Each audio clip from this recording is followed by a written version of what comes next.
The following programs were originally aired live, long before the advent of high fidelity, and they were recorded using a variety of methods, from a direct recording made onto early audio tape to simply putting the microphone of a wire recorder in front of a radio speaker. I hope, however, that any variance in audio quality will not take away from your pleasure in listening to these, some of the all-time favorite shows.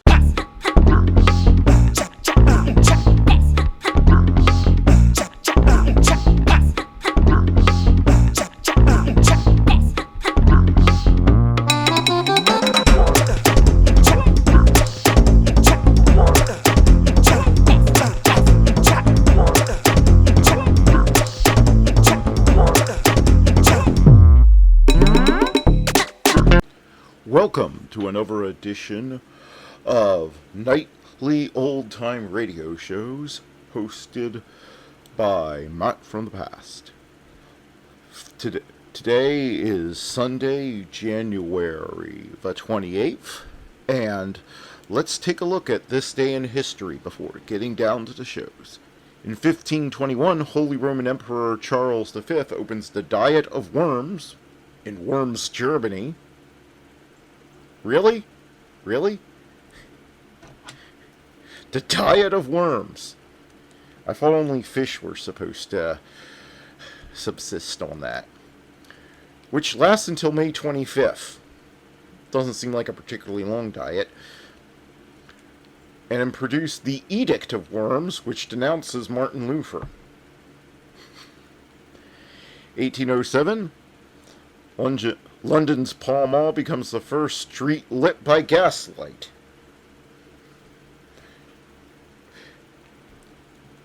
In 1813, Pride and Prejudice is published for the first time. In 1819,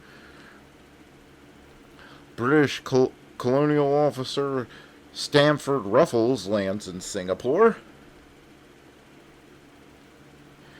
In 1933, the name Pakistan is coined and gradually accepted by Muslims in the Indian subcontinent, who use it to push for a separate Muslim homeland in South Asia.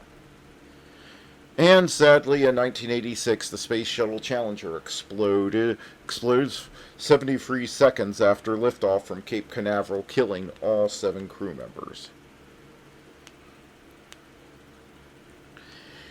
In film and TV, La Vie Commerce Domaine, the first X-rated movie depicting artificial insemination, opens in London. What on earth? Were people really paying to see this? Were people boarded up in 1951 that sounded like something you wanted to pay good money to see? I'd pay money not to see that. This is turning into one of the more ridiculous days in history. Good night.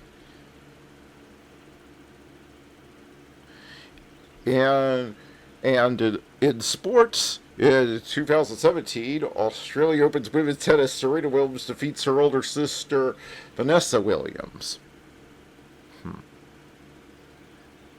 For her 7th Australian title and record 23rd Grand Slam event single history.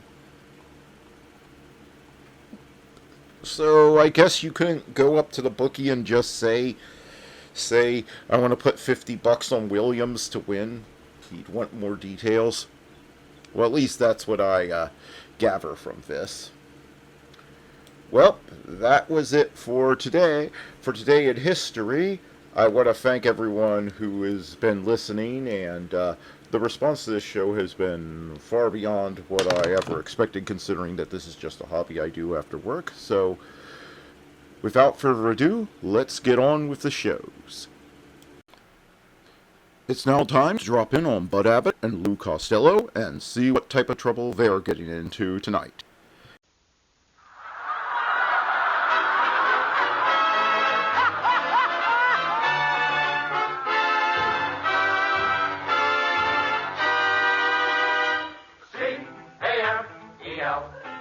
The Abbott and Costello program, brought to you by Camels, the cigarette that's first in the service. Camels stay fresh because they're packed to go around the world. Listen to the music of Freddie Rich and his orchestra, the songs of Connie Haynes, Cliff Nazzaro, tonight's special guest Arthur Treacher, and starring Bud Abbott and Lou Costello.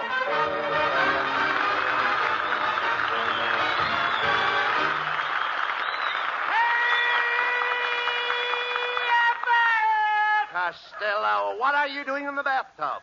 What do you think I'm doing? I'm taking a bath. What are you doing with your underwear on? The water's cold. Oh, will you get out of that tub and put your bathrobe on? I got the bathrobe on now. You're wearing your bathrobe in the tub? Sure, I don't want to get my suit wet. Oh, wait a minute. What are you doing in the bathtub on Thursday night? But I forgot to tell you. But Lynn Barrett, a beautiful movie star, is coming here for dinner, and I'm going to have a big swanky party. Oh, are you expecting people?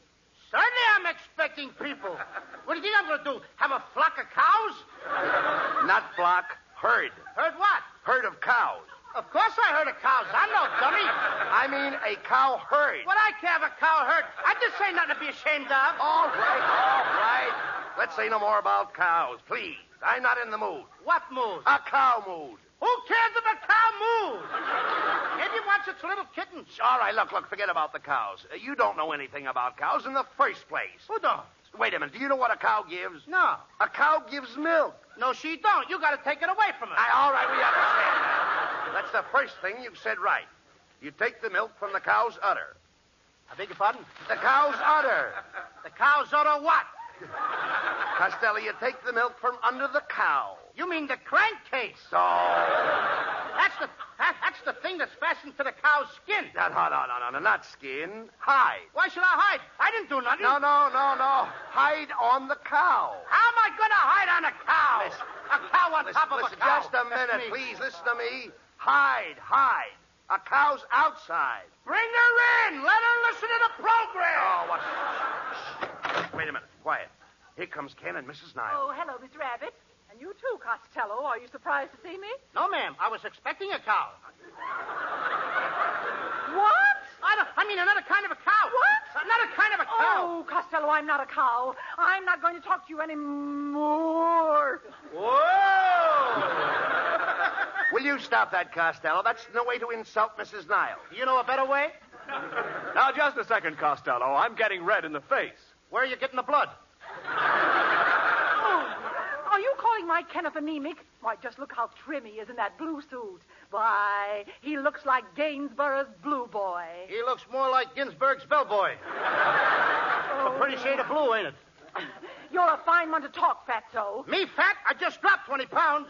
You didn't drop it far enough. Oh, now, let's stop fighting, please. Mrs. Niles, Costello invited Lynn Barry to the house, and he needs some help with dinner. Oh, well, I might be able to help. I've been cooking for 12 years. You ought to be well done by now. No. Get the kisser on that Quiet. kid. You see, Mrs. Niles, what Costello really needs is a butler. Do you know where we can get one, please? Well, my uncle runs an employment agency. Well, that's fine. Here's the address. Just go over there and ask for my uncle. Oh, that's very nice of you, Mrs. Niles. What's his name? You go. Ask for him. Yes, ma'am. I go, but who do I ask for? She told you go. I know I go, but I gotta ask for somebody. Well, I told you to see my uncle. Uncle what? You go. Now, don't say that again. Don't tell me I go. Stop saying I go when Mrs. Niles says you go. All right, you go and I won't have to go. Costello, you don't understand. My uncle's first name is Hugo. Oh, why didn't you say that in the first place? What's his last name? Guess it. Why should I? What? Why should you what? Guess his name. She didn't tell you to guess his name. Mrs. Niles, didn't you tell me his name was Hugo? Yes. What's his last name? I said guess it. That's what I thought you said. Is it Murphy? No. Is it Jones or Smith? No, Costello. Guess it. Costello, I told you for the last time. You go guess it. And You go You guess go it. jump in a lake. Clothes and all. I'll do nothing of the kind. Come, Kenneth. Well, Costello, they're mad again. Now you've burned your bridges behind you. That's okay. I won't show with my coat on. Oh, come on, nonsense. You got to have a butler for the party. Now, here's Mrs. Niles' uncle's card. Call him up. Boy, this sure is for a funny phone number. What does it say? Established 1903. That isn't a phone number. It's right here on the card. No, nothing of the kind. That's the year he started the employment agency. He founded it in 1903. Oh, he founded the business? Who lost it? Nobody lost it. But how could he founded it if he didn't lost it? Costello, I said he founded it. Can I help it if you don't speak good English? Costello, please, you should be ashamed of yourself. Mr. and Mrs. Niles were kind enough to tell you where you could hire a butler. I was kind enough to explain how to contact the man. But did you appreciate it? No. All you do is stand there and give me silly answers. Oh, I'm a bad boy!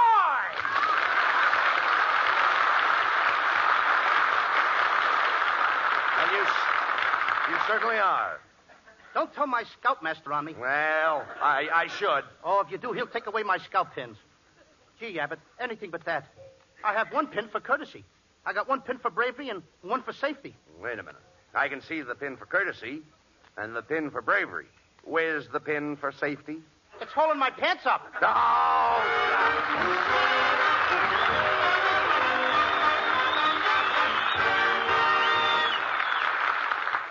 High over an island marked for invasion flies a Lightning fighter plane with cameras in its nose instead of cannon and machine guns.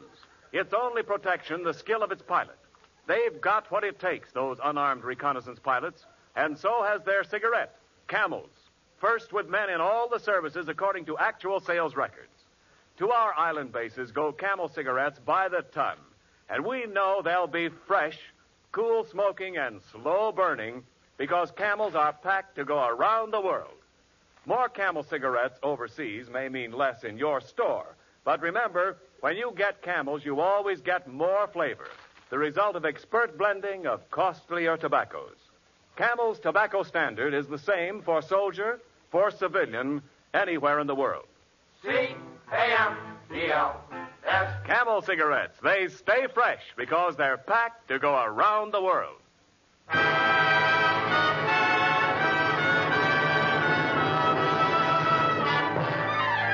Freddie Rich and his orchestra play a Cole Porter favorite, I Get a Kick Out of You.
All right, come on, Costello. The You Go Guess It Employment Agency is right down this hall. Now, let me handle this, and I'll get you a butler. Now, look, Abbott, I'm just expecting Lynn Barry. Why do I need a butler?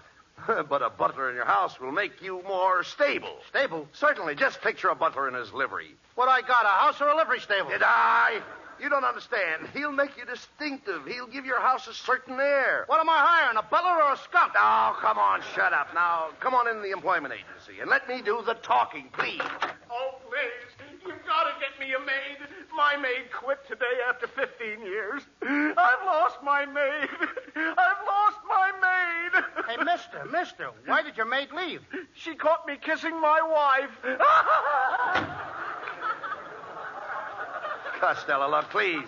Never mind him. Let's talk to the clerk at the desk. How do you do, gentlemen? What can I do for you? Well, I'd like to hire a butler. You'd like to hire a butler? Oh, you mad, impetuous boy!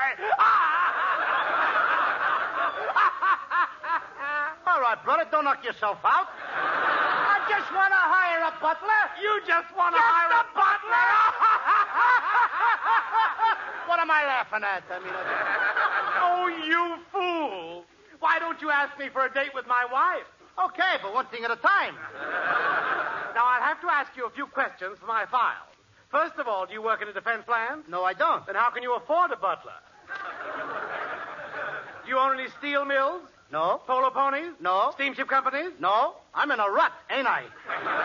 Now, listen, clerk. We're in a great hurry. Haven't you got a butler we can hire? Well, there is one, Judson. But right now, he's over there. Mr. Morganville, the millionaire, is talking to him. Now, listen, Judson. I'll give you 5 nights a week off and $1,000 a week. All right, make it 7 nights a week off. I'll give you my car. I'll do your laundry. All right, you're hired. Now, please stop twisting my arm. Nobody's looking. Lucky fellow. He's got a butler just by a twist of a wrist. Look, clerk, this isn't helping us. We've got to have a butler. Lynn Barry, the movie star, is coming to dinner tonight. Lynn Barry coming to dinner? Oh, so you'll be putting on the dog. No, we're having roast beef. What kind of talk is that? Come with me and see our manager, Mr. Nazaro. Right this way. Mr. Nazaro? Yes? This is Mr. Abbott and Mr. Costello. Costello would like to hire a butler. You want to hire a butler? Good heavens, man, don't you realize that butlers can't earn a salary rate, and he can't reach the self-remark to place the self-remark to work the salary rate? It isn't that I want to raise the same for the Foster salary could pay the source for the railroad salary. And maybe he'll be reclassified. You don't understand. Look, Brown, didn't you tell Mr. Costello that the castle raises saw the bites of bites hasn't got any thoughts? And didn't you tell him that the reason salary rates with the whole man? Didn't you tell him that? Yes, I did. You didn't say that, brother. Now, don't interrupt the man. That's right. I'm trying to show you that that's the road of praise to me. Now, not that the cash rate, or rain will fall and celebrate the rate. You get the picture I'm painting? Yeah, but you smeared it up in the middle.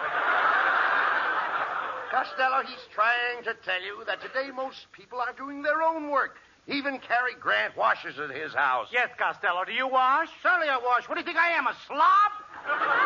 No, all the picture stars are washing.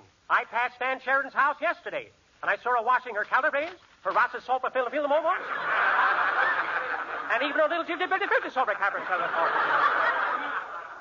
Don't you wash your twang and Philpoten till you do? I do, but the buttons break off. Never mind your buttons. Never mind my buttons. What do you want me to do, be a pin-up boy? Mr. Costello, let me ask you a question. When you had your last butler, did you pay him Babbitt? No, I only paid him Babbitt. Why didn't you pay him Babbitt? Because he did it. Look, Costello, now let's not get nasty. I'm trying to tell you there's a shortage of men. Butlers today aren't just a cat for Foster with a silvery hypnic rails. Why, even my butler canceled Ross the trade. I tried. I said to him, Governors, did you ever sell with Foster meat? Bring my Condren. Bring my Sotelrape. Bring my Corsets. And he won't even live as a mailer face. You see what I mean? Frankly, I'm a little confused. Why don't you pay attention to the man then? That's what's confusing me. Well, I could put it another way. You could, but would you? Now, just a minute. You can't come in here and tell me how to categorize the salary available, or even once a waited, when you know that I'm the only one who tries to say that. What do you think I am, a castrant? It's men like you that Captain Foster's South will have everybody cross with him in a salary base, and they're the hitting gin so on. Fuddle-dee-duddle. Fuddle-dee-duddle? That doesn't make sense. That don't make sense. Of course it doesn't. It certainly does not. Of all the ridiculous things I've ever heard in my life, it's fuddle-dee-duddle. All right, brother. What would you have said? I have said, Recentis Fosket, the celebrate a moment. That's the word I've been trying to think of. Get out of here.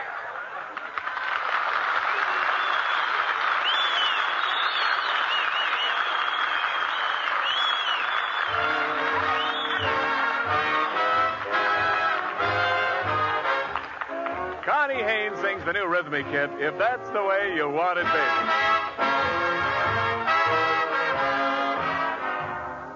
If that's the way you want it, baby, baby, that's the way it will be. I'll wait for you forever, baby.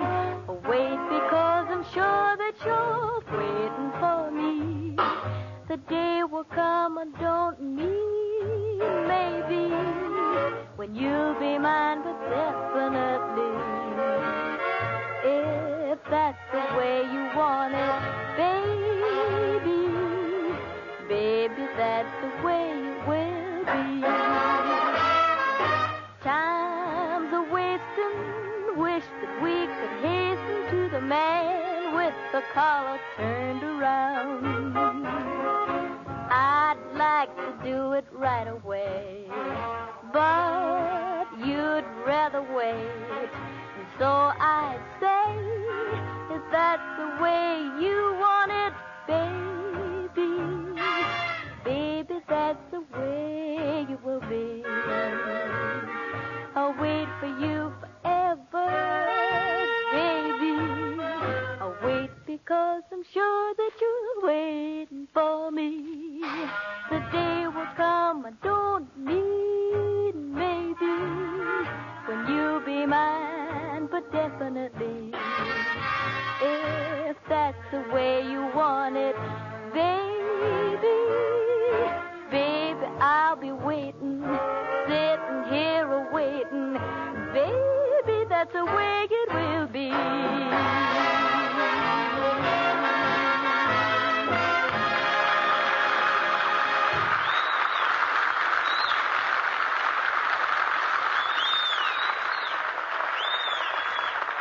Try a Camel cigarette, says the fellow on the radio, and you say, I have.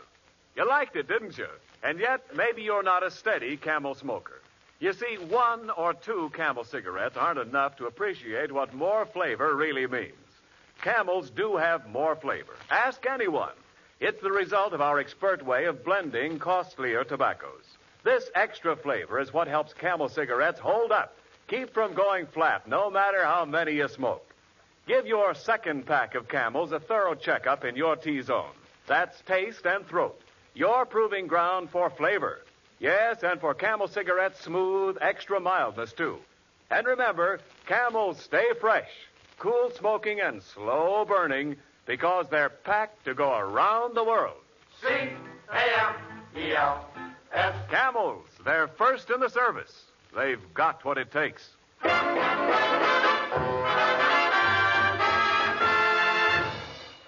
Well, Costello, come here. What are you going to do?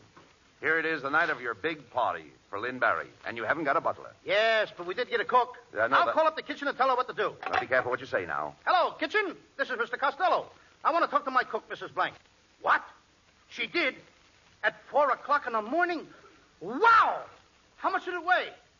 9 pounds? At her age, too. How do you like that, Abbott?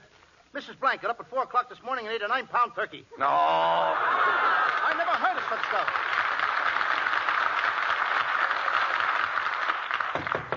Hey, Costello, that must be Lynn Barry. Lynn Barry? Barry, don't get excited now. Take it easy. I like her because she's a big girl. I know. Barry. Yeah, all right, now, don't get excited. Boy, at last. I'll go to the door. 50 pounds of ice for Mrs. Smith.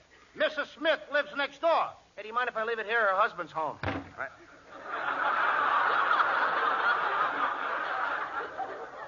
I guess her husband don't like ice. Right. Oh, look. Oh, that was a pipperoo. Well, Costello, you'd better forget about Lynn Barry. I don't think she's coming. Oh, no? I'll bet that's her now. A pair of us for me.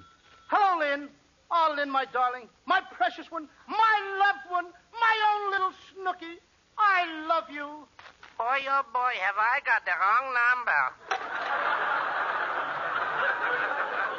I can't stand this waiting. I'm losing my mind. Oh, behave yourself. You're not losing your mind any more than I am. That's close enough. Here. Abbott, this must be Lynn Barry. I'll answer it. Darling, come into my arms. I say, aren't you a bit high-strung, old boy? Costello, look who it is. It's Arthur Treacher.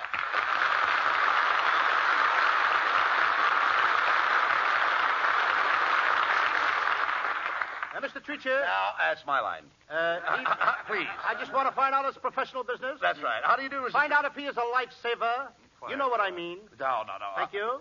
How do you do, Mr. Treacher? I'm Bud Abbott, and this is Lou Costello. I'm glad you told me. I thought it was cabbage cooking. Now, wait a minute, Treacher. The only reason I don't poke you in the nose is because I'm bigger than you. It so happens that I'm bigger than you. That's a better reason. No. Look, Mr. Treacher, don't mind Costello. He was expecting Lynn Barry. And he's down in the dumps. Yes, that's where she told me I'd find him. Now, wait a minute, Treacher. Mr. Treacher to you, punk. Mr. Punk to you, Treacher. Now, stop that, Costello. I want to know what he's doing here. What are you doing here, Shorty? For your information, you poisonous person, I am Miss Barry's butler. Before she sets one dainty foot in this hovel, I wish to inspect the premises, the service, and the food here. Here? Yes, here. Oh, dear. Costello. Oh, let go. Now, listen, Costello. Our boy. Yeah. Now, that isn't a bit nice. Our boy can cost you. Now, Costello, that isn't a bit nice coming. What kind of talk? Please. Please come here. Costello. There's a reason. Sit down, you... No. Here. Don't talk like that. Over here. Yes. Lou, don't you understand? Over there. Well, don't you understand, Lou? Somebody better talk besides me. Now, wait a minute. Come here, Lou. Don't you understand? He's English. He's English? Yeah. If he was any more English, he couldn't talk at all. Quiet. Over here. Look here. Look here, Treacher. Who are you to come in here and question Costello's official standing? After all, I sprang from nobility. You didn't spring far enough. No. No, you didn't spring far enough. I'll have you know that my family is very prominent socially. My father has a country seat in Wembley and a city seat in Devonshire. Your father has 2 seats? Yes. Does Ripley know about it?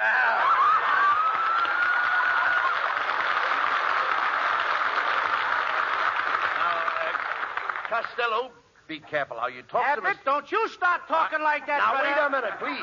Make it more pronounced with Costello. All right, Costello. That's better. Be careful how you talk to Mr. Treacher. He's a polished gentleman. He sounds like he's shellacked.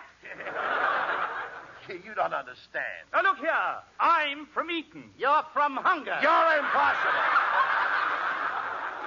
You're absolutely impossible. Hey, you're nuts. Now, here. Over here. No. Mr. Treacher's an educated man. He's a linguist. Yes. You told me he was English before. Yes. A linguist. Linguist. What's the difference between linguist and English? Never mind. Wait a minute. I you'll can't find say out. either word Quiet, anyway. Man, will you? Yes, perhaps I can make you understand it French. Parlez-vous français? Oui. Bien. Vous avez étudié dans une pension? Ah, oui. Combien des ans habitez-vous dans le Sorbonne à Paris? Oui. Hey, Abbott, I'll bet he runs out before I do. Quiet, will you, please? Now, look here. You might as well know it, old boy. I'll never permit Miss Barry to attend your dinner. Oh, yeah? There's Miss Barry now. Hello, Lynn, my darling. Oh, it's me, Mrs. Niles. Am I late? Yeah, by about 40 years. What is this, witch's night out? Costello, please. Boy, you sure get around. What do you got, a C-card for your broom? Oh, stop, Costello. Mr. Treacher, Yeah. I'd like to have you meet Mr. and Mrs. Ken Niles. Which one is Mrs. Niles? Now, wait a minute, Quiet. preacher. Shh, quiet. I don't go for that. Not so loud. After all, which one is Mrs. Niles? These people are friends of mine. All of them are friends of mine. Which one is Mr. and Mrs. Niles? How do you like that, Abbott? Good for you, Costello. You keep out of this, Kenneth.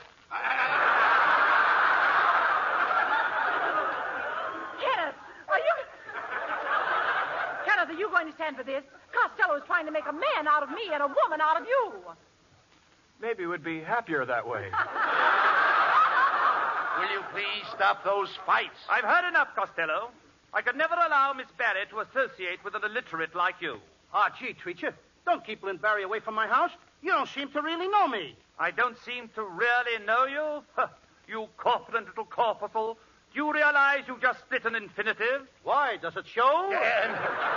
No, you dummy. He's correcting your grammar. You made a mistake. Who made a mistake? Now listen here, Mr. Treacher. When the adjective modifies the predicate adverb, then the pronoun of the subjunctive mood modifies the dangling participle, leaving the infinitive unsplit. Do you know what I mean, Treacher? Certainly. Then explain it to me. Costello, you're not going to get Lynn Barry this way. You know that. Gee, Mr. Treacher, I gotta have Lynn Barry here. I'm in love with her. She's my whole life. She means everything to me. I gotta have her. I can't live without her. Does she really mean that much to you? Yeah, she's the only one that can string my yo-yo. Very well, if she means that much to you, let me see how you'd make love to her. Now, just imagine that Mrs. Niles here is Lynn Barry. What an imagination you got, brother. Do what the man says. Take Mrs. Niles in your arms and kiss her. Oh, but Miss Rabbit, in my whole life, I've only been kissed by two parties. Yes, ma'am. The Democrats and the Republicans. That's enough. I thank you, Mother.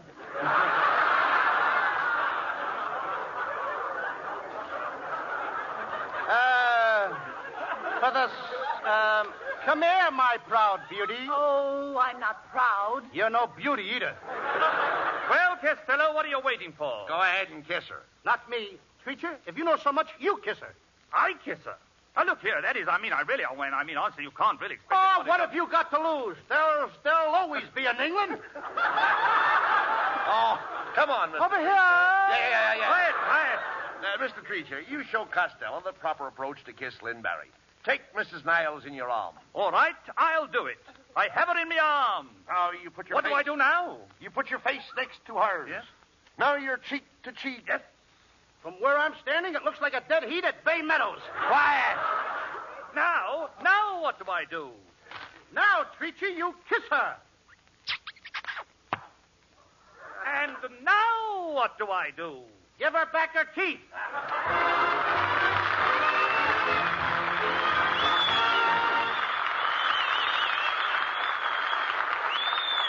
Abbott and Costello will be back in just a moment.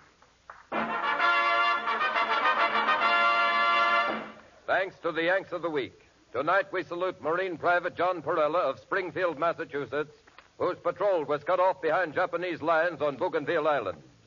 Knowing that an American barrage was scheduled to hit this very spot, Private Perella volunteered to swim a strange tropical river past enemy positions and, in spite of heavy enemy fire, continued till he reached American positions, just in time to prevent his companions being killed by our own guns. In your honor, Private John Perella, the makers of Camels are sending to Marines in the Pacific 300,000 Camel cigarettes.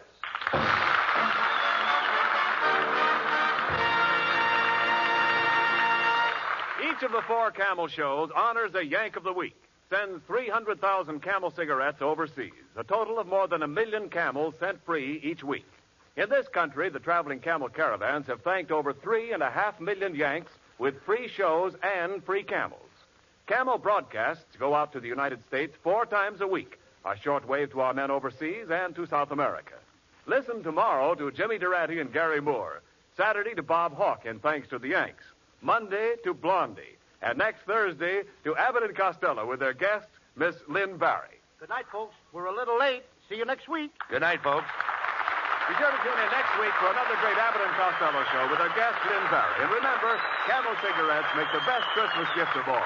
Whenever you buy them, wherever you send them, Camels will be fresh because they're packed to go around the world. This is Ken Niles wishing you all a very pleasant good night from Hollywood. This program has come to you from Hollywood. This is the National Broadcasting Company. Now it's time to join someone who entertained the troops for more than 50 years, Bob Hope.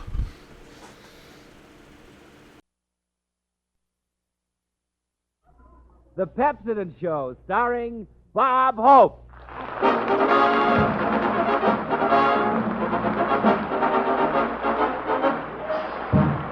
When you're feeling lonesome, strictly on your lonesome, where there's life, remember there is still Bob Hope. Thank you so much. How do you do, ladies and gentlemen? This is Bob, middle of the winter Hope, telling you if you've got preserves in the cellar, Use Pepsodent and you'll preserve what's under your smeller.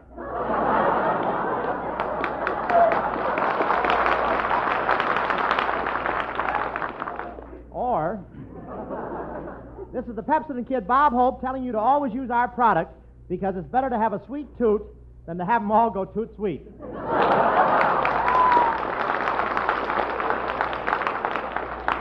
I'm a little tired tonight. I went down to get my license plates yesterday. I just got back. I must have been standing in the wrong line. When I got to the window, they handed me a uniform and a gun. You know what a license plate is? That's the last thing that whizzes over your head when you try to get across Hollywood Boulevard. I wouldn't say the line waiting for license plates was long. All I know is, when I finally got to the end of the line, I had to buy Colorado plates.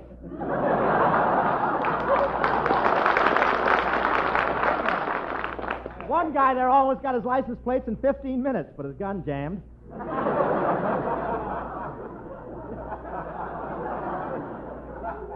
No prompting from the audience now. No, at least I had a good idea. Did that line move slowly? I didn't realize how slow it was moving until I went up to one old guy in line and said, "Have you been waiting long?" He said, "Long. Look, I can tuck my beard inside my diaper."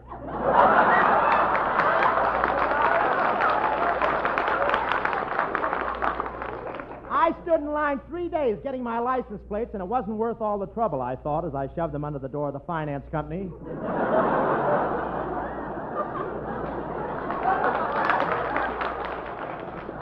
Yes, sir. You know, California automobile rules are very silly.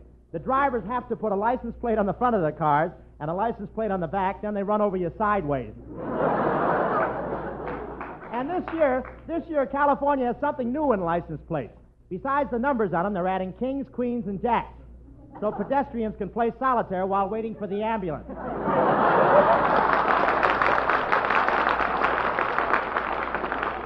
And, of course, the Chamber of Commerce insists that every license plate has a feather on it. That's so when you hit a pedestrian, he dies with a tickled expression. And, I must tell you, Bing Crosby, the mutter, is putting license plates on his horses. That way, when he enters a horse in a race, he'll know what year he sent him out.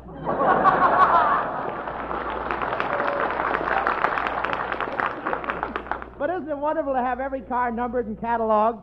Now, if you get hit on the street, you just take down the license number, give it to a cop. He gives it to the sergeant. He gives it to the Motor Vehicle Bureau. They send it to the state capitol. They look all through their records. And 2 months later, they send you back the information that you were run over by your own wife. But you really have to be in condition to cross Hollywood Boulevard. No kidding.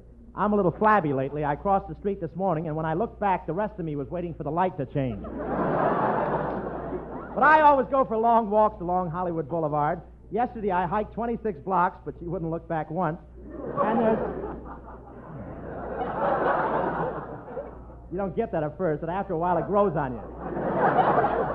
Then you hate yourself for it. But, you know... And there's nothing like taking a long hike up into the mountains around here. If you go up high enough, you can see all the snow that's sitting there, waiting until it can melt so it can visit your house and take your whole family out to the beach.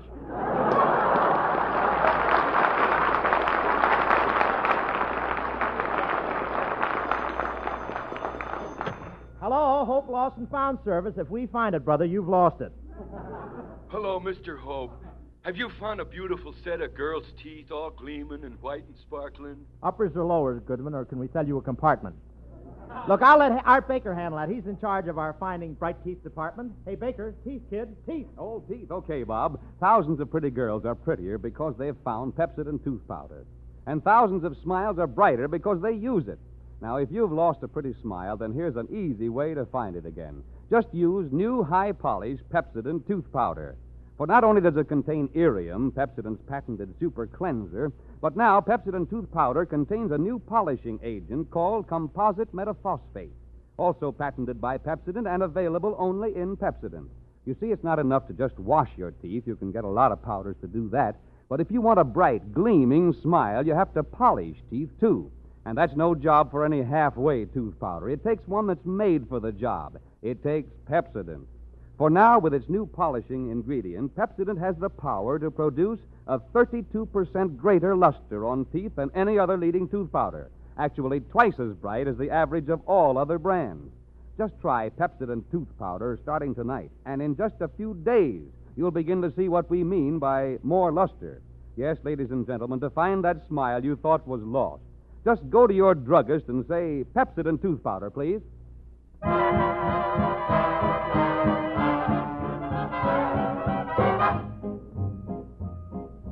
Ding dong, 4 bells for baby, and I do mean you.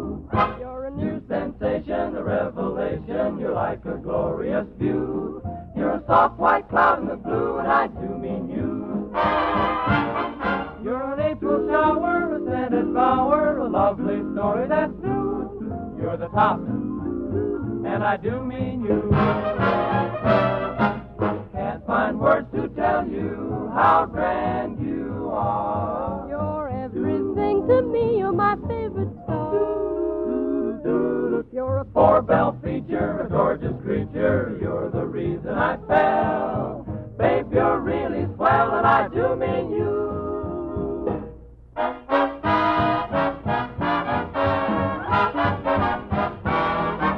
Listen, listen, here's a scoop that'll knock you for a loop. promise not to breathe a word. I don't know, I only heard what you call it at SRO, seen with the Honorable so-and-so. Ding dong, 4 bells for so-and-so.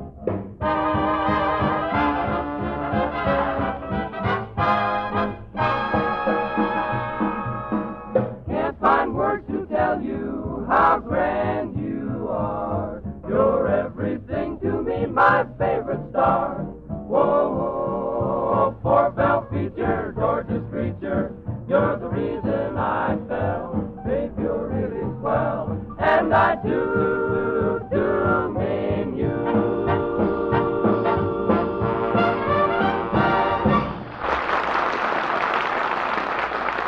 Yes, sir. That was our 6 hits of the miss singing Jimmy Fiddler's song, I Do Mean You. Jimmy 4-beller, yes, sir. And now, ladies and gentlemen, it is my pleasure to present one of Hollywood's leading actors, soon to be seen in the Paramount picture The Mad Doctor, and familiar to all of you on the air as that super detective, Sherlock Holmes, Mr. Basil Rathbone.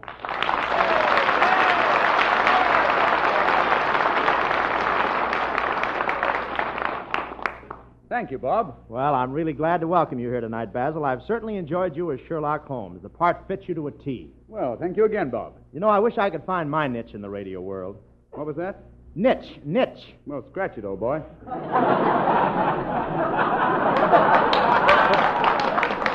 tell me, Basil, how does my program compare with yours? No, it's very different. For instance, we don't have a studio audience at all. Oh, then you mean you go through an entire program without any laughs? Yes, but you see, we have an excuse. I've got one, too. I forgot to run through the audience with my feather tonight. But I will say, though, Sherlock Holmes mysteries are really exciting, and I love that Dr. Watson. Yes, he's wonderful. Nigel Bruce plays the part, you know. Oh, he does a grand job. He makes an ideal partner for you. Indeed he does. I realize it more than ever tonight.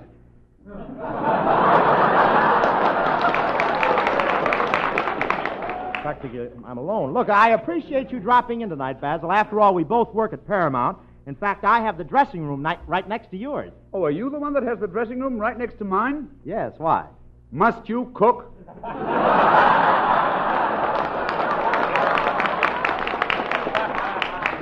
Well, I've got to do something with these eggs, but I couldn't resist it. I had to do it. But I like my new dressing room. You know, the last star who had it was a very distinguished actor. Yes, too bad Rin Tin Tin died. You're still getting his MASH notes, aren't you? That's a lie. Pauline, you ruined my straight line. I am not getting Rin Tin Tin's MASH notes. It's a lie. Is that so? What about that note you got yesterday? Honey, meet me at the corner of Hollywood and Vine in half an hour. If that's okay, wag your tail out of the window. Well, you know, one gets all kinds of fan mail. It's tough being a celebrity, isn't it, Basil? It certainly is, Bob. You're not missing a thing. Wait. You're razzmatazz tonight, Baz. Wait a minute. I'm well thought of at Paramount. You know that. Yes, everybody on the lot has a good word for you. They certainly do. Yes, it's a good word. Too bad we can't use it on the air.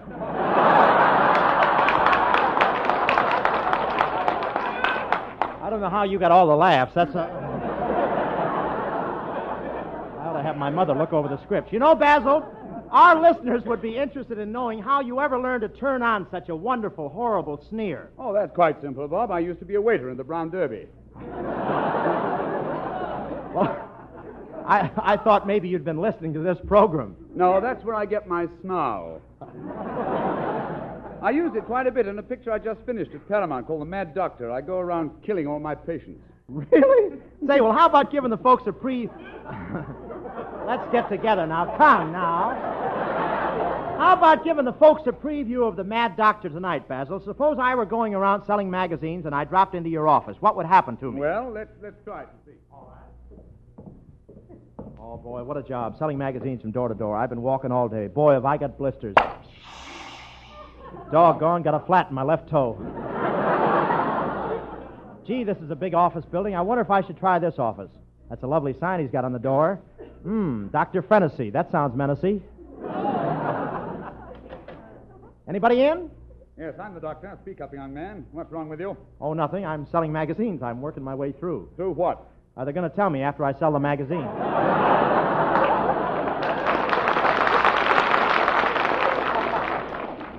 Well? Don't stand there staring at me! Huh? Why do you stare at me? Everybody stares at me. Why do they stare at me? Well, maybe it's because you've got two heads.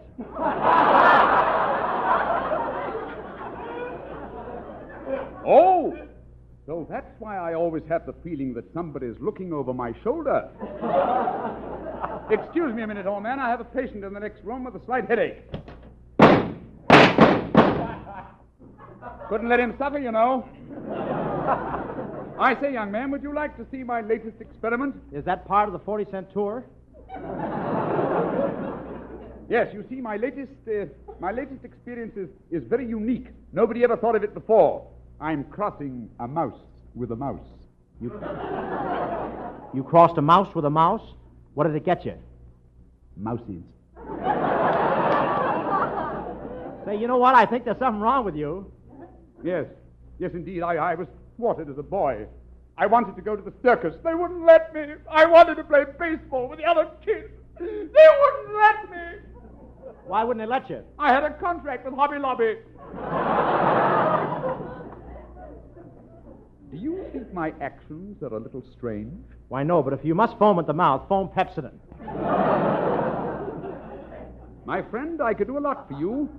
I have one experiment I could perform, and it would make you a man with long, beautiful, golden curls. Oh, I'd like that.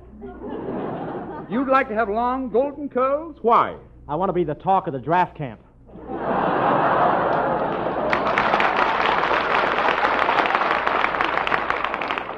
They read. Come over here and sit next to this machine. Please, please. All I want you to do is buy my magazine. Buy my magazine. I see you're starting to get hot under the collar. Collier! I'm not only nuts, I'm corny. Well, look, Doctor, what are you going to do to me? Now for my greatest experiment. When I turn this switch, you'll never think of anything but beautiful girls. All your life, you'll just think of Hedy Lamarr and Madeline Carroll. Oh, gee, that's wonderful. Turn the switch, quick. All right, here goes. Well? Doc, something went wrong. It's terrible. All I can think of is Brenda and Cabina. I keep seeing their faces. You say all you can think of is Brenda and Cabina? Yes. Couldn't let him suffer, you know. Thank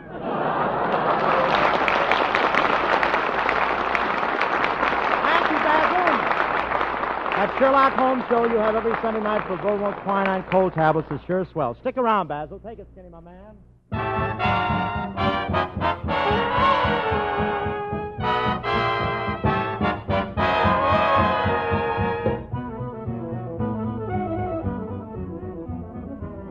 Ada, sweet as apple cider, sweeter than all I know. Come out in the silvery moonlight, of love will whisper so soft and low.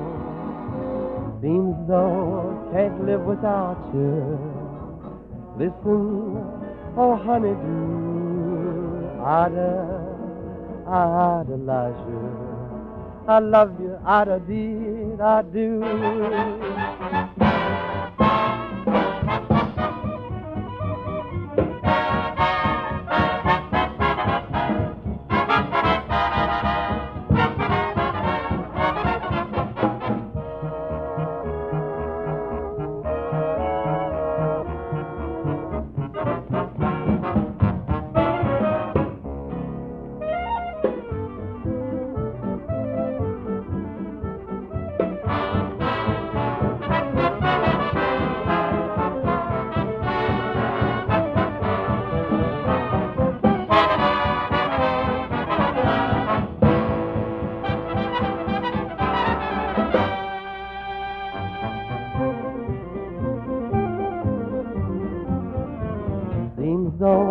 Can't live without you.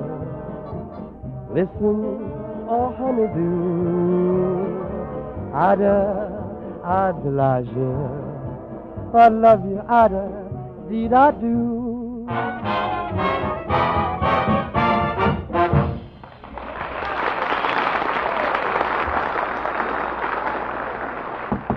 That was Skinny Ennis singing Ida, ladies and gentlemen. Come in.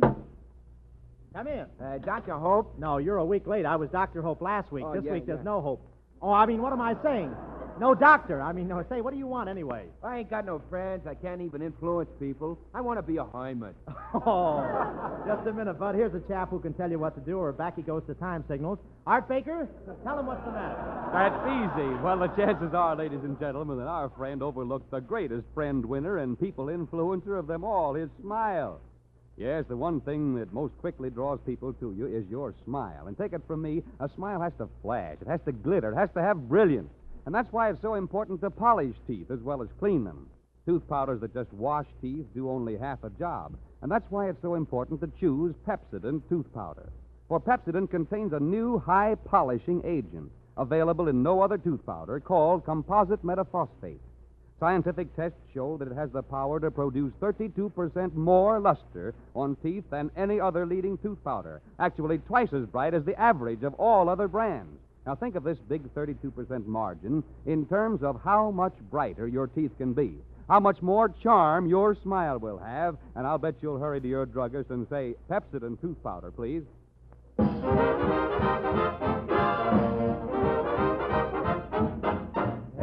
Marks the spot where my heart. And now Bob Hope presents his version of X Marks the Spot. We take you now to the offices of the Daily Globe. Stop the presses. Stop the presses. What's wrong, Chief? We're just getting out the late edition. Stop the presses. Throw out the front page. We just got the biggest story of the year. He's been found. Who's been found? Yehudi. Yehudi? Who's Yehudi? Who's Yehudi? Yes, who's Yehudi? Okay, start the presses again. Well, Chief, where's Bob Hope now? He and Basil Rathbone are deep in a dark swamp, paddling their canoe, on the trail of Yehudi, the elusive Yehudi.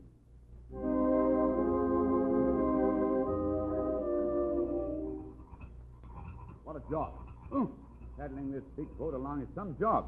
Oh, don't worry. We'll come to water pretty soon. Here's some now. Let's put the canoe in it. There, that's better. I suppose this is all strange to you, Bob. Oh, no, Basil. I've rushed into swamps lots of times before. Well, that's radio, Bob. Say, aren't your feet getting a little damp? Yes, right up to my waist. Say, maybe we should have got a canoe with a bottom in it, huh? Gosh, look at all the mountains surrounding this swamp. Hello, Pike Peak. Hi, Sierra. You know, Bob, the trouble with this canoe is that you've got it too crowded with your baggage. I know, Basil, but you told me I should take along everything I really needed. I know, but I told Bob a full-length mirror.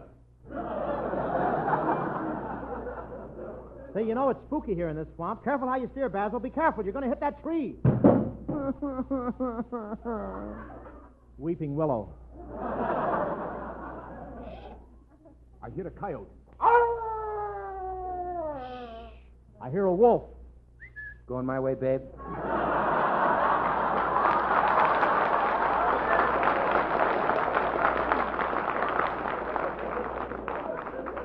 Look, Bob. Let's get out of this canoe. There's the place my crew say Yehudi should be. That old hotel in the middle of the swamp. What a hotel. Say, what are those black things flying around it? Look, here comes one now, flying right at us. Hello, boys. Nice weather we're having day before yesterday, won't it be? Nice weather we're having day before yesterday. Say, who are you? Oh, we're just bats. Come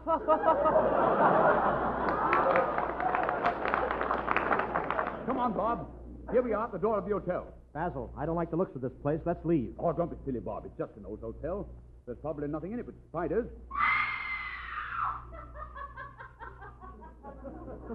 One of the larger kids. Look, someone's opening the door. Oh, come in, come in. Nice weather we're having. Isn't it a beautiful and balmy day? Listen, miss. I'm Basil Rassel. My friend and I came down here to do some detective work. Oh, then come in the parlor. Mr. Moto is there. Well, I'd like to meet Mr. Moto. Fine. I'll raise the lid. Bob, I'm frightened. There are shivers running up my spine. Up your spine? Don't you mean up and down your spine? No, they're too frightened to make the round trip. Now, gentlemen, while you're at this hotel, remember, if you want anything, just ring for the skeleton. You mean that skeleton over there, it still works here? How is that possible? Strong union.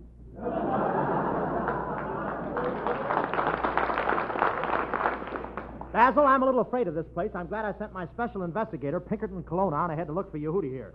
If he followed the same trail we did, he must be in this hotel now. He should be reporting to me any minute. You peeked. Say, Hope, I just found a wonderful clue. In this room here, I found the bathing suit Yehudi wears when he goes swimming in the lake at Hollywood and Vine. Colonna, there's no lake at the corner of Hollywood and Vine. You native son, you.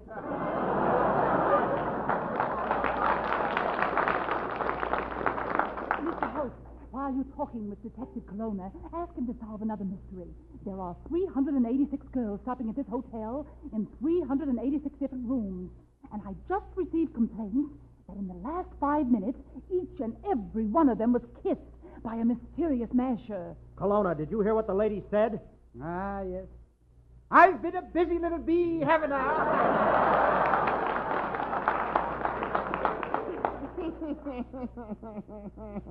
Who's that? He's a bad bat. I caught him whitewashing himself this morning so he could go to Capistrano. Well, come on, Bob. Now's our chance to investigate the hotel by ourselves. Okay, we've got to find Yehudi. Let's look in this room here. You know, this is a hotel.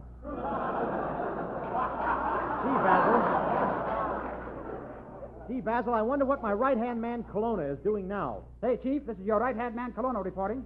I think I've discovered Yehudi. He's here in a cage disguised as a lion, but he can't fool me. I'll reach in and pull off his disguise. Say, Chief, this is your left-hand man, Colonna, reporting.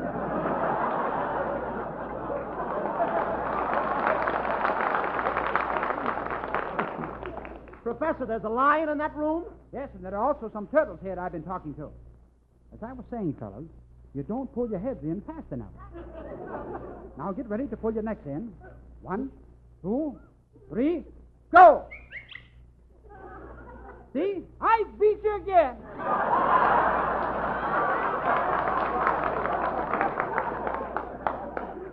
Colonna, you're talking to turtles? Yes, and they're very nice fellows, too. We're very nice fellows, too. Mock turtles. Say, Colonna, have you found any trace of Yehudi? After all, I'm anxious. You're anxious? Yes. Well, glad to know you're anxious. You know, Beatrice Fairfax and I have had many a good laugh from your letters. Come on, Basil. He'll never help us. Let's see what's in this room over here. Get your hands off of me, you dirty rat. Let me alone, I tell you. I'm going crazy. Why did you ever come into my life? Let me alone. All I want to do is die. Oh, lady, is there anything we can do for you? Yeah, get me one of those parts Betty Davis has been getting.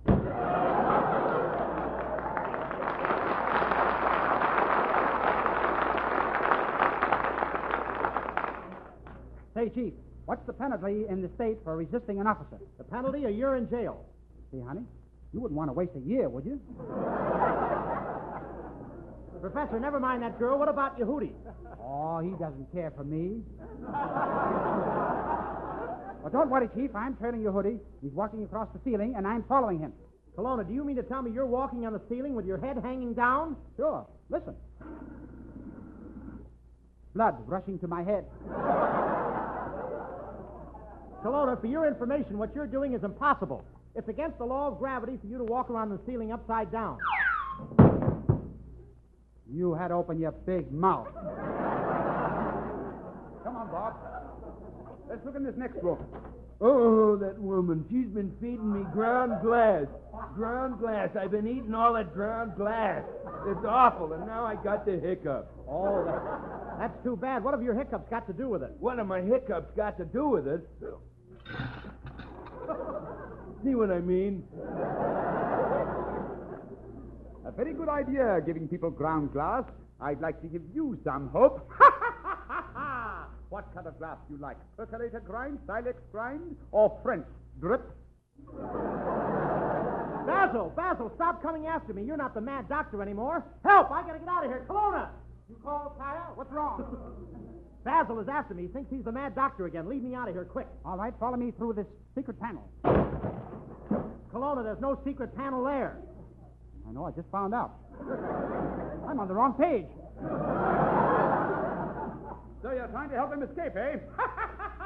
I've got my trusty shotgun, though. Put up your hand. Professor, he's got a shotgun. Watch out. He's heading straight for you. He'll kill you. Oh, no, he won't. I'll hypnotize him. I've stared at him with both eyes. I've stared at him with one eye. You're next, folks. Oh, look, Basil, wake up. You're not the mad doctor. You're a guest on my program. What do you think made me mad?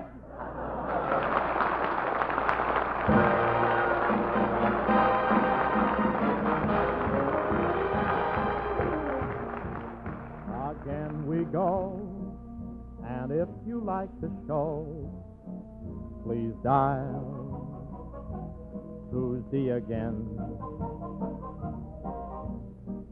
And though there's no admission to the show, a smile helps to get in. Thanks, Basil Rathbone, our guest, though we take a rest in Yehudi's quest. You were grand. Use Pepsodent, folks, 'cause next week, folks, we'll be back with the same gang and that grand little songstress, Judy Starr. And, ladies and gentlemen, as a special added attraction, none other than Bob Hope. Thank you, Bill Goodwin. Good night, everybody.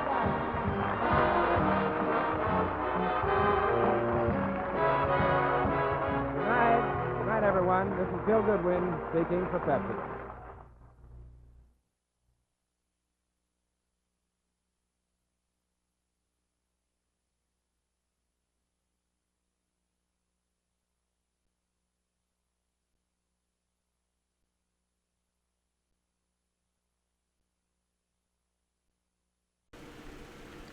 Intergalactic adventure awaits with Buck Rogers up next. Buck Rogers in the 25th century.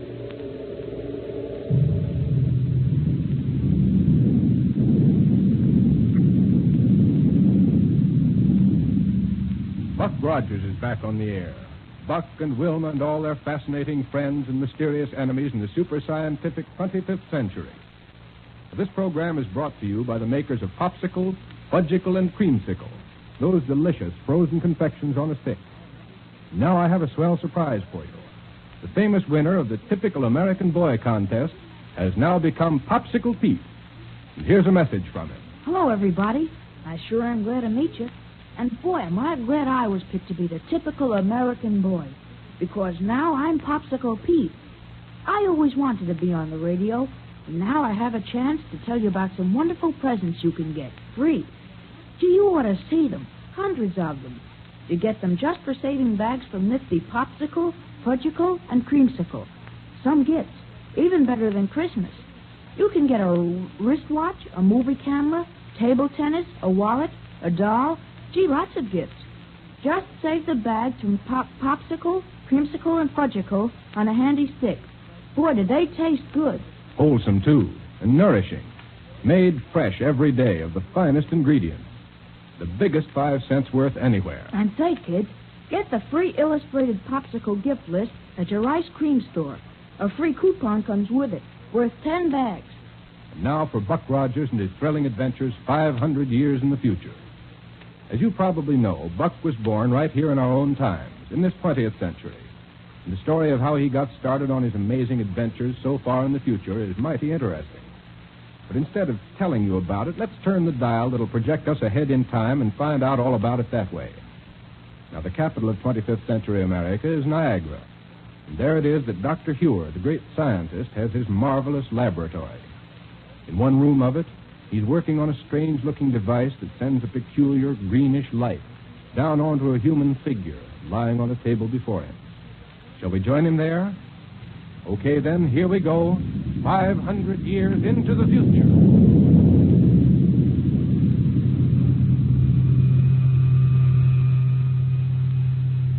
Ray is putting you to sleep.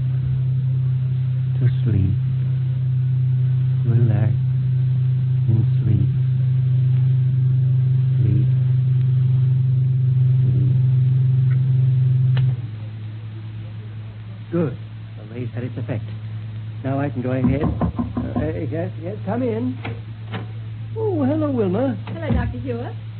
My, why don't you have more light in here? Coming in from outside, I can hardly see a thing in this spooky greenish glow. Part of a little experiment I'm conducting. Oh. But tell me, have you seen anything of Black Barney here in Niagara? Why, no. Hasn't given up his job of Prime Minister on Mars, has he? Oh, no. But one of his Martian rocket ship factories has worked out a new control device for me. I rather hoped he'd get here with it today. Oh. Meantime, I've made ready for a final test of this little invention here. Like to stay and see it? I'd love to, Doctor, and you know it, but I just dropped in to find out if you'd seen any sign. Oh. What's the matter? Doctor, what's happened to him? Eh? Is he all right? Doctor. I see. What's happened to him? Why is he lying here on the table? Don't worry, Wilma. Don't worry. Doctor, what are you... He has offered to be the subject of my test. That's all. But then, why is he... Simply lying here, comfortably asleep, under the influence of my electrohypnotic ray. Oh. I was afraid something had happened to him. Not a thing. Surely you don't think for a minute that I'd do anything No, of course not. But the electrohypnotic ray... Are you sure this experiment won't hurt him in any way? Oh, absolutely sure. Well, you can't blame me for being a little shocked for a minute. But what's that thing up near his head that looks like a miniature power plant with a loudspeaker on top of it? That, Wilma, is my latest scientific achievement. My newly perfected electro-hypno-mentalophone. Your what? Well, you remember the mentaliscope, don't you? Sure. When you put a person under the mentaliscope, all his memories showed up on a sort of moving picture screen. That's right. And this is an adaptation of it. With this, the electro-hypno-mentalophone, the memories of the subject will come to us verbally, through the loudspeaker here.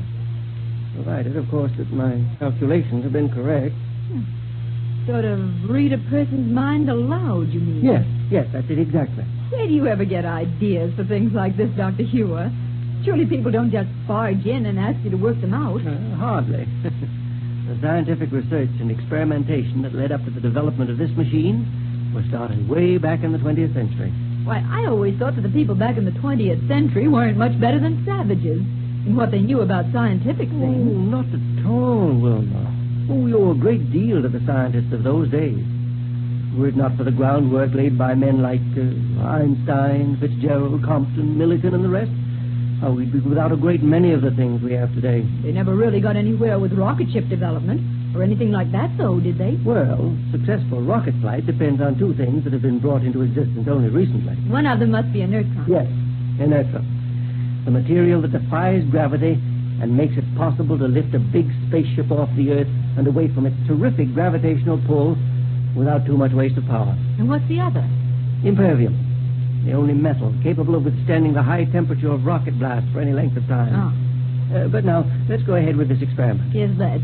And you can tell me how this apparatus works as we go along, and just what it does to them. Well, there's not very much to tell you about the apparatus itself, Wilma, except that Here, in this little pad under his head, is an extremely sensitive and high-frequency response piezoelectric oscillator of quite complicated design. Yes, I guess so. Yes. And I've succeeded in tuning it to receive the minute electronic impulses that emanate from his brain. Yeah. Through the medium of a super-radiating protonoformer. Oh, yes, Oh, what? In other words, we're able to obtain sufficient amplification of the impulse output to register audibly through a process of thermionic note magnification. That's all there is to it. I think I'll understand it better when I see this thing work. I should be very much disappointed if it doesn't.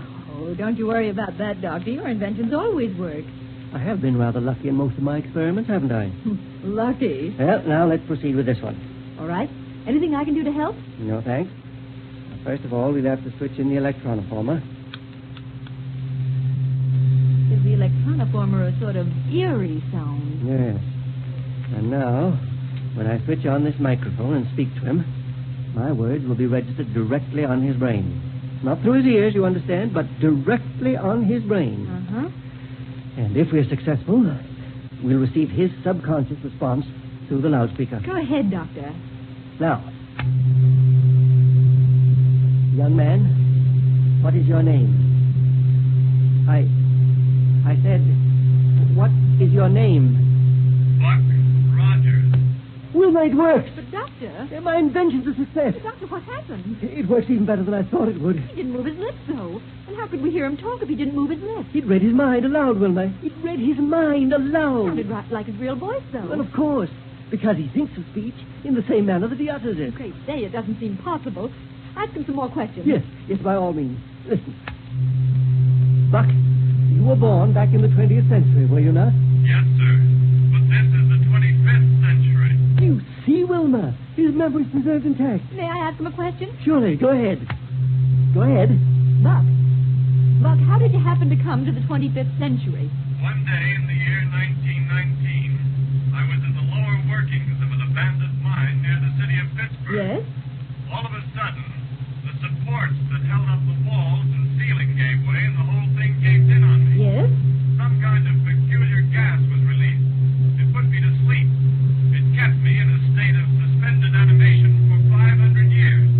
Then the ground shifted and let in fresh air and I woke up. Well, how did you know you were in suspended animation for 500 years? Instead of the year 1919, it was the year 24-something.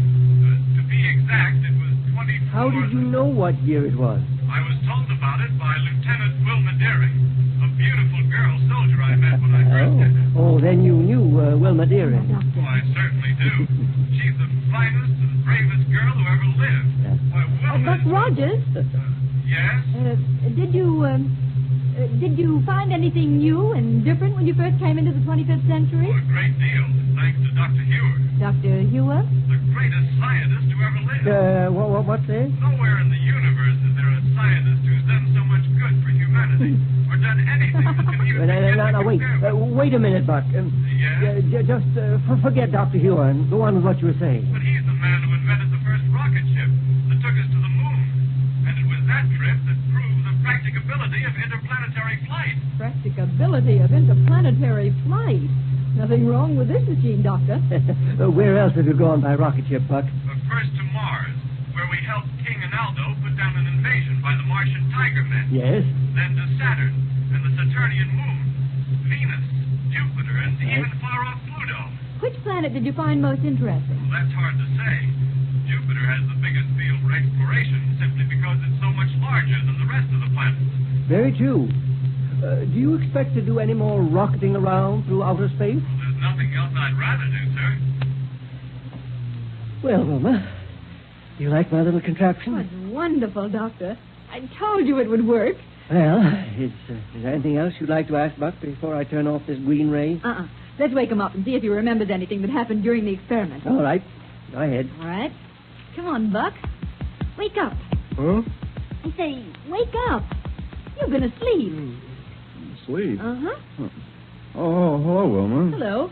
Hey, where'd you come from? What are you doing here? I've just been let in on the test of Dr. Hewer's Electro-hypno-mentalophone. Yeah. Oh, and doggone it. Instead of helping you with your test, I fell asleep. Say, I'm awfully sorry, Doctor. Sorry? Oh, yes, sir. I was going to But, help Buck, you. I put you to sleep with this machine. Oh, really? That's right. Oh, I guess that's one on me, then. How'd it work? Even better than I expected. Oh, good. Oh, it was marvelous, Buck. You told us your whole life history without even opening your mouth. Hey, now, wait a minute. It's all right, Buck. You didn't say a single thing you shouldn't have. Oh, thank goodness for that.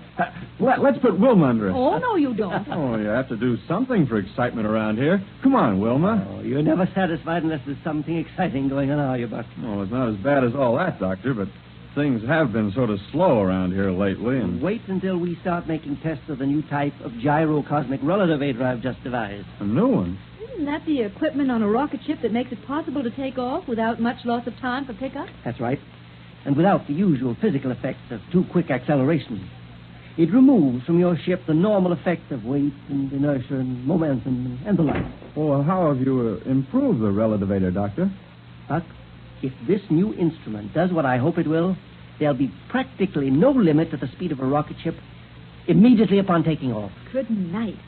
Imagine getting into the control cabin, opening the power lever, and going a couple of 1,000 miles an hour just like that. That's exactly what we'll be able to do, Wilma. Boy, that hardly seems possible, does it? But when can we test it out, Doctor? Have you already got it installed on a rocket ship? No, Buck. As a matter of fact, I don't even have it yet. Huh? Oh, it's been made up all right. The one we'll use for the test, but it isn't right here yet. I don't understand, Doctor. Well, yes, sir. Can't we get it here? The sooner we can get it and start trying it out, the sooner we can break the monotony of just sitting around here doing... Wait, Buck. Listen. Yes, Doctor. I hear it, too. Oh, yeah. Hear it? Yes, sir. But what under the sun is it? Look here, out of the window. Look, here's Wilma. And it's coming right down this way. Wilma!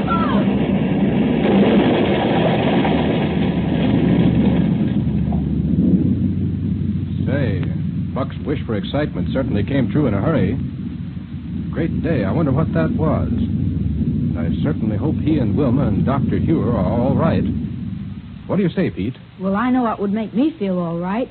A great big frozen fudgicle. Jiminy, can you imagine anything better than that fresh, creamy chocolate fudge frozen ice cold on a stick?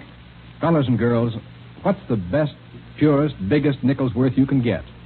Right, a fudgicle. Delicious and full of healthful energy. Made only from pure milk products. Swell to eat and easy to digest. And don't forget to save the bags for those wonderful free prizes.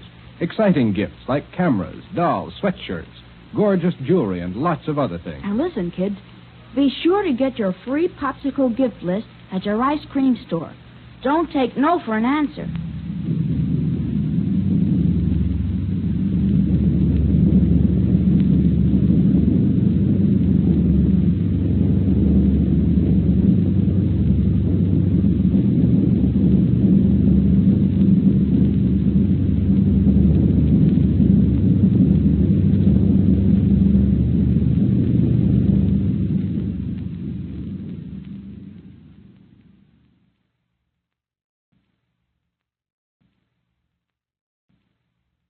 The first couple of comedy is coming up next. It's Burns and Allen.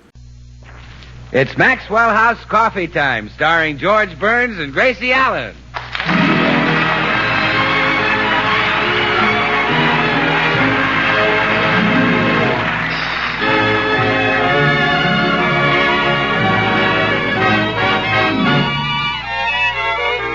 With yours truly, Bill Goodwin, and the music of Meredith Wilson and his orchestra.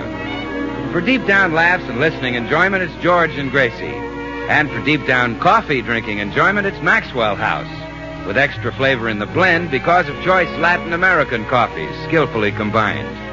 Extra flavor in the cup because Radiant Roast develops the full flavor of every coffee bean. And the result is that today more people buy Maxwell House than any other brand of coffee in the world.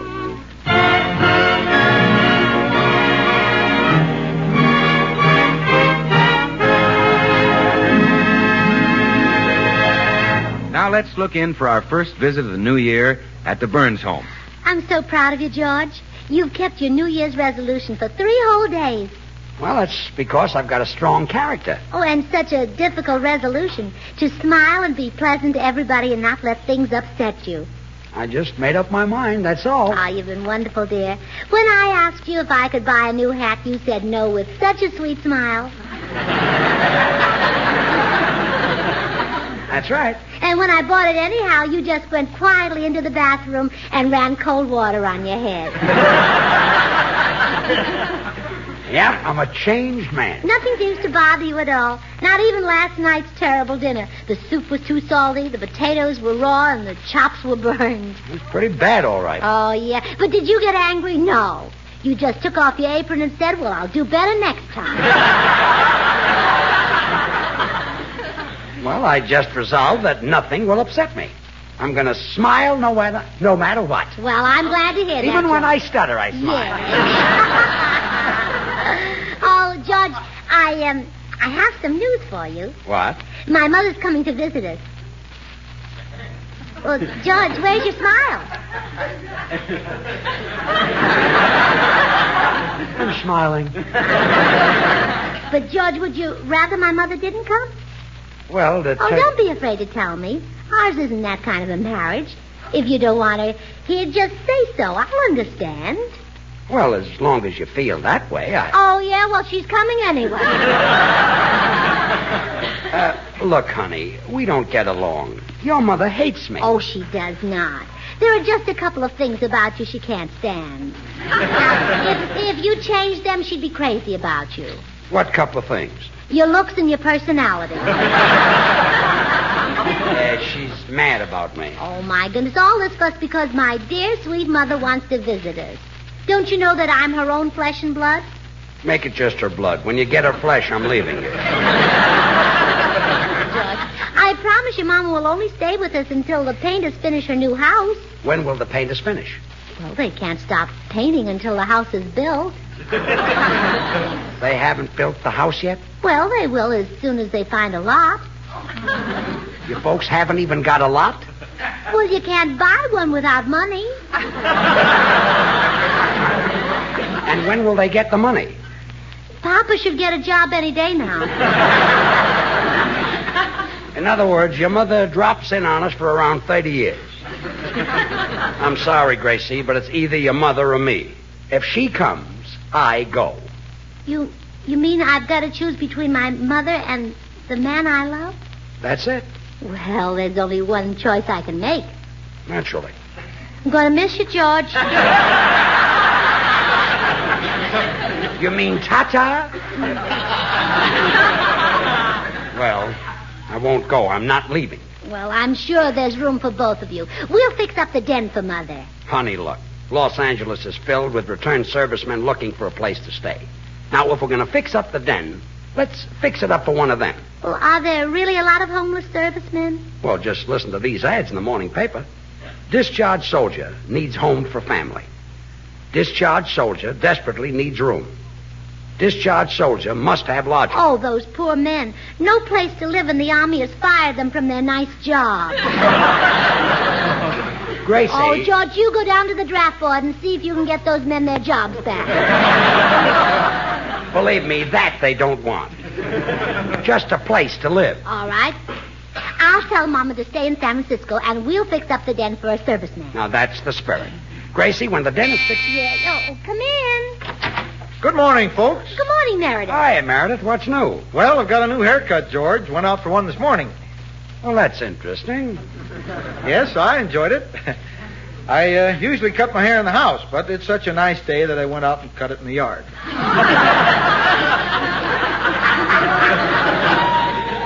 Looks like you use the hedge clippers. No, they're a little too heavy to get a good grip on. Oh, yes, they're heavy. Would you like some breakfast, Meredith? No, thanks, Gracie. Matter of fact, I just dropped in for a minute to tell George the finish of my joke about the porcupine. If you don't mind, I started to tell it at your party, but I never did get to pull the snapper. Meredith, if you start that again, so help me. George, remember your resolution. Smile. Oh, sure. Go right ahead, Meredith. Pull the snapper. Okay. Ha! Speaking of porcupines, I'm reminded of the little blue-eyed toddler. Meredith, I remember how it began. Just tell me the finish. The snapper. Gee, I'd like to oblige, George, but I memorized the joke just the way it is in my book. And if I don't start at the beginning, I can't remember how to pull the snapper. Well, let her snap. Speaking of porcupines, I'm reminded of the little blue-eyed toddler who chanced to go into the zoo one day. You have to with her... start from the beginning every time? That's right, Gracie. Speaking of porcupines, I am reminded of the little blue-eyed toddler. You couldn't stop now and then keep going? No, afraid I couldn't. Speaking of porcupines... Wow, that's amazing. Speaking of porcupines... I can't believe it, George. Gracie, listen.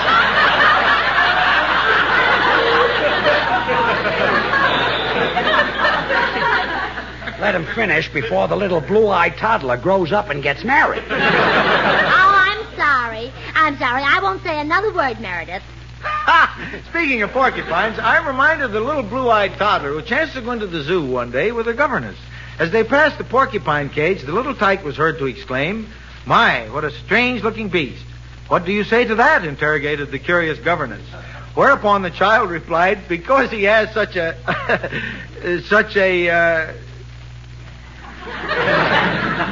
Well? How do you like that? I've forgotten the snapper. Well, that's fine. But don't worry, George. I'll go read my book and brush up on it. I wish you wouldn't bother, Meredith. No, it's no trouble at all. After all, I live right next door. Yes, I know. That makes it mighty handy when a fellow's got some snappers he wants to pull. I'll be back. I wonder if Meredith has a long lease on that house next door. Oh, yeah, he probably has. With this terrible housing shortage, anyone who has the place is hanging on to it. Say, that reminds me. Let's go in the den and fix it up for that service. All right. Oh, I'll bet this room will look mighty good to a boy who's been on those islands like Okinawa and Guadalcanal and KP and Guam. KP? That's an island? Well, it must be. Meredith Wilson was in the Army for 3 years, and he said he spent most of it on KP. Oh, yeah. That's a small island surrounded by dishwater.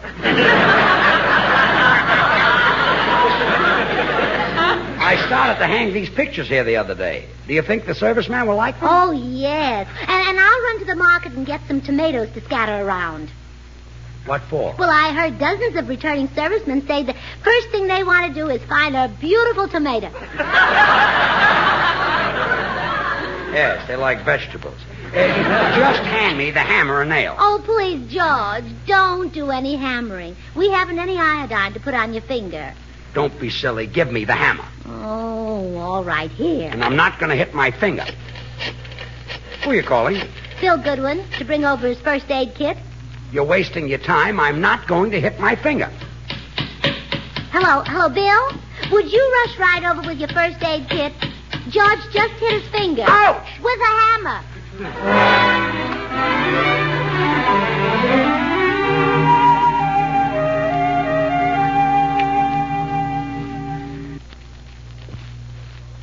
There you are, George. Your finger's all bandaged. Thanks, Bill. Oh, what do you think of our idea of taking in a veteran, Bill? Oh, it's swell, Gracie. We got a Marine sergeant staying at our house. Oh, really? Yeah.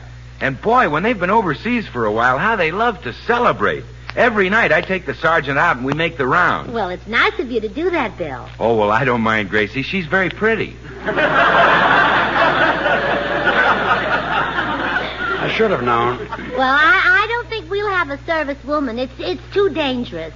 I wouldn't want her to walk in here, starve for the sight of a man, and find my George. No, she's done her part. We shouldn't let her down now.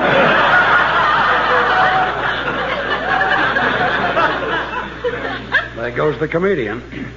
Well, I'm not anxious to have any lonesome female around, even if she is pretty. She'd probably want me to dance with her and go driving with her, and she might even want to go parking someplace and... Say, that's not bad. Just kidding, dear. Oh, there's Meredith at the door. Oh, no, not the porcupine again. Look, Gracie, slip out the back way. Run next door to Meredith's and get that joke book of his. Oh, in case he forgets the story again, huh? Yeah, that's it. Now hurry. Yeah, all right, dear. Hey, shall I open the door, George? Bolt it. Bolt it? Bolt it. Well, okay. What's the big idea? Meredith insists on telling me jokes from that corny book of his. Oh, George, you don't know how poor Meredith feels when you don't laugh at his jokes. What if people didn't laugh when you told it? I guess you do know how he feels. Never mind. Anyone home in there? I'm back with the snapper. Be real quiet, Bill. Maybe he'll go away.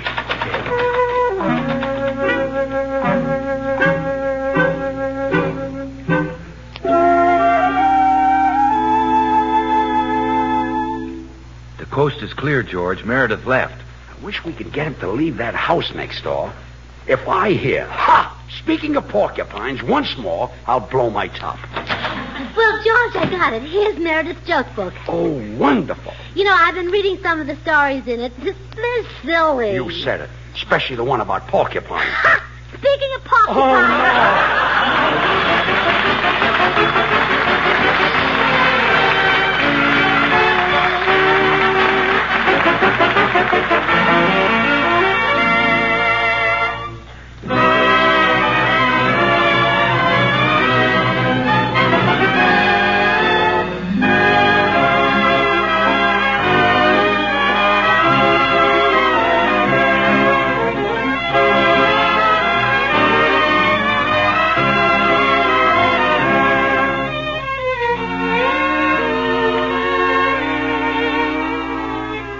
Say, Meredith, don't you think when folks hear that familiar strain, just about everybody knows what you're playing? I'm sure they do, Bill. I think practically the whole world must know the Missouri Waltz.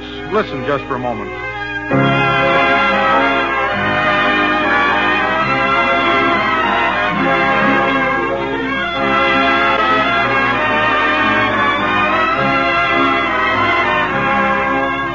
Yes, the Missouri is certainly a name that's just as familiar to American music as the river itself is to the American scene. And you know the Missouri River is part and parcel of so many names rich in American lore. Why, its headwaters are formed by the Madison, the Gallatin, the Jefferson.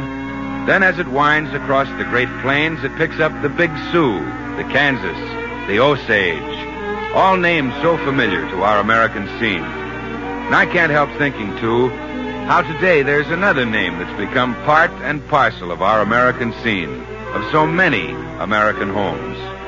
It's the name Maxwell House, signifying a coffee blend of true distinction, combining these fine Latin American coffees, Manizales for mellowness,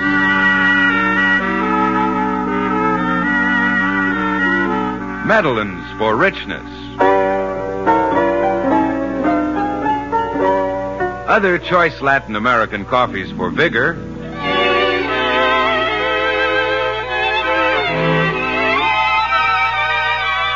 and Bucaramangas for full body.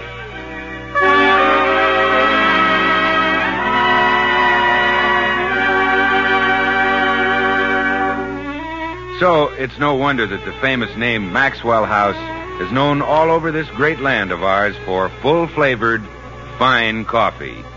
Good to the last drop.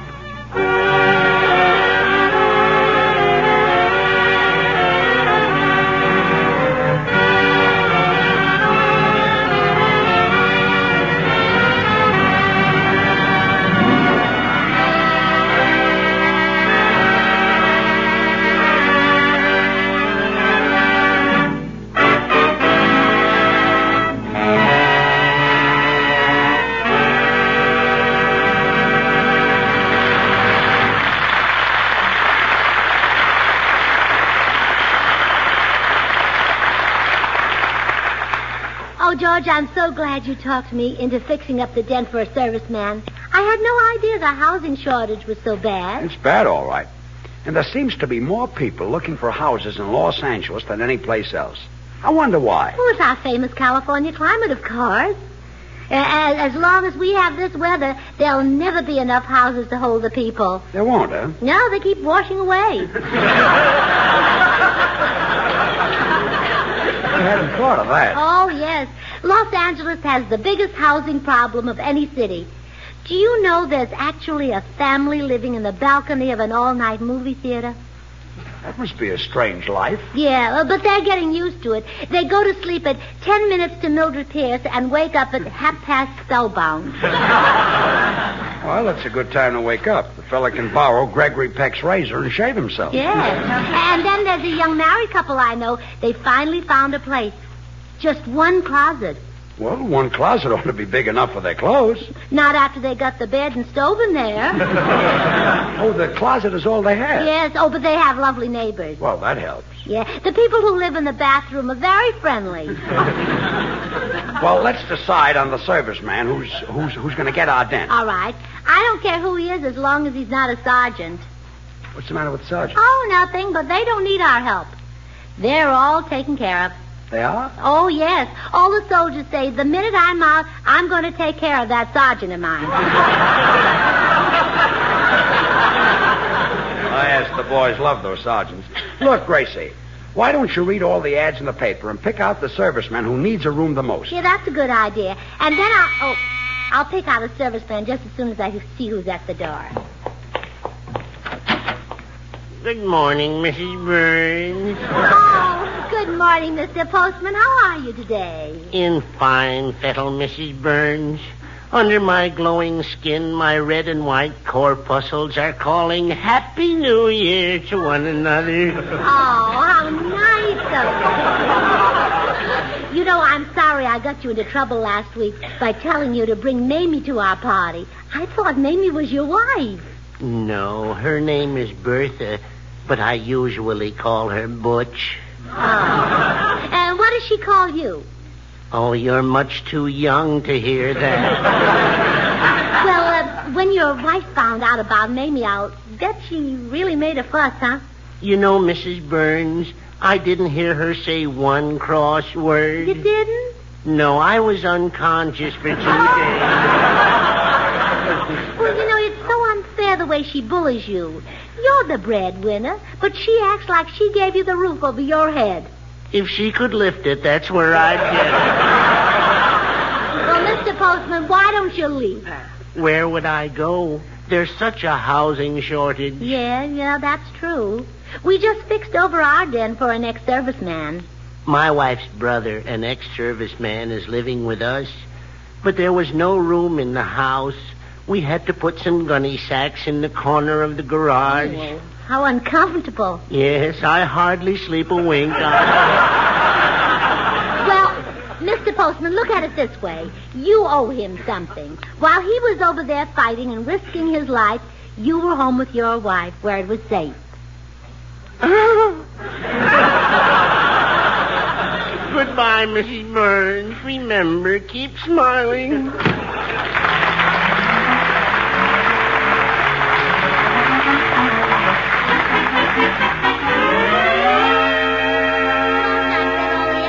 And I found the serviceman who needs a room the most. Good. Now listen to this.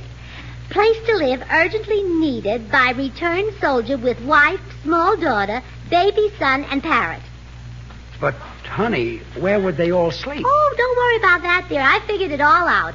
The soldier and his wife will take our room. The children will take the den. I'll take the couch in the living room, and we'll hang the parrot's cage in the pantry. And where will I sleep? We'll put an ad in the paper. Oh, no, you don't. Oh, well, we'll work that out. Now, listen to the rest of my schedule. In the morning, you get up at 5 o'clock. I haven't been to bed yet. Well, that saves you the trouble of getting up. Now, you wake the soldier. He takes the shower and wakes his wife. She takes the shower and wakes me. I take my shower, and then the soldier's wife bathes the 2 children. How about me? Oh, you're big enough to bathe yourself. If there's any hot water left. Well, next comes breakfast. First the soldier eats, and then his wife eats, then the children eat, and then I eat, and then the parrot eats. Then I have breakfast. No, by that time it's lunchtime. Nice schedule. Now, first the soldier eats lunch, then his wife eats, then the children eat, then I eat, and then the parrot eats. Oh, no, he doesn't. I just ate the parrot for breakfast.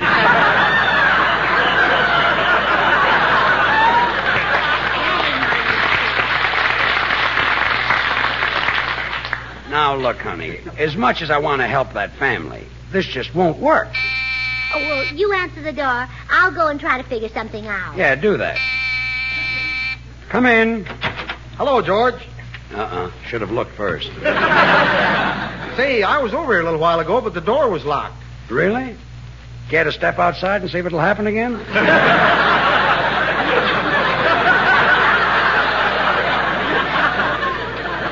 Well, later I might, but right now I want to tell you about the wonderful idea I've got. George, how would you like to go into vaudeville with me? Vaudeville? I've memorized that whole book of humorous stories and anecdotes. We'll call the act Meredith Wilson and Straight Man. Meredith Wilson and Straight Man. He's the fellow who asked the comedian the question. I know that. I know what he he does, Meredith. You explained that. Well, I think we can make a go of it, George. Vaudeville isn't dead. Well, believe me, this will do it. Meredith Wilson and Straight Man. Yeah. Isn't that too much billing for me? How about just Meredith Wilson and Man? Or Meredith Wilson and Straight? Well, that's okay. Or Straight Meredith Wilson. That's okay, George, as long as they spell Wilson with 2 L's. You know, lots of people think my name is spelled with 1 L, and they go around calling me Wilson. But it's Wilson with 2 L's. And now they can call you Wilson. Yes. Yes. It sounds better with 2 L's. Look, Meredith, forget this vaudeville idea. But gosh, George, I ought to capitalize on those stories. Can you suggest any better thing I can do with my joke book?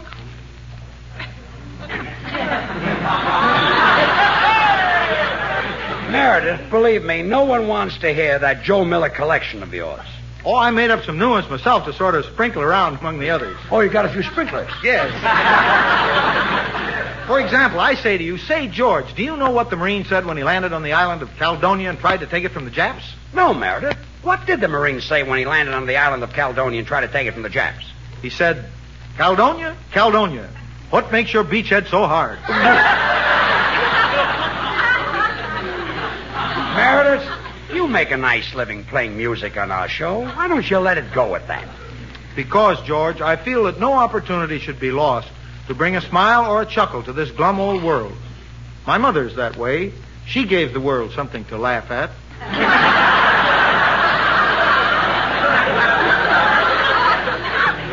And I had to hire it for my program. Well, to get back to our vaudeville Forget the vaudeville act. I'm not going to be your straight man. But, gee, I am. Come in. Well, hi, George. There's Hello, your Meredith. man, Meredith. There he is. Bill is going to be your straight man. Straight man for what? My vaudeville act, Bill. Huh? I got a humdinger of an opening. We meet in the center of the stage, and I say to you, pardon me, would you give me $10 for a cup of coffee? And you say, isn't that a lot for a cup of coffee? Whereupon I reply, well, I'm a big tipper. Then I walk off the stage and leave you standing there. You're not going to leave me standing there, not after that.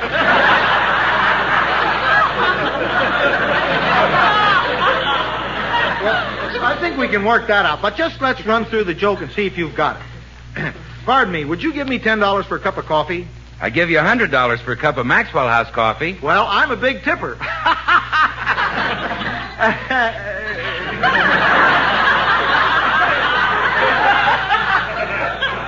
Bill, I don't think it's quite as funny that way.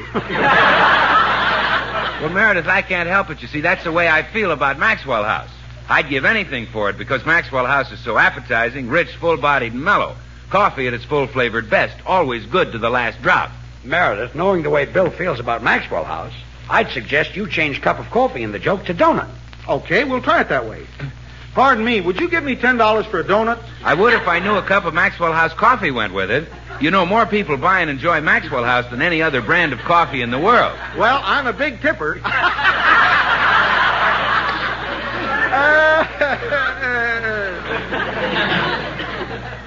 Now, that didn't seem to help it much. I think maybe you're the best straight man, George. Bill, if you don't stop talking about Maxwell House coffee, I'll be back in vaudeville. If I do stop, you'll be back even faster. Look, comedian, why don't you run along and take the jerk with you? Okay, come along, Bill. If Meredith doesn't move out of that house next door, I'll wind up in a straitjacket of all the broken-down jokes. Well, George, I've worked out a new schedule. New schedule. Yeah. For the serviceman and his family.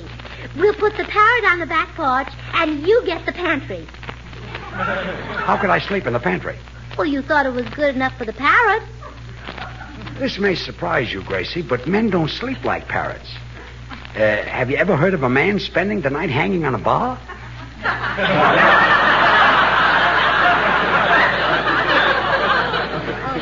W.C. Field? I'm wrong. Look, honey, I'm not just thinking of myself. The serviceman and his family would be very uncomfortable. Yeah, that's true. Now, I've got a great idea for you. If you can get Meredith Wilson to move away from next door, the serviceman and his family could have that whole house. Oh, George, that's a wonderful idea. Well, sure. Then we can rent our den to one ex-serviceman like we planned. Well, George, I see it all now. I'll go right over and talk to Meredith. Well, if I do say so myself, that was a smart piece of work.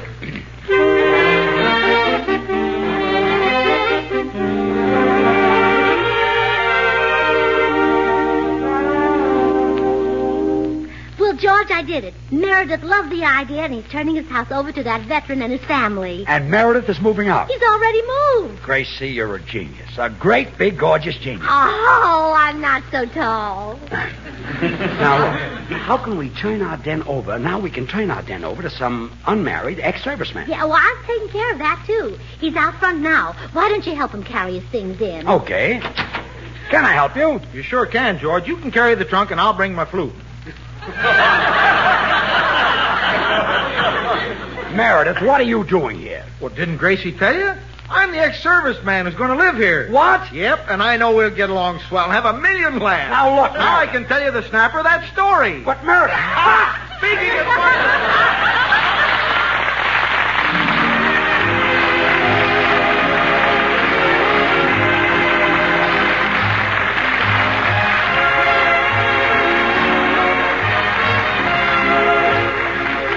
Join us again next week when we'll all be back. George Burns, Gracie Allen, Meredith Wilson and his orchestra, and yours truly, Bill Goodwin. Until next Thursday, then, good night and good luck from the makers of Maxwell House, America's #1 brand of coffee.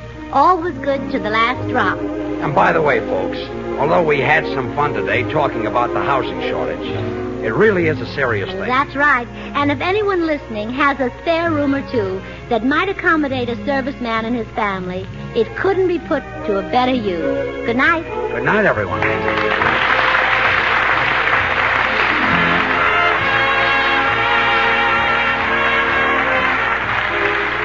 Stay tuned to this station because Dinah Shore's open house is coming on in just a second.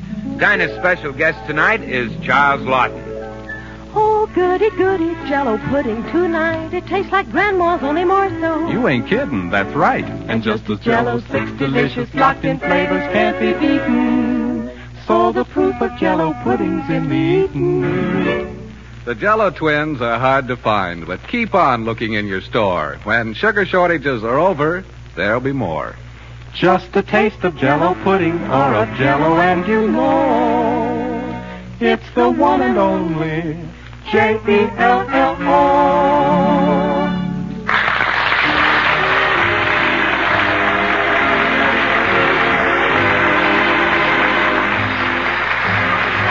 This is NBC, the National Broadcasting Company.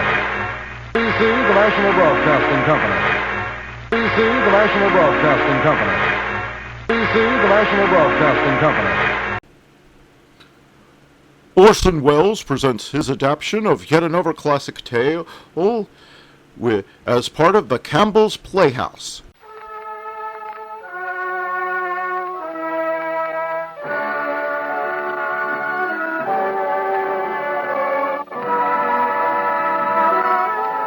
The makers of Campbell's Soup present The Campbell Playhouse. Orson Welles, producer.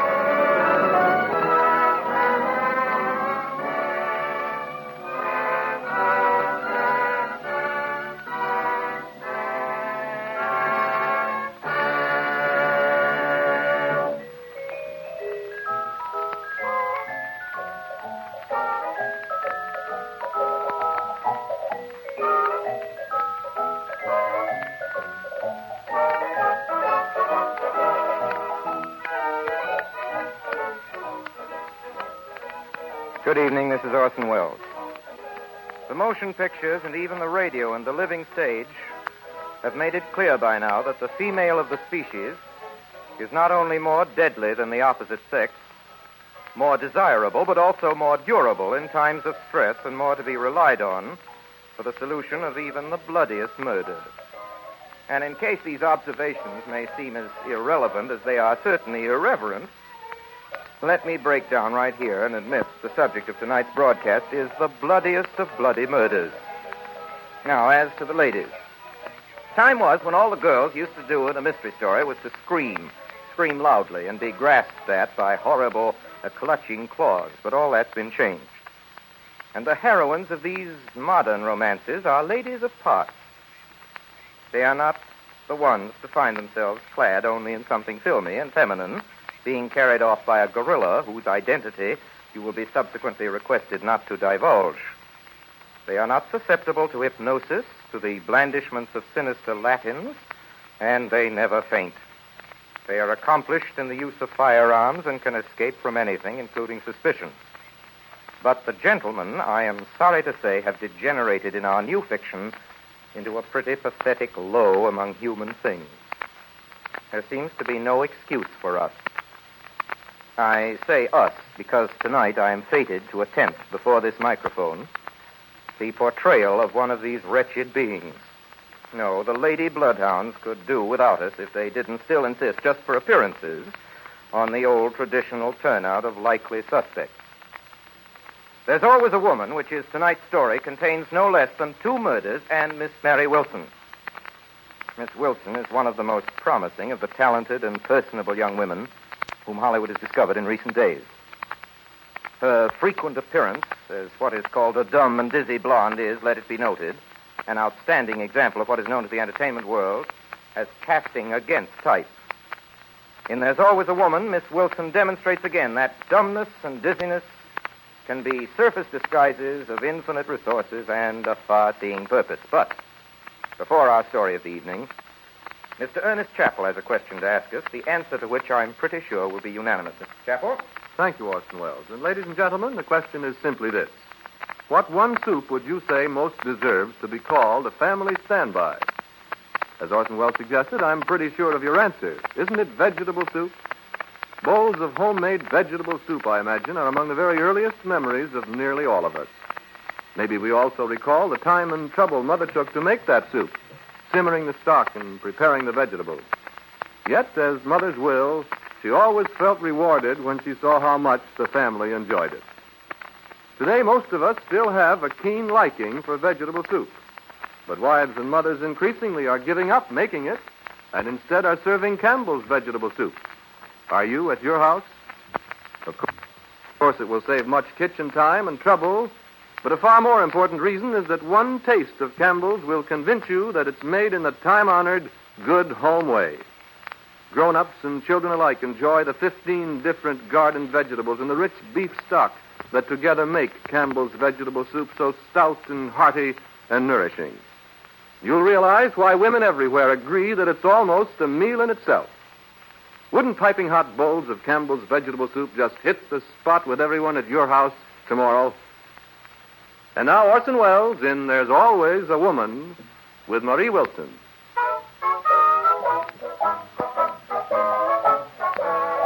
Statement to William H. Reardon for 3 months' rent. Due $375. Unless this bill is paid in on before the 1st, the undersigned reserve the right to re-rent the premises. Signed, Frank F. Carter. Oh, Bill, what are we going to do? I know what I'm going to do. I'm going to get my old job back. Hello? Is this the district attorney's office? Oh, District no, attorney Bill, there? no. Oh, shut up. This is Bill Reardon. Oh, hello, Joe. When'll he be in? Half an hour? Thanks. Oh, Bill, where's your prize? I just swallowed it. It's the only thing you can swallow on credit. Come on, Sally. We'll go down and see the DA together. You can make up your mind your husband is just too dumb to make a go of this detective business. Not me. I'm going to carry on here. All right, you carry on, but make sure to get out of here by the 1st of the month, unless you want Mr. Carter to re-rent you, too. Well, I hope you don't get the job. If I don't, there's a cute little bench in Central Park where we can spend the summer. Oh, Bill. And don't be too sure of that bench. It's first come, first served in Central Park.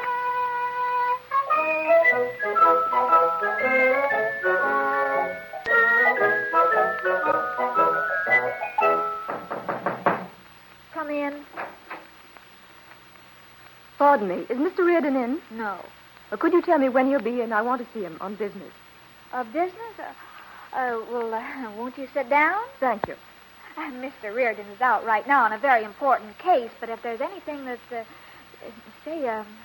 could I have him call you? I prefer not to give my name. Well, just as you wish, Mrs. Fraser. How did you know my name is Fraser? Well, your picture was in the papers when you were married, and it's a detective's business never to forget a face. Are you a detective? I'm Mr. Reardon's chief operator. I handle all his women clients. You see, women often feel that they can talk more freely to another woman. And you keep this matter confidential. Well, I won't even discuss it with Mr. Reardon. But he'll have to know, won't he? Well, not unless you want him to. You see, you'll be entered in our books as a number. Now, just a moment. Let's see. The last case was, number 375.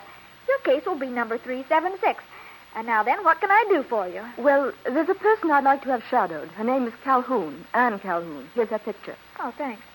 Gee, nice looking, isn't she? To Lola, who is doing a much better job than I would have done, Anne.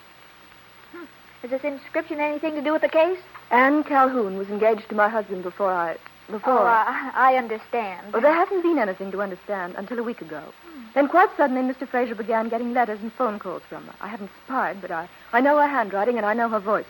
There's something going on between them, and you've got to find out. If I don't solve it by the first of the month, Mrs. Fraser, I'll retire from business. I'll just leave this office. By the way, if you want to get a good look at her, at Miss Calhoun, she and my husband and I and Jerry Marlowe are dropping in at the Skyline Club tonight. Skyline Club? Well, I'll be there. Now, I dare say you want some advance money for expenses. I dare say. I don't know what your rates are, miss, but how would $300 do?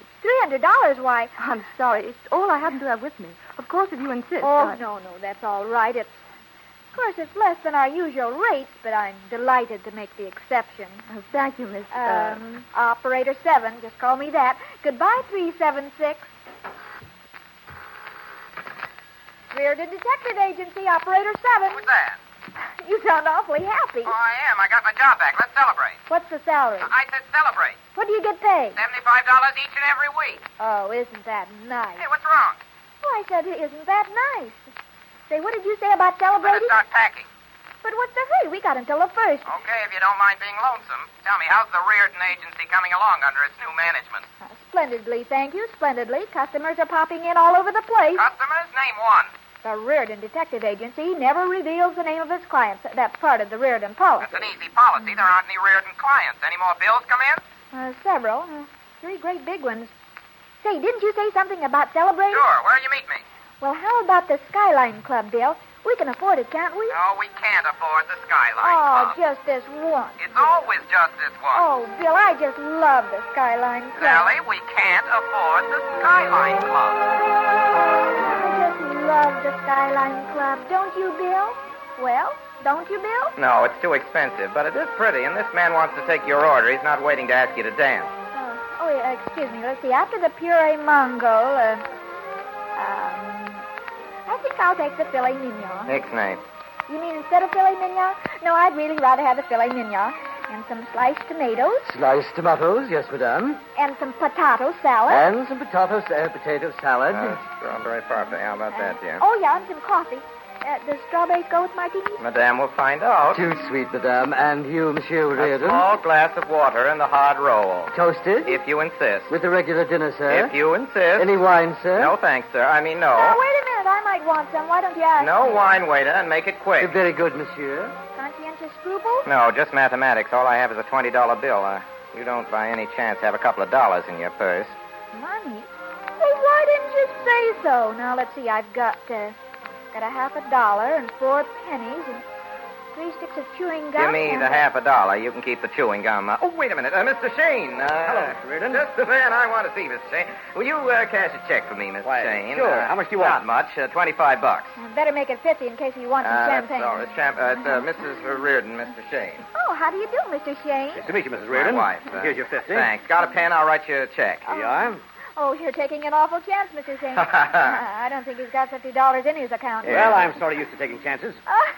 Your wife has a great sense of humor, Mr. Reardon. Have you noticed it, too? Here's your check. Thanks. Haven't seen you around lately, Mr. Reardon. No, I've been busy. How do you like being on your own? I'm not exactly on my own anymore. I'm back with the DA. Oh, that reminds me. You don't happen to have his home phone number, do you? Well, you did me a favor. Lexington 8672, and he won't be home till pretty late. Lexington 8672. Thank you. Don't tell him where you got it. Excuse me, Mr. Sheridan. The captain told me to tell you there's a call for you in the office.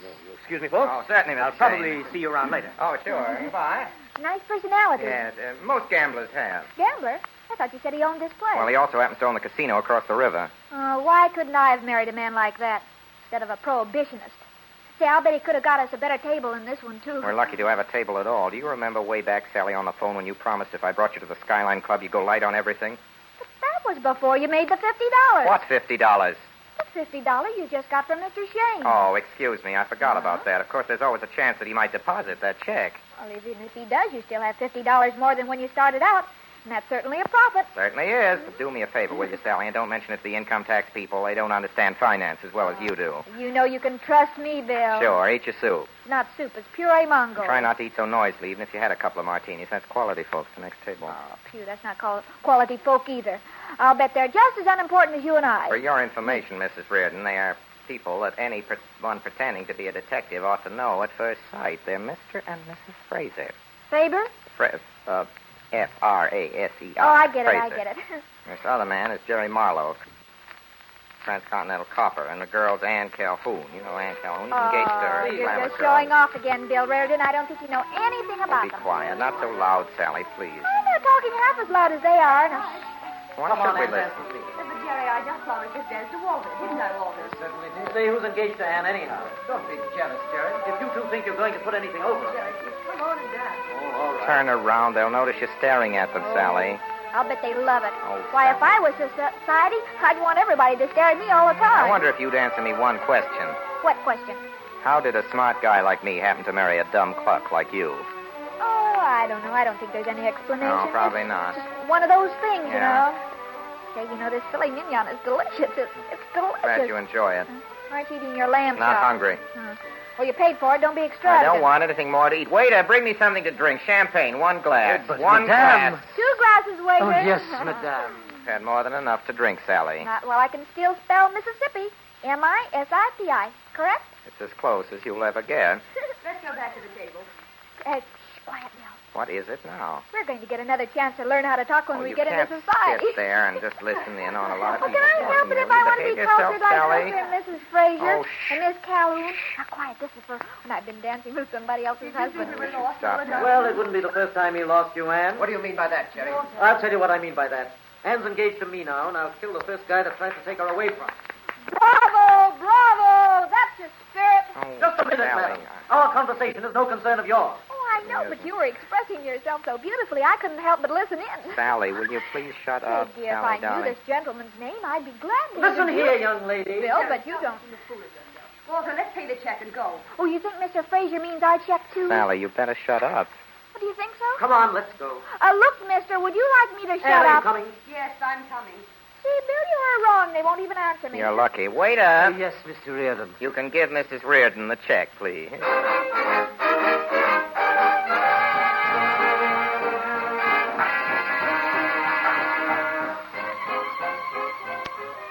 Hello? Daily Bulletin. Is it true what it says here in your paper? I beg pardon? It says here in your paper that Walter Fraser was shot. Shot dead in Jerry Marlowe's apartment. Just a minute. I'll give you the city desk. Okay. Good morning, city desk. Oh, can you tell me if it's true about Walter Fraser? Madam, are you kidding? Well, it's here in the headlines. It says Fraser was shot in Jerry Marlowe's apartment. You think we put it in to improve circulation? What do you want? Well, I wonder if I could interest you in the Fraser murder. Why? Did you kill him? No, but I think I know who did. I'm Sally Reardon of the Reardon Detective Agency. You know. No, I don't know, but go ahead.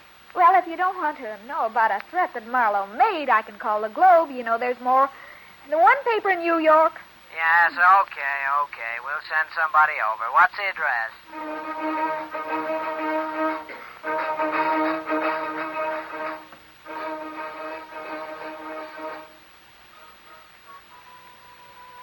Now, take it easy, Marlowe. I don't want to take it easy. And you're a fine lawyer, I must say. Take it easy. Can't you read? Marlowe guilty, says blonde investigator. Why should I hire anybody who says that? To make us stop saying That's that. bribery, Mr. Ketterling. I don't want any part of it. You made the threat, didn't you? Yes, I made the threat, but I didn't kill him. That's important, too. Not as important as you think. The important thing is to make sure you're not convicted. Mrs. Reardon is here, Mr. Ketterling. Good. Send her right in. And you be nice to her, Jerry. To a nice where I'd like to kill her. You keep on talking about liking to kill people, and you'll be a suspect in every murder trial in New York. This way, Mrs. Reardon. Oh, how do you do, Mrs. Reardon? Oh, are you Mr. Ketterling? You know Mr. Marlowe, don't you? Oh, well, we met last night, didn't How do we? you do? Well, maybe we didn't meet, but we spoke. Mrs. Reardon, I've explained to Mr. Marlowe that you've agreed to do some investigating for us. Well, you understand, Mr. Marlowe, we're very busy down at the office just now, but this was such an interesting case, I felt I couldn't afford to turn it down. That's very generous of you, Mrs. Reardon. Don't you think so, Jerry? Yes. Very generous. Very generous. Yes, Mr. Ketterling and I agreed upon $200 a week in expenses, didn't we, Mr. Ketterling? That's right. And here's your check, Mrs. Wait Reardon. a minute. Mrs. Reardon, how are you going to fix that newspaper story? Oh, that. Excuse me for waving this check in your face, Mr. Marlowe, but I want the ink to dry. Hello? Daily Bulletin. Give me the city desk. City desk. Good morning. Hello, this is Mrs. Reardon. Uh-huh. I've got a new story for you. Got your pencil ready? Ready? All right. Marlowe Innocent, says blonde investigator. Make up your mind, lady. Well, I know I said he was guilty, but just this minute I picked up some new evidence. And I hope it doesn't bounce.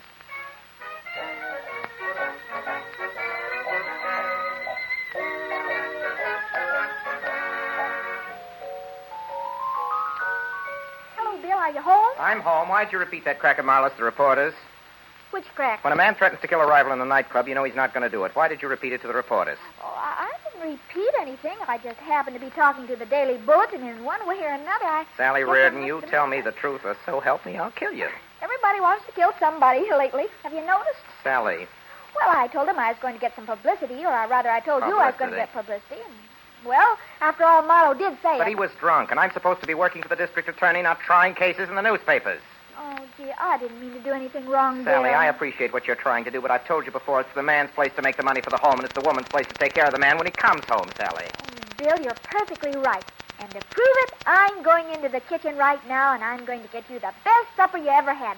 How do you want your coffee, weak or strong? Strong. I've got things to do tonight. What things? I thought you were going into the kitchen. But, Bill, a wife should take an interest in what her husband is doing, don't you think? No.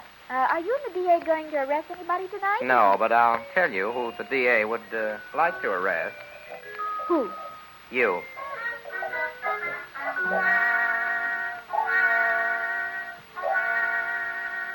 Mr. Marlowe, you're not going to get anywhere by trying to oppose us. What the DA wants is the truth. If you're smart, you'll cooperate with us. You'll all cooperate with us. Good morning, Mr. Reardon. Mrs. Fraser, you know District Attorney, Mr. Evans, I think. How do you do, Mrs. Fraser? We're sorry, of course, trouble you at a time like this, but it can't be I helped. can do it. Okay. We want to know exactly where in this apartment each person was when the shot was fired. How about you, Miss Calhoun? I was in the kitchen mixing a drink. And where was Mr. Fraser? I don't know. I'm sure he was in the living room. Is it true that you were once engaged to Mr. Fraser, Miss Calhoun? Yes, I was. And now you're engaged to Mr. Marlowe? Yes, I am. And what of it? Nothing, Mr. Marlowe. They may have to dig into some of these relationships. You're just trying to make a that's lot of all. talk. That'll do you. Where were you, Mrs. Fraser, when the shot was fired? I was in the library. I was reaching for the phone. Where were you, Marlowe? Well, to tell the truth, I'd had a couple of drinks. I couldn't swear where I was. Why, Jerry, you were in the kitchen with me. But, Jerry, I thought... Yes, Mrs. Fraser? Oh, nothing. You were about to say something. Jerry had just walked me through the living room to show me where the phone was. The shot came almost immediately, and I didn't think he had time to get back to the kitchen. He had just come back when the shot was fired. Well, what about it, Marlowe? I told you I don't remember. Nobody seems to remember much anything about this affair. I beg your pardon, What is it, Mr. officer? Reardon, but could you come out in the hall for a Sure, I'll moment? be right back. Excuse me, folks. Jerry didn't do it, no. Well, Fogarty, what is it? There's a crazy dame been trying to get in here. I told her she couldn't. She told me to memorize this message and to give it to you. Memorize it? Dearest darling, don't forget the butler, Sally. She said you were dearest darling, and you'd know who she was. I know who she was. No answer. Go back to your post. Hey, you there. Come back here. You the butler? Yes, sir. What's your name? Gregson. Where were you last night, Gregson, when Mr. Fraser was murdered? Oh, I was asleep, sir. The shot waked me. I put on a bathrobe and I came down. How long have you worked for Mr. Marlowe? I engaged him in London 2 years ago. Nothing wrong with your memory now, Mr. Marlowe, is there? Well, you better start remembering some recent night. I want to take a look at your pantry, Gregson. Yes, sir. Come on. I'm going to search this apartment. We haven't been able to visit Gregson. Oh, I don't know, sir. You haven't seen it, have you? No, sir. Get away from that door. What are you trying to do? Conceal something in that icebox? No, I wasn't trying to conceal I'll take a anything. look anyway. It's all right. Wait a minute. That's a funny place for an ice cube tray. Well, I didn't have time to put it back in the right place. I'll sir. just take a look at it. Well, what have you got to say now? Well, I don't think I understand. It's not so hard to understand. There's a gun frozen into that tray, that's all. I never saw it before. Well, what have you found? Nothing much, just this gun. Where was it? In the ice cube tray. How do you account for that, Grigson? I don't know, sir. Ever handle a gun? No, sir. Here, take hold of this gun of mine. Don't get scared. I'm taking the cartridges out. Yes, sir. You say you never shot a gun? No, sir. Well, here's your first lesson. Shoot this. Oh, no, sir. I couldn't. I wouldn't know how, Just sir. pull the trigger. Give me that gun. Yes, sir. You never shot a gun before? No, sir. You knew enough to release the safety catch before you pulled the trigger. Fogarty, take him downtown. You can't do that. Marlowe, you were told to stay in the other Are room. you trying to hang this on Grigson? Want to go along, Mr. Marlowe? You bet I do. Fine. Maybe they can help you to remember down there where you were last Yes, night. and I warn you, if any attempt is made to force the station... Come on. Just a minute, Bill. Yeah? Whatever made you suspect the butler? Oh, just instinct. You know how it is. You get a hunch. Just one of those things.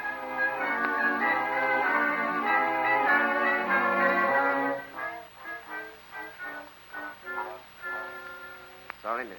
District Attorney's busy. Well, will you please tell him that Mrs. Reardon is here? I'm sorry, you'll have to wait. You'll have a chair, please. Why, how do you do, Mr. Reardon? Oh, Mr. Shane, fancy meeting you here. Can I sit next to you? I wish you would. Tell me, Mr. Shane, what is a high-class restaurant owner doing in the district attorney's office, if I may ask? Oh, I get around. Say, I hope you aren't here to complain about my husband's check. No, that hasn't bounced yet. What might you be doing in the district attorney's office, if I may ask, Mrs. Reardon? Some new clues on the Fraser murder? How did you know? Oh, I've been following you. You've been following me. In the papers. Oh. As I understand it, you no longer think Jerry Marlowe is guilty. Oh, no. That first story I gave out was just a red herring. Suspect the butler? Oh, no, it's never the butler. When you've read as many... when you've handled as many detective cases as I have, you know it's never the butler. Oh, they always look guilty, but it turns out they never are. They found the gun on him. Oh, they always do. That's just to throw you off the track. Now, no, there's just one clue that may be worth... Mr. Shane, maybe you can help me. I'd appreciate the opportunity. Just what was in that envelope that Anne Calhoun gave you the other night? Envelope that Anne Calhoun gave me? The night I was in the Skyline Club with my husband. I don't know what you're talking about. Shane. Yeah, hello, Mr. Evans. Shane, I'm sorry, but I won't have time to see you. Well, I called you the other night. You said to be sure and drop in Yes, this I morning. know, but that was before this Fraser case turned up. Come in and see me next week sometime. All right, I'll call you when I'm ready for you. Okay. Goodbye, Mrs. Reardon. Goodbye, Mr. Shane. Think it over. Oh, could I have a moment, please, Mr. Evans? I must talk to you. I have some very important clues. I've been reading all about your clues. Oh, but this is a new one. Yes, tell them to your husband. Maybe he'll listen to you. Oh, no, you see, he isn't speaking to me these days. Yes, smart fellow, Reardon. You know, Mr. Evans, I think he's mixed up in this case. Who, your husband? No, Mr. Shane. As it happens, I was talking to Shane over the telephone just about the time the murder was committed. What do you think he was doing? Holding a receiver in one hand, a revolver in the other? Maybe he's a ventriloquist. Look, Mrs. Reardon, I have great sympathy with your husband, greater now than with any man I have ever met. And if you don't stop butting into this case... trying to help serve the ends of justice. The ends of justice have gotten along very well now until without you. So will you please go away? All right.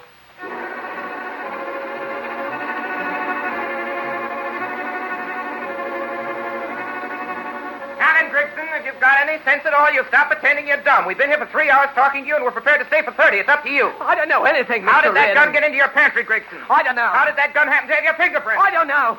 You can't pin this On thing the on me. 2nd of this month, you went to a pawn shop located at 374 Hillcrest Drive, Newark. No. You bought a revolver there for $15. No, I The pawn didn't. brokers identified you from your photograph. I don't Before believe you it. bought the revolver, Grigson, you examined several rifles. No, I didn't. He tried to sell me I a thought rifle, you'd but... walk into that, Grigson. Well, I bought the gun for Mr. Marlowe. Marlowe sent you to a pawn shop. No. He gave me $20 to go and He buy gave a you gun. $20 to buy a gun, and you bought one for $15. Chiseled him out of $5. Well, I hid the gun for him. Oh, didn't I? you did hide the gun. Well, after I bought the gun, Mr. Marlowe kept it in a drawer in his room. About a week ago, the gun was missing. Did you speak to Marlowe about it? No, I didn't think it was any of my business. Go on. Well, when the shot was fired, I put on my bathrobe and I rushed down. Fraser's body was lying on the floor. A woman was screaming. Yes, Mr. tell Marlowe. us about that. Tell us about Mr. Marlowe. Well, he was trying to quiet the ladies. Mrs. Fraser and Miss Calhoun. I saw a gun lying by the French window. The gun you bought at the pawn shop? Yes.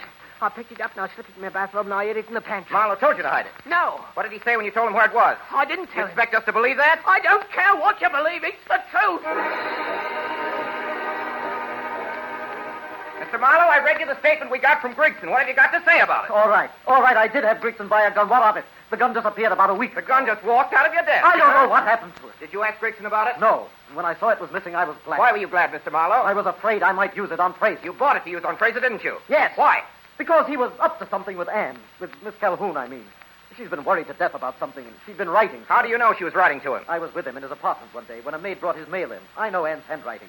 He didn't open the letter. He just looked confused and slipped it into his pocket. Any idea what it was all about? No, she denied everything, and he lied. I was going crazy. I'd have killed him all right. I'm sorry I didn't. Cheer up, Marlowe. Maybe we can prove you did.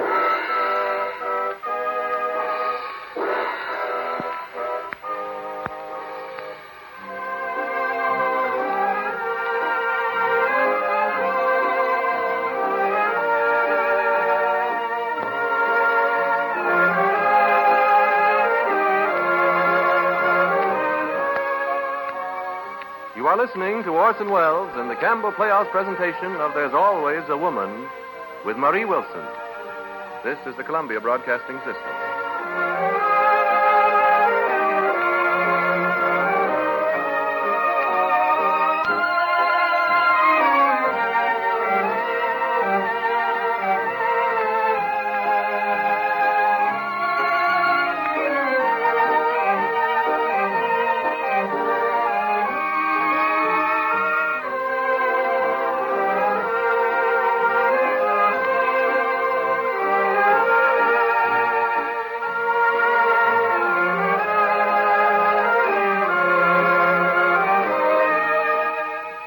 This is Ernest Chappell, ladies and gentlemen, welcoming you back to the Campbell Playhouse. In a moment, we shall resume our presentation of There's Always a Woman. But first, as we all realize, in a very few days now, the Christmas holidays will be upon us. And with the children home for vacation, we usher in the happiest and the busiest season of the year. Perhaps the busiest person of all in every home will be Mother. There'll be entertaining, dinners to be given, gay parties for the young people, possibly relatives staying over. And the task of planning, preparing, and carrying through this round of Yuletide activities will, of course, fall mainly upon Mother as the heart and center of the home. Among these tasks of hers, none will loom larger, probably, than the planning of meals. And so I'd like to remind every mother listening tonight of the part that well-chosen soups can play in holiday menus. Apart from the wholesome nourishment you know good soup provides for everyone, not forgetting the children, you'll be delighted to see how the serving of a tempting soup can dress up even your simplest meal. Give it a really festive touch. During the holidays just ahead, I'm sure you'll want to serve Campbell's soups often for their fine, home-like flavor and for the real help they can give you in meal planning these busy days. And now Orson Welles resumes our Campbell Playhouse presentation of There's Always a Woman with Marie Wilson. Thank you, Mr. Chappell, and we'll proceed in just a minute. But before we do, who killed Walter Fraser? Did you do it, Mr. Wells? Well, that isn't fair. I'm the detective, but you never know. How about Marie Wilson? Sally? Mr. Chappell, you're speaking of my wife, but she knows more than she's telling, or she's telling more than she knows. Why, Bill, I never knew you cared. In fact, I think there's less to Miss Wilson than meets the eye. Well, how about me? Who are you? You know perfectly well, Orson Welles. I'm Ray Collins, heavily disguised as Nicky Shane, the gambler, and I'd like to know what Grigson the butler was doing with Marlowe's revolver in the ice cube tray. Everett Sloane, you're playing Grigson. Now, just a minute, Ray. I must warn you, Everett Sloane, that anything you say will be held against Grigson. Well, I don't want to name any names, but the gun belongs to Edgar Barrier, who's playing Marlowe. Yes, but I don't keep my guns on ice. Shall we suspect the ladies? Cad Bounder. That was Mary Taylor and Georgia Backus in the order of their appearance. Mary Taylor plays Lola, the first client of the Reardon Detective Agency, the wife of the murdered man. And Georgia Backus plays Anne Calhoun, who was engaged to the murdered man and who is now, interestingly enough, engaged to Mr. Marlowe. I object. This is irrelevant. Name, please? Frank Reddick. Never mind the billing, Frank. Okay, I'm playing your boss, the district attorney, and I'll thank you to get on with the case. Remember, please, that a murder has been committed. That's right. There's another member in the cast, Mr. Richard Wilson. I'm sorry, Mr. Wells. I'm Walter Fraser. I can't step out of character. I'm dead. I think this has gone far enough.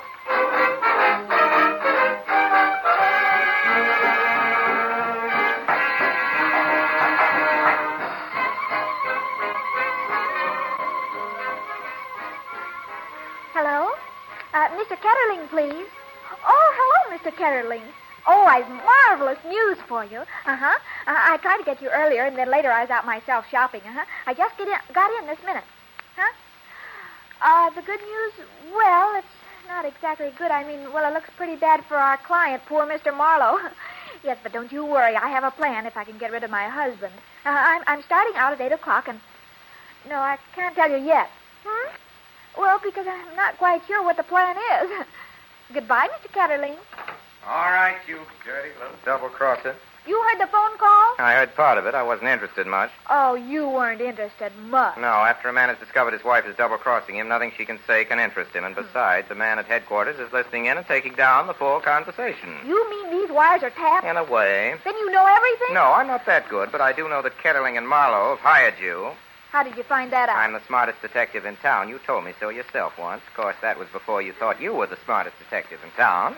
Anyhow, I got some clients. Yes, you got one client, a potential murderer. Is that so? To me, the most convincing proof that Marlowe was guilty is that he hired you. Only a desperate man would do that. But he's not guilty. That's your story, and you're being paid to think it. He had his man buy a gun in order to kill Frazier, and Frazier was killed. That adds up, doesn't it? No, it doesn't add up. The gun was stolen from him a week ago. Can you prove that? No. But I'm going to. You haven't got a chance. Well, if I do, will you admit that I'm a better man than you are or am? Well, anyway, just as good. You bet. I know when I'm licked. Well, I must be running along. I suppose I ought to warn you that wherever you go tonight, you'll probably be shadowed by one of my men. Oh, that's not fair, Bill. All fair in love and war. Hey, this is war in a way, isn't it? But it's love, too, I guess, or I'd have divorced you long ago. So long, dear. Oh, so long. No, as a matter of fact, I'm going out, too. Oh, Bill. Yeah?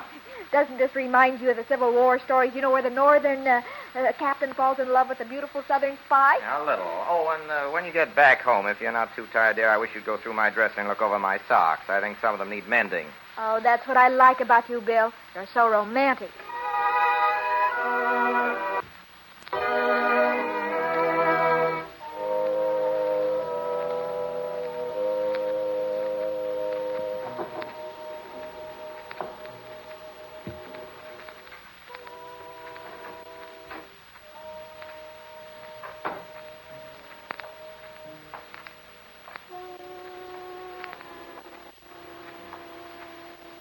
Pick him up.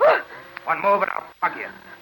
Giago, I didn't know anybody else was here. You'll ever leave this room alive. Oh, I'm married to the greatest detective in the whole world, and he'll track you down to the end of the earth. You don't mean Bill Reardon. Oh, Bill. Yeah, I was never so glad to see anybody in my whole life. Lucky for you I was here. That fellow would have plugged you. Ooh, my legs are shaking. I was really scared. I'm glad you had that much sense. What are you doing here in Mrs. Fraser's apartment? Same thing you are, looking for clues. Sally, you're starting to get silly. Why don't you go home and mend those socks I told you about? There's Might a as lot well of them do in our the dresser, searching Sally. together. If you find a clue, you tell me, and if I find a clue... I know. If you find a clue, you'll tell the newspapers. Well, why don't you answer it? You're crazy. All right, I'll answer Hey, it. come here. Hey, let go of my wrist. You nitwit. I think you would have answered it. Well, it might be a clue now. We'll never know who was calling. That's right. Now, whoever was calling thinks this apartment is empty. I've got a hunch that's why the call was made.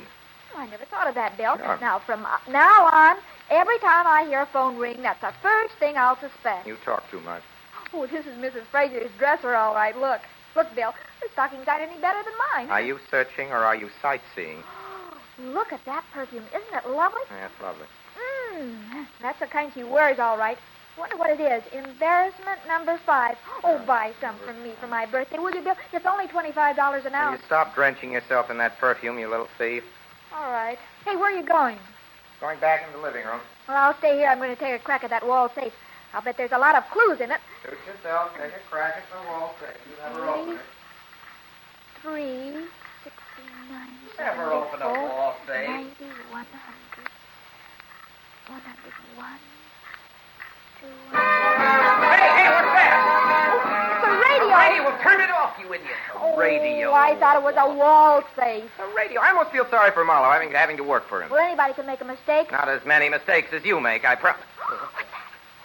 He's trying to get in. Out that light quick. Yes, get back to these curtains. Come on.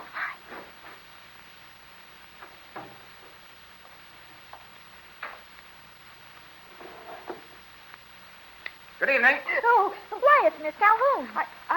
What's that letter you got in your hand? You just took it out of the drawer, didn't you? That's what you came here for, isn't it? What are you doing here? Now, don't try to change the subject, Mrs. Calhoun. Give me that letter. That's my letter. You give That's that back. mine now. Sally, come I'll back be here. seeing you. Hey, I've Sally. got to have that letter. I'll get the letter later, Miss Calhoun. Sit down. Why don't you tell me all about it? You wouldn't believe me anyway. Maybe not, but I'll tell you what I believe now, that you wrote Walter Frazier a blackmailing letter. Blackmail? Yes, blackmail, and when he wouldn't be blackmailed, you killed him. No. I'll tell you. Well, make it the truth, because I'll find out pretty soon, honey. I was desperate. I'd lost $2,000 in roulette. Roulette where? Shane's place. across the river. I gave him a bad check for it. I was going to ask Jerry Marlowe for the money, but I couldn't. Why not? You're engaged to him. Well, I didn't want him to think I was marrying him for his money. So I wrote Walter and asked him for old time's sake to lend me... And he did? If that was all, why'd you take your life in your hands to steal in here? Because I thought Lola might find the letter. I didn't want Jerry to know. Can't you understand? Are you sure Jerry doesn't know and suspect the worst? You're just trying to trap me and say that Jerry killed him. He didn't. If anybody did, it was Lola. She was jealous. I don't know what I'm saying. Yes, you do. I'm sorry, Miss Calhoun, but I'll have to arrest you. You can't. You have nothing to arrest me for. Have you got a permit to carry this gun in your purse? No. Then I can hold you in the Sullivan Act. Please, That's Mr. better, Reardon. isn't it, Miss Calhoun, than suspicion of murder?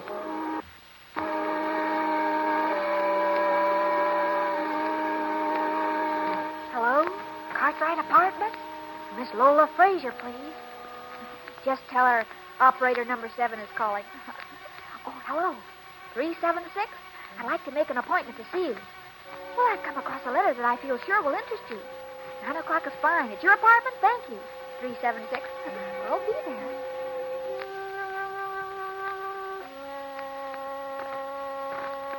Evans?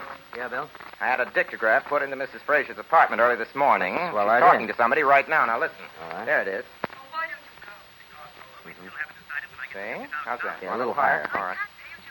There we are. Question is, will you pay me then? You know I'll pay You know who that man I'll is? get my money. I haven't the slightest idea. Someone found out Good. that your husband was writing out checks to Ann Calhoun, and that you knew about it, Yes, I Lola. did. They might go so far as to suspect you. I've got a hunch. If they ever found out that I knew you and that I left you to marry Wait. Walter, they might I'll tell even you. suspect you. Baby? What are you sticking around here for? She'll be here any minute. Who will? That Reardon girl, she called up and said she wanted to see me. Get her tonight. What's your step, Lola? Don't say a I thing. know that voice. Because even if you say hello to her, that dame thinks she has a clue. The wrong clue, but a clue. You better go out the Likely back to way. keep it She to might yourself. recognize you. Okay. So long, Lola. I wish I could place that voice. So do I. Wherever he is, certainly knows my wife, and I think I know. Hey, it must be the telephone. Good evening, Mrs. Frazier. I haven't Oh, much time. there wife. she is. That's Yeah. superb. Yes, a letter from Ann Calhoun to your husband. Al I finally found Calhoun. out that. I'm ashamed now I ever suspected her. I want to forget all that. Oh, but this is a clue. Why, But, it's a letter will you begging listen your to- husband for money, but between the lines, it's really very threatening. Look, it's practically blackmailing. Now, of course, if you have to know how to read it, the girl's got if it means not finding the murderer, I'd rather not do that than have anything cheap come out about Walter. Oh, you have a right to feel that way, but... Wish well, you'd go read it for home. yourself. I don't care to read it, Mrs. Reardon, but I do care to do this. What's oh, that? You've no right to Be destroy tearing that up, letter, that's the Mrs. thing. Frazier. Sorry, Mrs. Reardon, but I won't have any slurs on my husband's memory. Don't you want your What she husband gets for avenged? pieces. Yes, Will you I tell do her want Yeah. his Walter avenged. But I don't want his Did you name hear dragged that? in the mud. It just means I've got to find another clue, that's all. But don't you worry, Mrs. Frazier. I get one every minute. She gets one Oh, every now. Quiet or I'll fire you. I knew you'd have one. I felt sure you'd. If I tell you, will you promise never to reveal where you heard it? Why, 376, you can trust me. Well, when I went to that phone over there, just before the shot was fired that night, I heard someone on the line. Did you get there? Yeah. Wrong number? Oh, no. Somebody was talking in this apartment on the extension phone.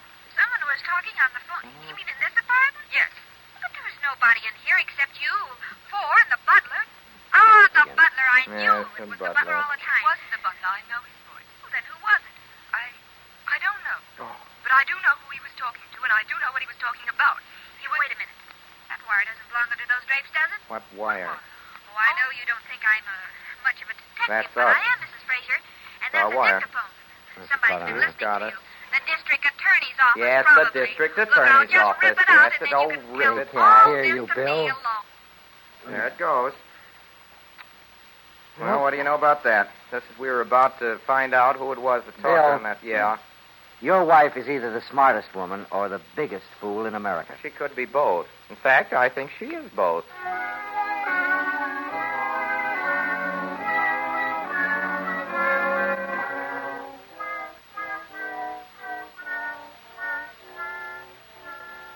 Mrs. Fraser, we know there was a man in your apartment earlier this I evening. suppose it was that dictaphone. Never mind, we heard him. Who was he? You might as well tell us. It was Shane. Nick Shane, that's who it was. What was he there for? I He wanted $50,000. What for? I owed it to him. You owed it to him. What for? I lost the money playing roulette. Quite a sum to lose gambling, isn't it? Now, did you ever play roulette? Oh, yes, for dimes. We weren't playing for dimes. I see. He promised to give me time to pay, but when this happened, he started pressing me. I couldn't give him the money. I didn't have it. Not yet. Shane seems to have done all right in that joint of his. Did you know that Ann Calhoun had lost money there, Mrs. Fraser? Oh, yes, we've been there together a couple of times, and we both know. And you knew Shane before you married Fraser. Yes, a long time ago. when I was a showgirl in Chicago. That's right. I thought I'd left all that behind me when I started to marry Walter. Oh, it's all right, Mrs. Fraser. You've told us all we want to know. I didn't know. You can go now, Mrs. Fraser. And you won't be disturbed again, I promise. Thank you. Thank you. All right. Well, that seems to let her out. Whom do you suspect now? How about Shane? He keeps turning up in this case. Shane is a gambler, uses strong-arm methods to collect. They all do, but I don't see Shane as Just the same, I'm not overlooking the fact that Frazier took his girl away from him. I wish somebody would do the same for me. You want to see Mrs. Reardon now, Mr. Evans? Yes, I guess we'll have to. We've been grilling her for 5 hours, the reel going over.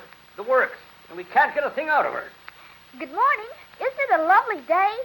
Listen, honey, I want you to realize how serious this is. Oh, gosh, Bill, I love you. A man has been murdered. The killer must be found. Now, do you understand that? Well, if you just let me out, I could This do is a matter for the police. If you work with them, I promise to take another crack at the private detective business. How's that?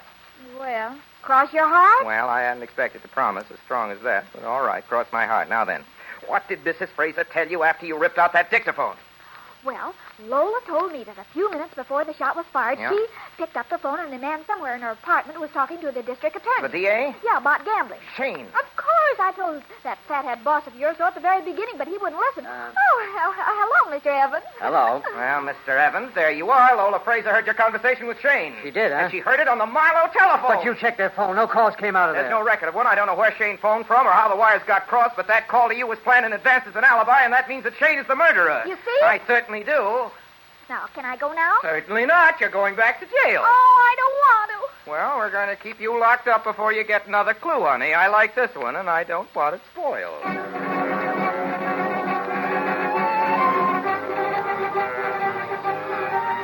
Nick Shane, wanted for murder. Calling all cars. Arrest Nick Shane, wanted for murder. 40 years, dark complexion, slight build, armed and desperate, take no chances. Calling all cars. Calling all cars.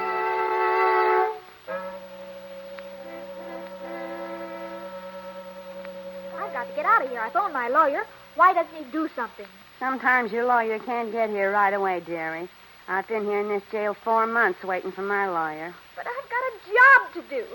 I'll beat them on this case if I have to burn for it. The nerve, putting me in jail so he can solve the case on my clue. What are you in for, dearie? For a murder that I'm going to commit.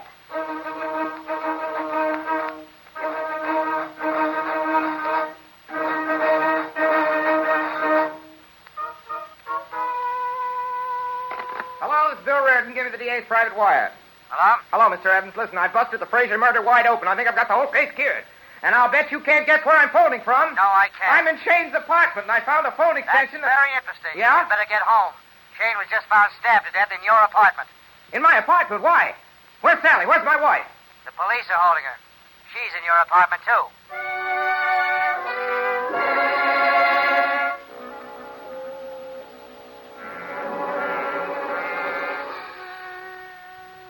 Well, it looks tough, Mrs. Reardon. Your cellmate down at the jail tells them you said you'd get someone or other if you had to burn for it. Gee, I was just kidding, officer. Well, that's no way to kid. Whew, say, is all that perfume on you? No, it was on Shane. The place was just reeking with it when I came in. I'll say it was reeking. Where are you going? Gee, I'm awful weak in my knees. All right, so you're awfully weak in your knees. Well, there's some smelling salts in the bathroom. I can go in alone, can't I? Well, I guess so. You guess so? Hey there, you can't do that. I'm going to break down the door, lady. I tell you, I'm going to break down the door. All right, lady. I'll teach you to play trick back. Where? What do you know? Hey, lady, come back here. You'll break your neck on that water pipe. Lady! Lady!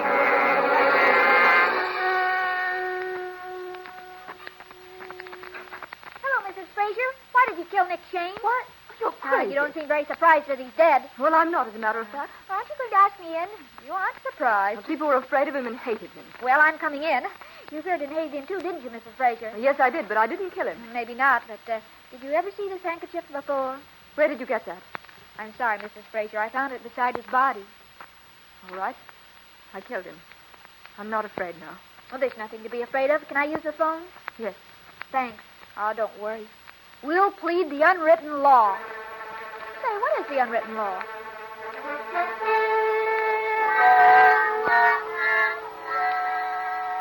Darling, are you sure you're all right? Of course, here's a confession. Did you sign this, Mrs. Fraser? I did. Sally, how on earth Oh, did she you came up to my apartment to see me with no intention of killing anybody. She was minding her own business, but this man, Shane, followed her and made a row just because she told me he was guilty. Then he pulled a knife on her. One word led to another, and there you are. It's all in the confession. Oh, let's go. I'm ready. Ready for what? For the truth?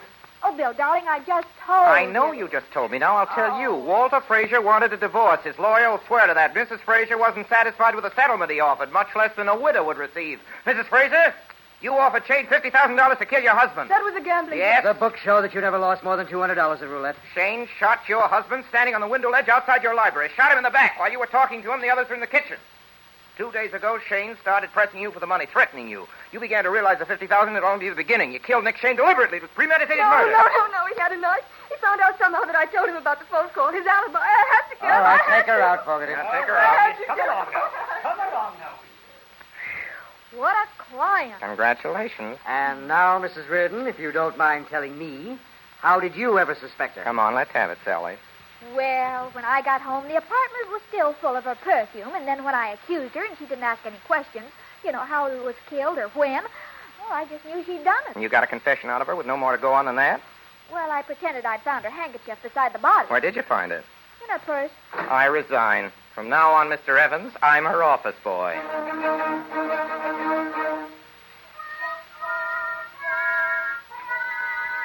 Here it is, Bill. What is it? The inside story of the Fraser case, or Secrets of a Girl Detective. Who wrote it? Me, I did. What for? for $500. We're going to put it on the radio. Give it here. Oh, you're tearing it up. I certainly am. All right. What's $500 to us anyway? $500, no matter who says it. But, Sally, Oh, but Bill, I wasn't going to give them any real inside dope. Sally, I'm crazy about you, but there's one thing that bothers me. If you're ever found murdered, there'll never be anyone to prove that I didn't do it.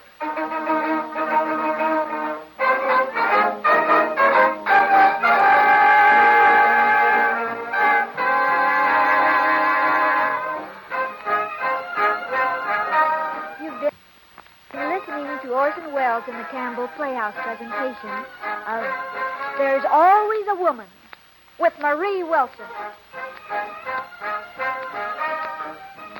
And in a moment, Orson Welles and his guests will be back with us. Meanwhile, I'd like to say this.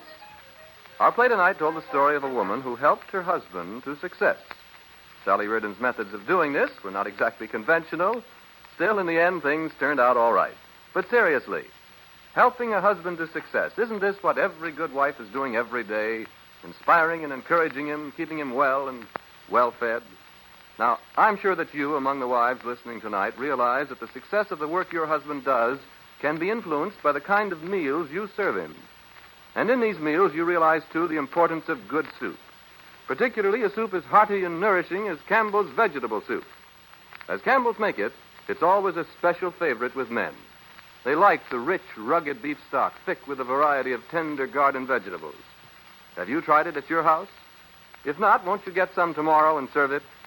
If you'll do that and compare its fine flavor and hearty substance with the best vegetable soup ever ladled from a home soup kettle, I do believe Campbell's vegetable soup will make its appearance regularly on your family table. And now I see Orson Welles as we turn to his microphone. Mr. Welles. It gives me great pleasure to present our guest of the evening, Miss Mary Wilson. Thank you, Orson Welles. Good evening, ladies and gentlemen. Mary Wilson, as you all know, ladies and gentlemen, has been making a series of highly successful personal appearances throughout the country. And from this tour of hers, one remarkable phenomenon has emerged. Wherever Mary Wilson has been, reporters and columnists have been fighting with each other to be the first to record those weird confusions of thought and language that are rapidly becoming known as Wilsonisms. Are you yawning, Miss Wilson? Mm-hmm. Why don't you put your hand over your mouth? Yeah, and get bit? That's the kind of thing I mean. Let me assure you, though, that despite these flagrant misrepresentations of her trenchant observations on life and letters, Miss Wilson's sole and single concern remains the eternal art of histrionics. Ah, now you're going too far, Orson Welles. I never did care for history. I'm an actress. Indeed you are, Mary Wilson. And a very beautiful and charming one. We hope you'll be with us again soon. And now, as to next Sunday night. Next Sunday night, ladies and gentlemen, is Christmas Eve.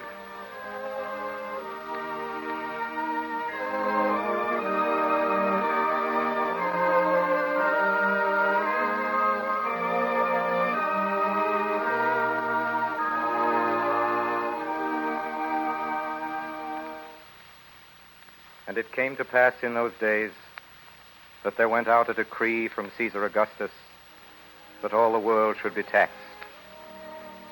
And all went to be taxed, every one into his own city. And Joseph also went up from Galilee out of the city of Nazareth into Judea unto the city of David, which is called Bethlehem, to be taxed with Mary, his espoused wife, being great with child. And so it was that while they were there, the days were accomplished that she should be delivered. And she brought forth her first son, and wrapped him in swaddling clothes, and laid him in a manger, because there was no room for them in the inn. And there were in the same country shepherds abiding in the field, keeping watch over their flock by night. And lo, the angel of the Lord appeared before them, and the glory of the Lord shone round about them, and they were sore afraid. And the angel said unto them, Fear not, for behold, I bring you good tidings of great joy, which shall be to all people. For unto you is born this day in the city of David a Savior, which is Christ the Lord. And this shall be a sign unto you. You shall find the babe wrapped in swaddling clothes, lying in a manger.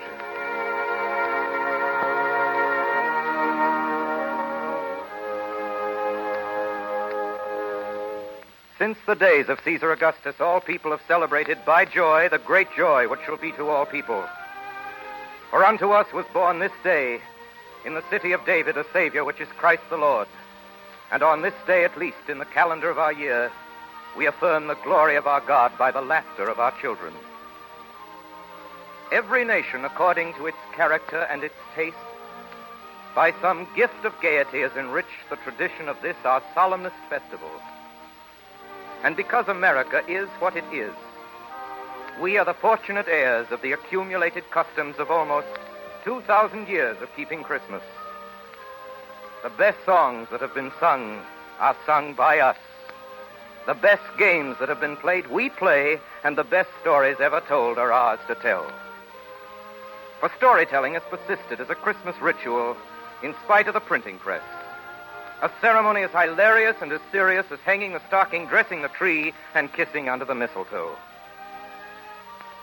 And because Christmas is first of all for children, Christmas stories are fairy stories first of all.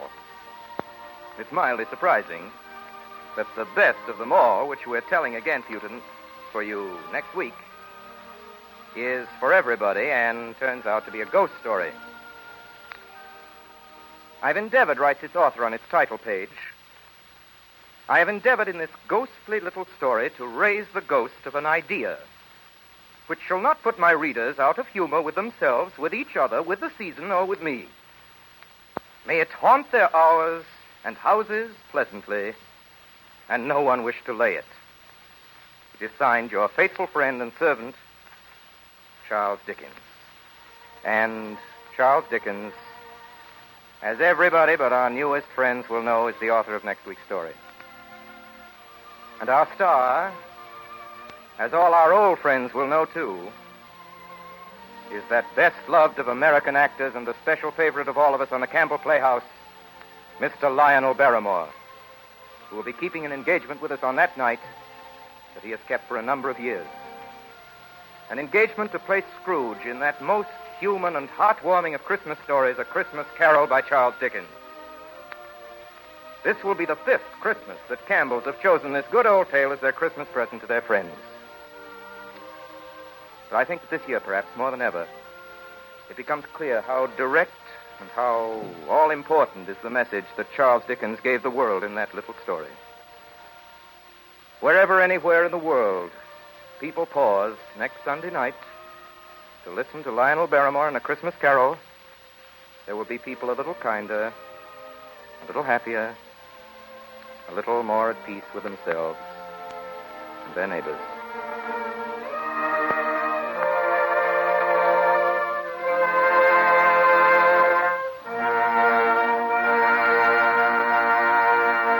And so, until then, until A Christmas Carol with Lionel Barrymore, my sponsors, the makers of Campbell Soups, and all of us here in the Campbell Playhouse remain, as always, obediently yours.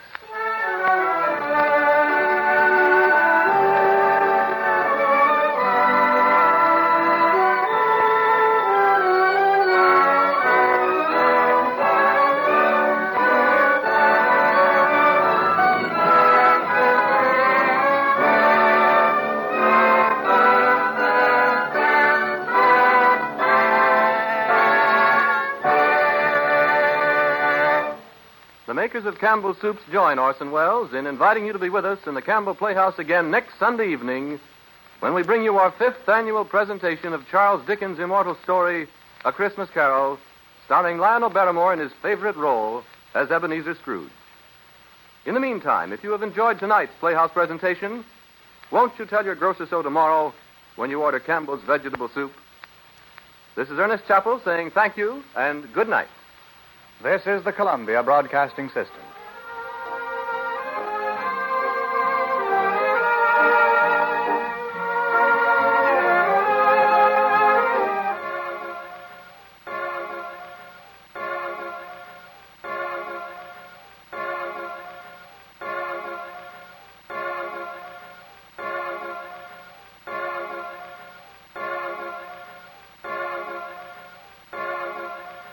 True crime stories from the 1940s and 1950s are up next with Jack Webb's Dragnet.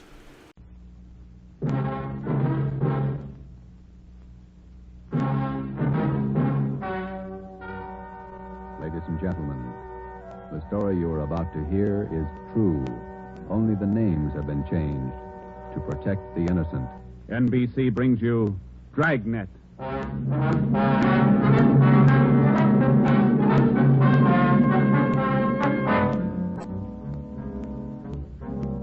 You're a detective sergeant. You're assigned to missing persons detail. You've never heard of Fountain Green, Utah. You've never heard of Juanita Lasky. Los Angeles is a big city, 452 square miles, 3,356,969 people. Your job, find her.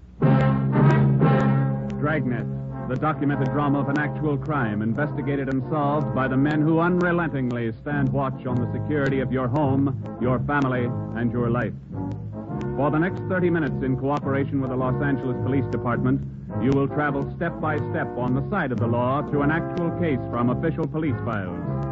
From beginning to end, from crime to punishment, Dragnet is the story of your police force in action. It was Monday, December 12th. It was cold in Los Angeles. We were working the day watch out of missing persons detail. My partner's Ben Romero. The boss is Ed Backstrand, chief of detectives. My name's Friday. I was on my way back from lunch, and it was 12:47 p.m. when I got to room 67A. Missing persons detail. Where'd you eat? Federal Cafe. Good soup today. What kind? Corn chowder. It was real good. Place is jammed with Christmas shoppers. I had to wait. Haven't even started my shopping yet. You? Oh, I gotta pick up something for my mother. Prices are high. I'll send a lot of cards. Wait till you get married, Joe. Ever try to sell a Christmas card to a kid? They got to have something with wheels on it. Yeah, I guess you're right. Missing persons, Friday. Fountain Green, Utah, calling the Los Angeles Police Department. Bureau of Missing Persons. My party will speak with anyone in charge. This is missing persons, Sergeant Friday. Just a moment, please. This is Lasky. Ready with your call to Los Angeles. Hello? Hello? Hello? Here's your party. Go ahead, please. Operator? Yes, madam. Could you please give me the charges for this call? I'm using my neighbor's phone. All right, madam. Please signal when your call is completed. Oh, yes, I'll do that. Go ahead, please. Hello? Hello? Are you missing persons? Yes, ma'am. Sergeant Friday. This is Mrs. Hannah Lasky. I'm calling you from Fountain Green, Utah. Yes, ma'am. This is in regard to my daughter, Juanita Lasky. I haven't heard from her in well over a month, and I'm terribly worried. Where was she staying in Los Angeles, Ms. Lasky? At the Chelsea Hotel for Women. I have the address. 941 South Melrose Street. I can't understand it. Ever since Juanita's been away from home, she's written twice a week regularly. When's the last time you heard from her? The last letter I have is postmarked November 2nd. You know how it is, Sergeant. We have no relatives in Los Angeles, and she's trying to find work down there, living all alone. I just don't know what to do. All right, Ms. Lasky. I'll take her description over the phone and make out a preliminary report. You'll have to send us a photograph of your daughter and a letter to the effect that you want us to trace her. I'll get the letter and the snapshot off today. Now, what's your daughter look like? What's her full name? Juanita Marie Lasky. Laskey. No E. All right. Her age, weight, and height. She was 26 last July 10th, 128 pounds, and about my height. Well, how tall are you, Ms. Lasky? 5 feet 7 inches. She has auburn hair. It's quite long, and her eyes are green. Okay, I got it. Any outstanding scars, birthmarks, anything that might help us identify her? But what's that? I say any outstanding scars, birthmarks, anything that might help us identify her. No.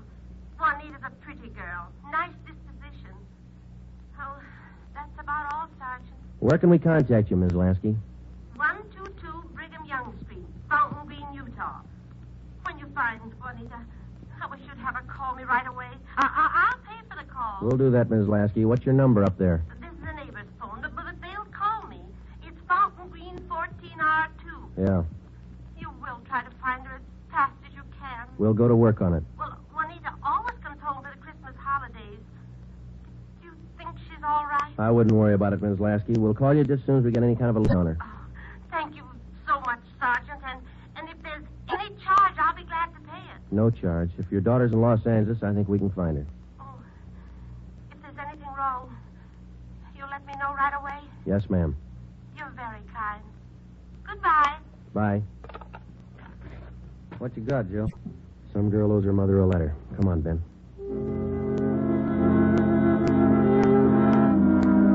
Just a routine call. We made the usual check, the morgue, all the hospitals, the county jail. And then we went through the repeater file. We found a Juanita Lasky in the files, but the age and description didn't match. We put that lead in the discard.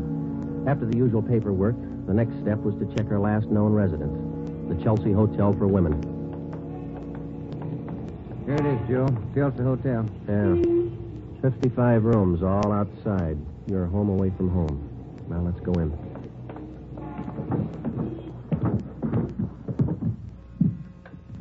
Chelsea Hotel. Thank you. Here's a bell.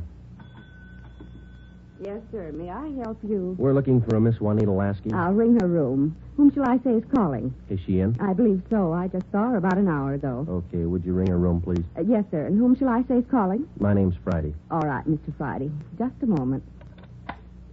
Do you wish to speak with her on the phone, or shall I have her come down? Ask her to come down if she doesn't mind. She doesn't seem to answer. That's funny. I'll ring again. No, sir, she doesn't seem to be in. Would you like to leave a message? Didn't you say you saw her about an hour ago? Yes, I did. She must have gone out again. I wonder if we could check her room. Oh, no.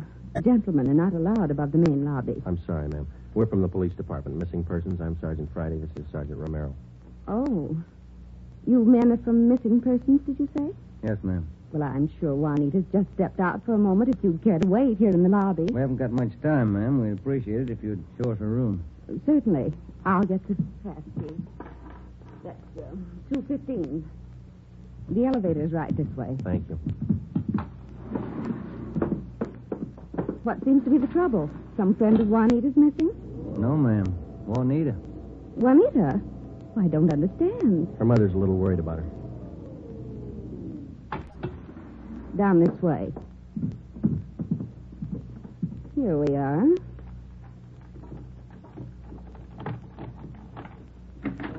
No wonder she didn't hear the phone. She's in the shower. Yes, ma'am. Would you rap on the bathroom door until we'd like to talk to her as soon as she's through? We'll wait out here in the hall. Certainly. Juanita? Juanita, there are two gentlemen here to see you. Juanita? Juanita? I'm coming in. It's Miss Waters. Sergeant? Yeah? There's no one in the shower. So it's running, isn't it? Yes, and I see a robe and towel all laid out. We better take a look around. Turn off the shower, will you? Yeah.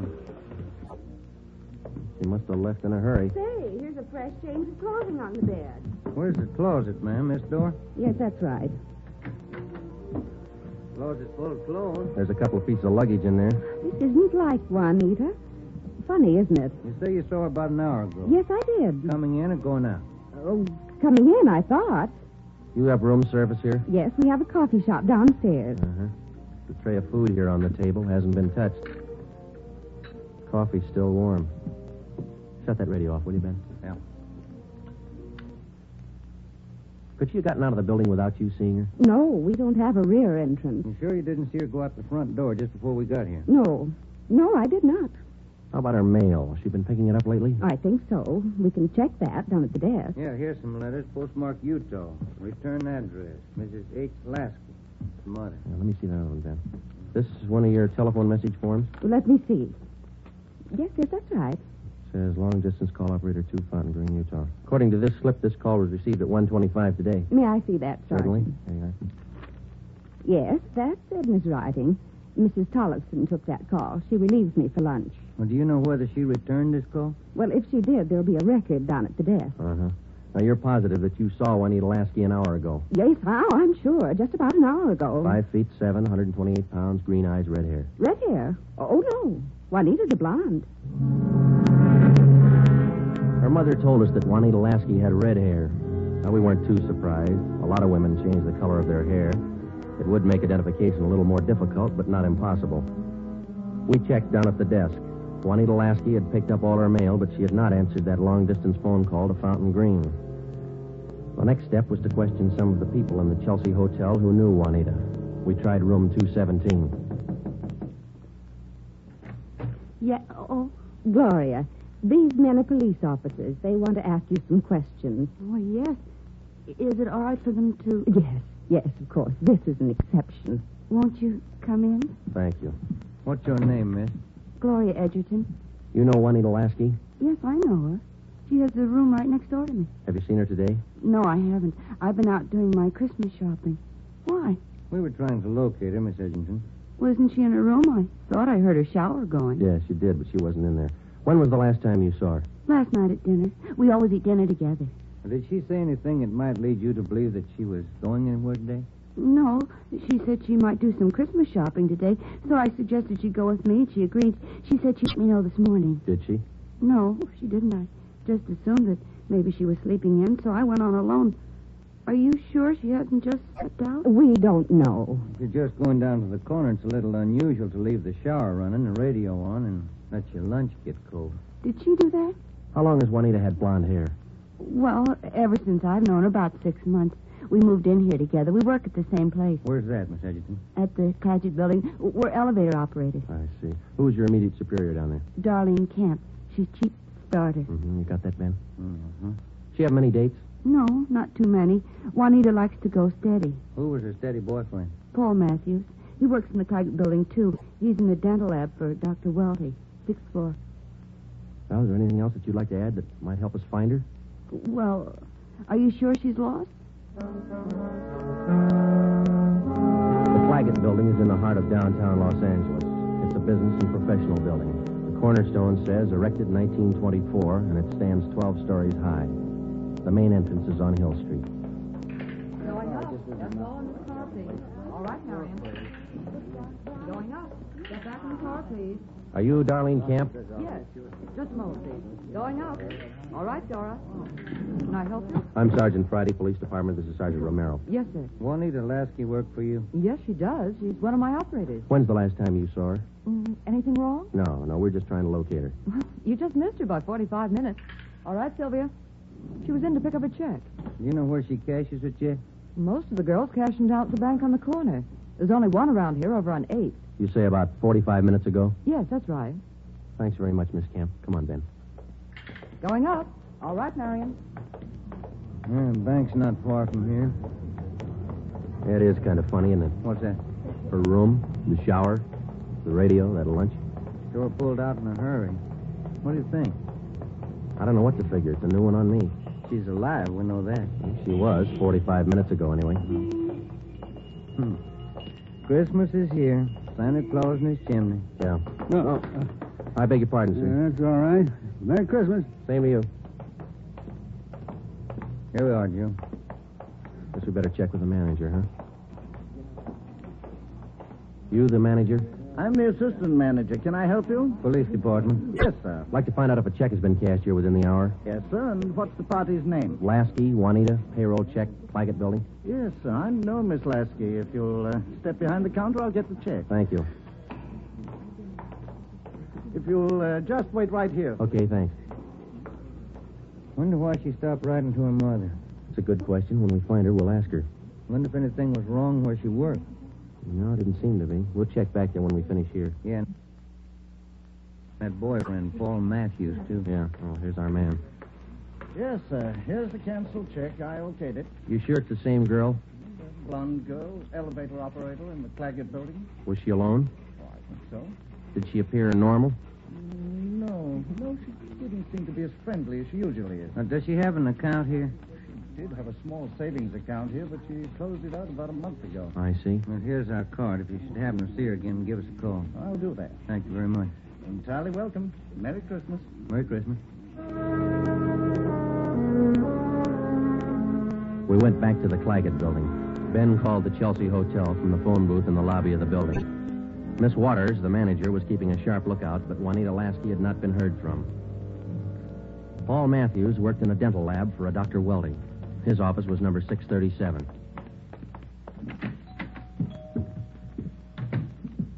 Yes, gentlemen, may I help you? We'd like to see Paul Matthews. I'm Paul Matthews. We're from Missing Persons Police Department. Sergeant Friday. I'm Sergeant Merrill.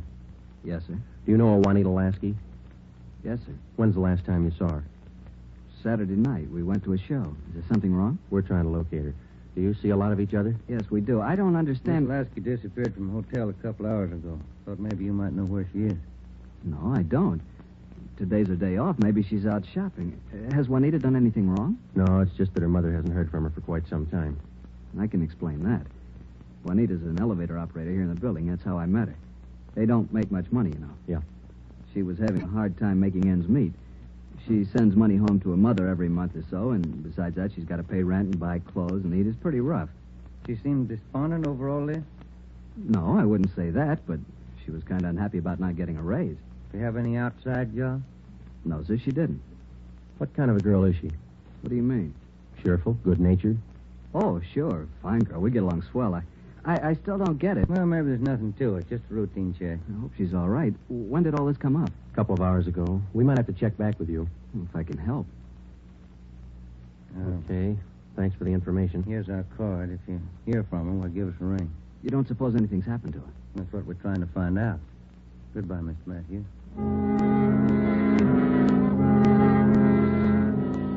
When we got back to Central Division, we had a full description of Juanita Lasky teletyped to all outlying stations in the metropolitan area of Los Angeles. We also put out an APB. We double-checked the repeater file and the wanderer file. We made out a full report on our findings to date. During the next 8 days, we located a missing husband for a wife in Memphis, Tennessee. We picked up a runaway boy missing from his home in Reno, Nevada, and a 79-year-old veteran of the Spanish-American War who left his home in Bakersfield, California because he didn't like his daughter-in-law's cooking. But Juanita Lasky was still a mystery.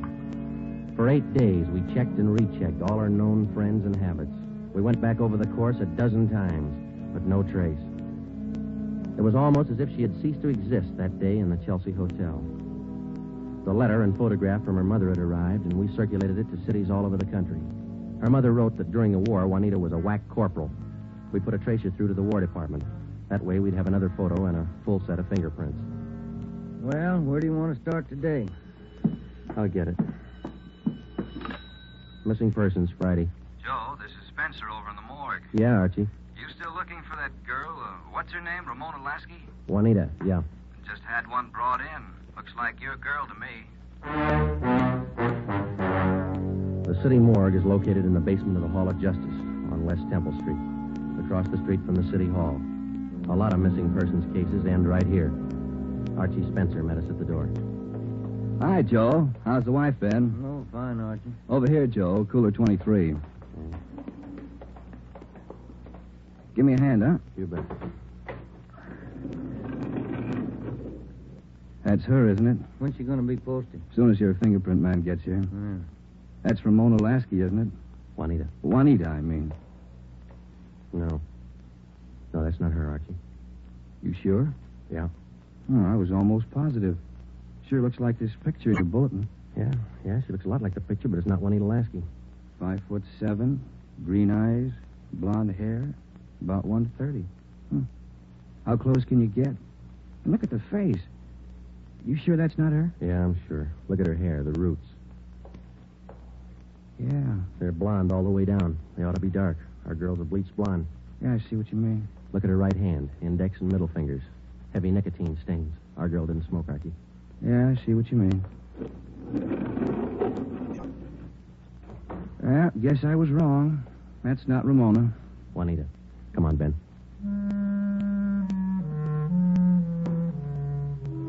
That afternoon, we got another phone call from Fountain Green, Utah. Juanita Lasky's mother.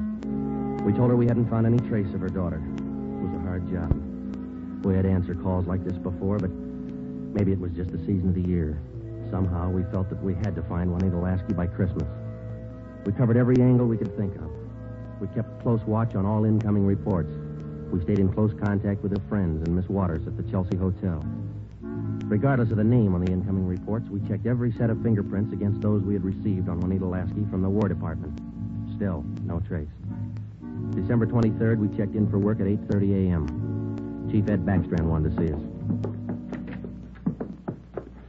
Got a little something on the Lasky girl. Might help you. What is it, Skipper? Man by the name of Willard Harris. Owns a bar out in Pomona.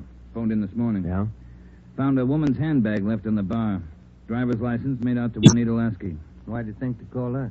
He's got a television set in his bar. Saw the Lasky girl's picture on Sergeant Rosenquist's broadcast last night. How about the girl? Says he can't place her. You better hop out and pick up that purse. Willard Harris owned the Mission Trail Bar. It was in the bus terminal in the heart of Pomona. The Christmas traffic was heavy all the way out Garvey Boulevard. It was 10:45 when we pulled up in front of the bar. Willard Harris was inside taking a liquor inventory when we walked in. How do you do? You, Mr. Harris? Yes, that's right. You fellas with General Liquors? Los Angeles Police Department. My name's Friday. This is Sergeant Romero. Oh, say.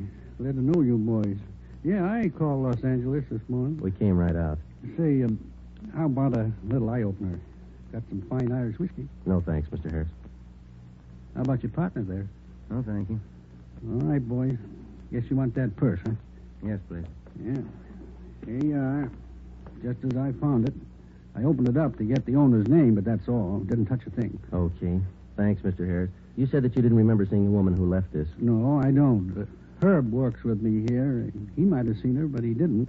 I asked him the night we found it. How long ago did you find this purse? Oh, better part of 2 weeks. No, a little closer to a week. Yeah, about 8 days ago. I usually hold something like this for 30 days. That's the law, you know. Yeah. But I saw that fellow on the television on that missing persons program. That's how come I called you, boys. Well, thanks very much, Mr. Harris. That's all, boys. It's cold out this morning. Sure you don't want a little, Nick? No, thanks, Mr. Harris. Goodbye.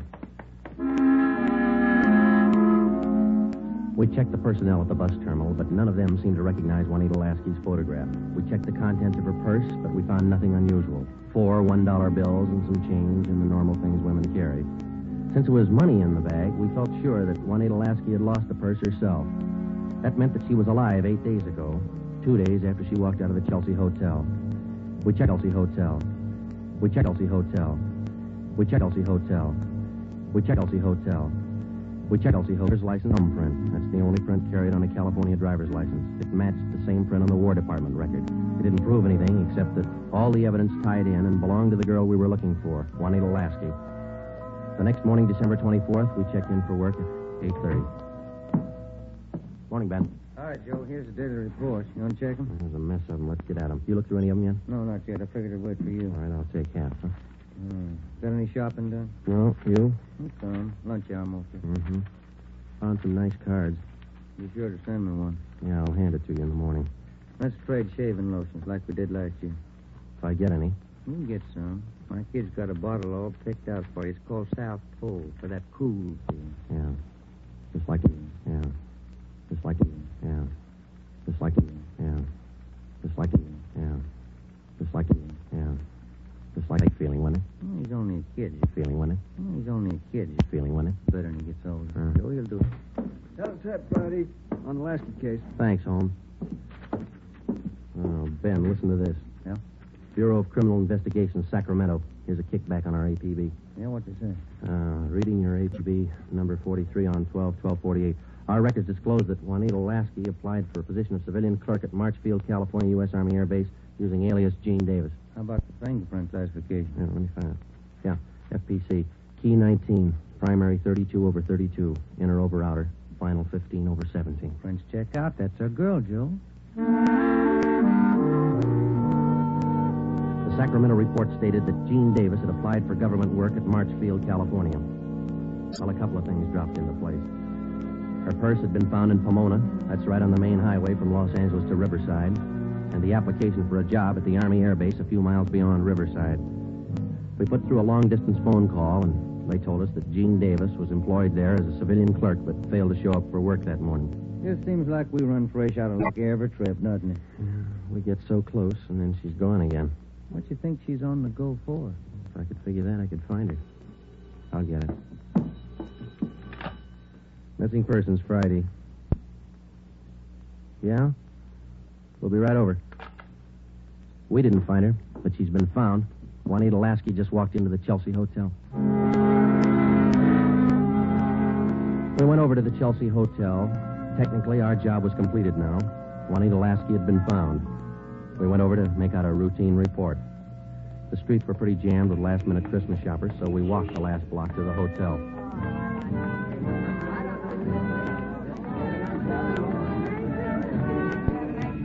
What's your guess, Joe? Let's ask her. Come on, let's go in. That looks like her over by the desk there. Yeah, pretty well memorized that face. Sergeant, this is Juanita Lasky. Sergeant Friday and Sergeant Romero, Juanita. How do you do, Miss Lasky? How do you do? I'm sorry. I'm terribly sorry. Miss Waters told me. Do you mind telling us? Where have you been? Sergeant, I don't know. These last 12 days have been a complete loss to me. Miss Waters told me what happened. I went over to see my doctor. He said I had temporary amnesia. I have to have treatment. I see. What's your doctor's name, Miss Lasky? Dr. Rudner over on Crenshaw? Well, we're glad you're okay. Kind of had us going there for a while. Oh, I'm sorry. Could I use your phone, Miss Waters? Oh, certainly. Help yourself. Thank you.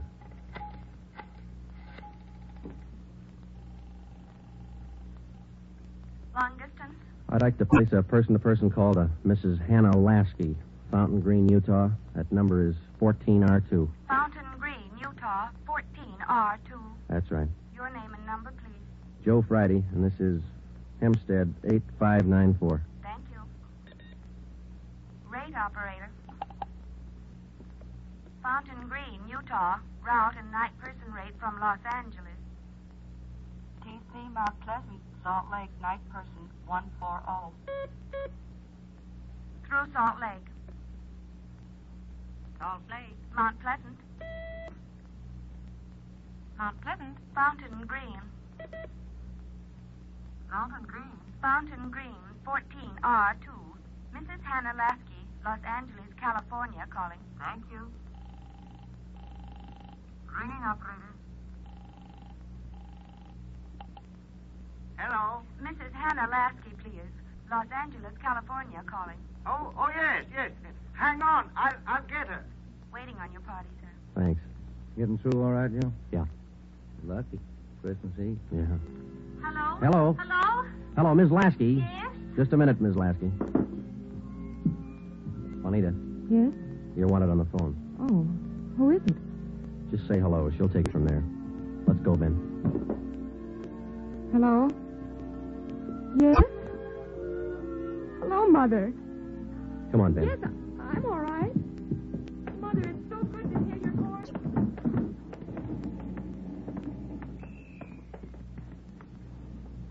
See you tomorrow, Joe. Merry Christmas. Yeah, it is, isn't it?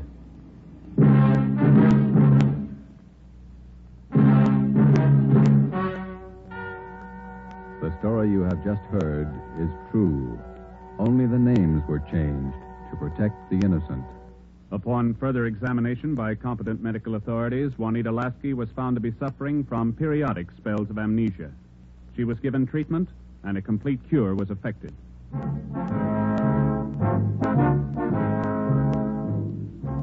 You have just heard the 8th in a new series of authentic cases from official files. Technical advice for Dragnet is furnished by the Los Angeles Police Department.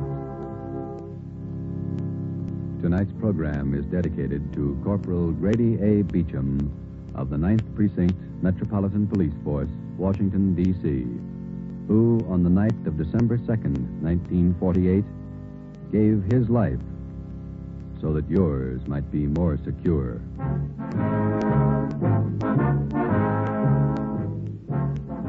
Dragnet came to you from Los Angeles.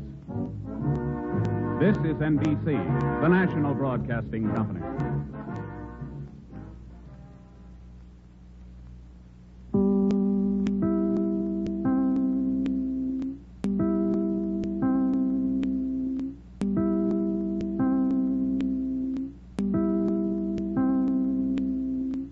Travel back to Dodge City with Gunsmoke up next.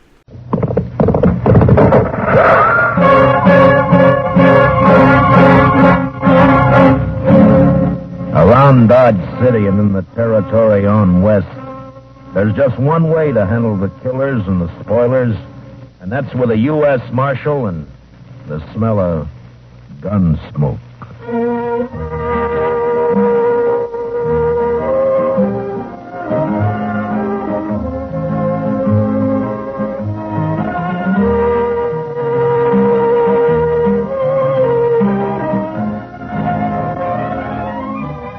Gunsmoke, starring William Conrad. The story of violence that moved west with young America. The story of a man who moved with it. Matt Dillon, United States Marshal.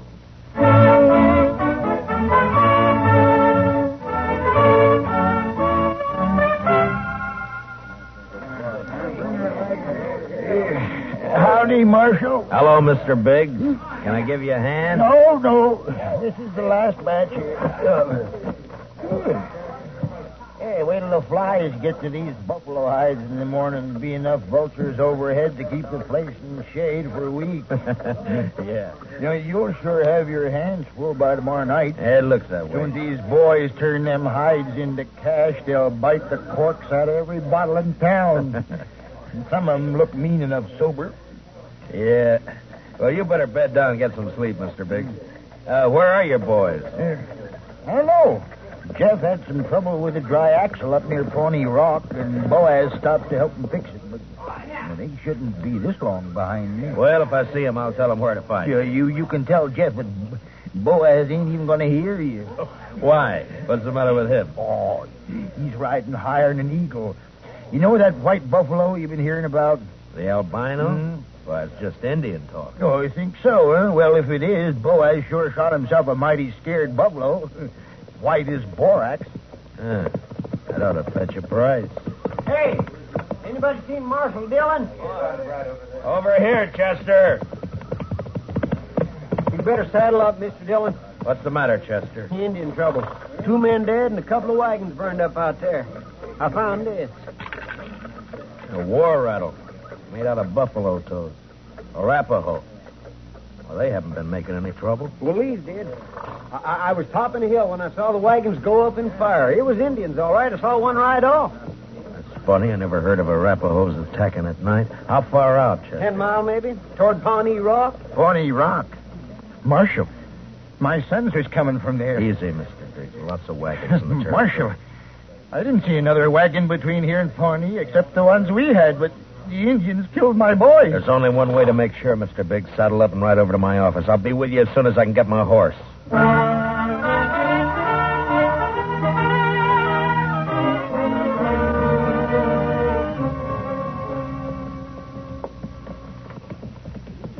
I cut back through those button willows over there when I spotted the wagons being fired. We must be close to it, then. Just over there. Right down yonder. See him? Yeah. I see him. rode up and dismounted. The last glint of hope in Mr. Big's eyes died. His boys were there, all right. And it wasn't nice to see. Kill him. I'll get him first. I'll murder every redskin in the territory. We gotta bring your sons in, Mr. Biggs. You know what the morning's gonna be like. You don't want to leave them out here. Now, come on. Hey, look. Down there by the stream. Yeah, 4 of them. And they're not saddle horses. Mr. Biggs. Mr. Biggs. You recognize those horses down there? Yeah. I know him. Teams belong to Boaz and Jeff. Indians must cut them loose from the wagons before they fired. Doesn't that seem curious to you, Chester? In what way, Mr. Dillon? Why didn't they take the horses with them? Yeah. What are you thinking, Marshal? No burned hides in those wagons. So they stole them. Yeah, they stole them. But Boaz and Jeff both have their rifles there beside them, and the horses are left behind, too. Horses and guns are the first things Indians would go for. What are you looking for, Mr. Dillon? Those buffalo hides weren't carried off without wagons. Yeah, here. Marks the 2 other wagons here, and they're fresh. I didn't see any other wagons, only these. Well, they'd finished and gone before you got here, Chester. Well, yeah, but I'd have caught up to any wagons on the trail to Dodge. Did you go by regular trail? Well, no, I figured the Indian I saw wasn't alone. I didn't want to get bushwhacked further on. You didn't see any Indian, Chester. But Mr. Dillon, just as plain... No Indian would leave guns and horses. This job was done by white men. They didn't take anything that could be recognized or identified.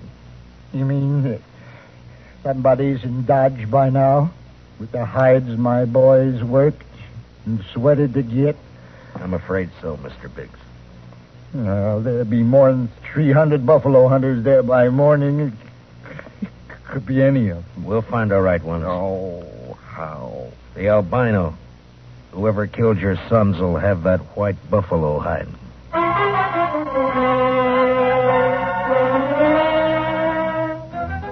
It was almost sunup when we got back to town, and more wagons had jammed the main street lining up for the unloading barns. I rode down the line, looking them over one by one. Howdy, Marshal.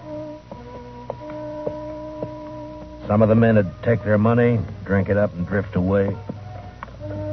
Few would stay long enough to be buried on Boot Hill. Then suddenly a wagon driver up ahead pulled out a line.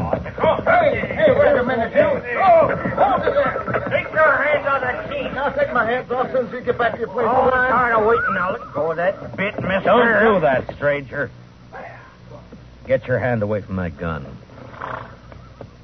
Well, now, you know there's any law around you. There is, so don't try making your own. You got no right grabbing my team. I got plenty right when he tries to horn in front of me, Marshal. That's a lie, Marshal. He cut Never in mind. before You both want to cool your heads out in jail? Now, what's your name? Tennessee's good enough. A lot of people from Tennessee coming into the territory. Most of them are pretty peaceful. That sounds like you're saying I'm not. You moved pretty fast for that gun. Man can lose his temper. You lost yours 4 times, according to the notches you've carved into that gun butt, but don't try for number 5, not here. How about you? What do you call? Charlie Kell. Charlie Kell, huh? They ever call you Chuck? No. Heard of a Chuck Kell a couple of years back, come from Kentucky. Not me. Man I heard about was a gunfighter, so he never wore gloves. See, you don't either. It's pretty rough on the hands. Thanks, Marshal. I'll make sure to take better care of him. Yeah, do that. I'll be around a while, Marshal. Maybe we can have another talk. Anytime. They'd need watching. But what I wanted now was a white buffalo hide. Searching the wagons wouldn't do. There wasn't time, and the search had let the killers know that something in the hides they'd stolen could be identified. The time to find out would be when the buyers checked them. I got Biggs and Chester to cover 2 of the unloading barns, and I covered the 3rd one. Then finally daylight came, and the haggling started. Son, you want to sell those hides and learn how to handle your skinning knife a little better. They're as good as any. They're full of holes, they ain't. Give you $4 a hide for the bunch. You gave that last fellow 8. He looked tougher than you. 6. I'll take 6. 4. Take it or leave it. You think you can rob me, mister? Watch your mouth, boy. Here, none of that. Let me go! Easy, son. Go! Let me have that gun just so you won't be tempted. Here, that's better. Give me that. Give it back. You can pick it up at my office whenever you're ready to leave town. Yeah, you look like a city boy to me. Where you from? St. Louis? None of your business. When something's got you beat, son, there's no shame to admitting it and going home. Sometimes that takes a real man. Don't tell me what to do. Why don't you watch your own job? Why don't you leave me alone, Marshal? I ain't got a white buffalo hide. What'd you say, boy? You heard me. What do you know about a white buffalo hide? What everybody else knows. That you're looking for one. Everybody in town knows it. How? Because the old man whose sons were bushwhacked is all liquored up over at the other barn, shooting off his mouth.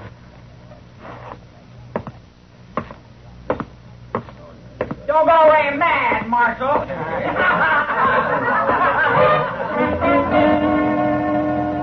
Mr. Biggs wasn't at the barn where I'd left him. I cut through an alley to Front Street and headed for the saloons. I never got to him. Mr. Dillon? Mr. Dillon? What's the matter, Chester? Old man Biggs. Where is he? I'm looking for him. Well, he was over by the barn I was watching, drunk, going through the wagon. Yeah, I know about that. I was trying to get him to go back to his own barn, but all of a sudden, he took off. For where? I don't know, but there was one wagon he was watching in particular. The driver walked away from it with a package of some kind. That white hide? It could have been, I don't know, but Big sure thought so. He lit out after the fellow with blood in his eye. Which way? Down there where the boy's been hitching the empty wagon. Well, let's go. If old boy's drunk enough to make trouble, he's liable to kill somebody. Or get killed.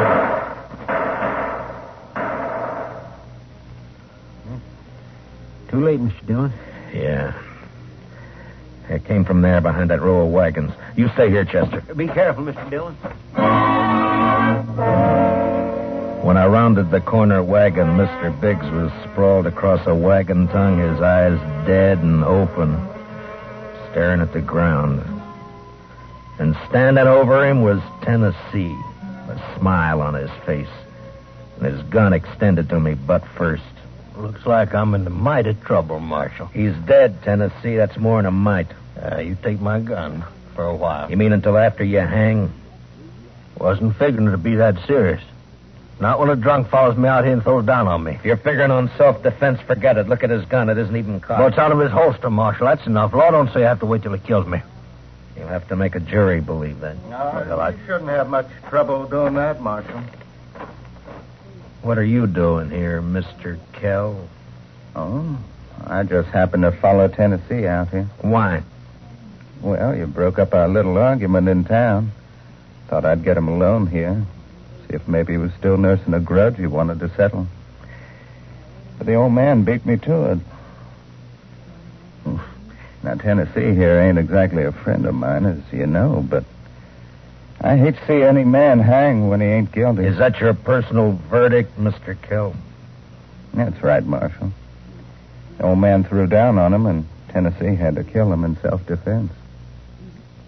Chester, Yes, sir, Mr. Dillon? which one of them had the package? This one. This is the fellow the old man was after. All right, Tennessee, where is it? I don't know anything about a package. Look in the wagon, Chester.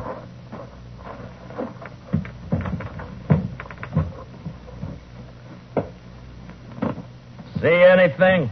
Nothing here. I reckon you can give my gun back to me now.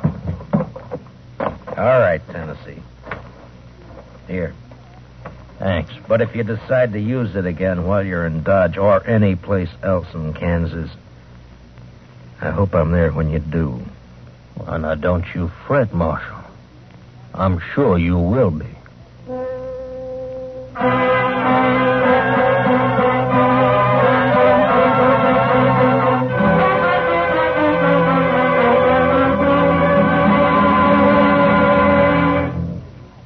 return for the second act of Gunsmoke in just a moment. But first, action, excitement, thrills. That's Gangbusters. Gangbusters helps to fight crime by fearlessly naming the criminals. Listen for it later this evening on CBS Radio. Now, the second act of Gunsmoke.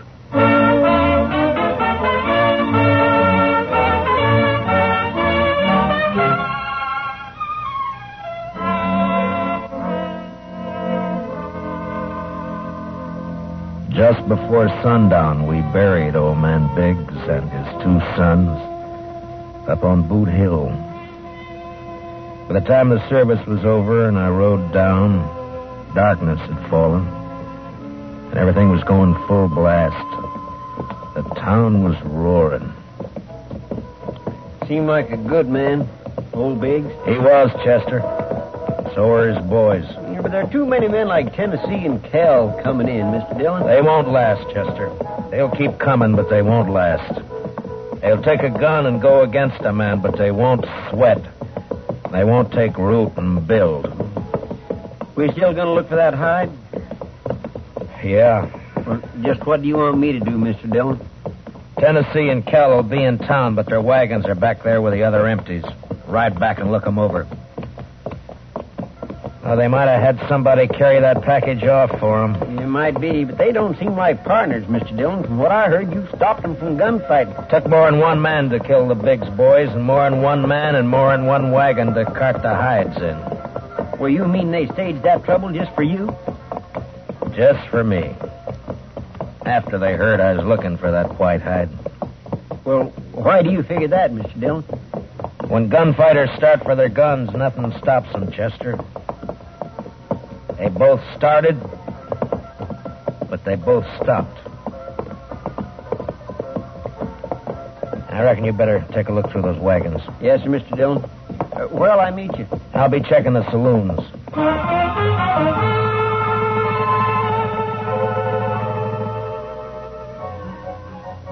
One by one, I made the stops. The Long Branch, the Alafraganza, the Texas Trail.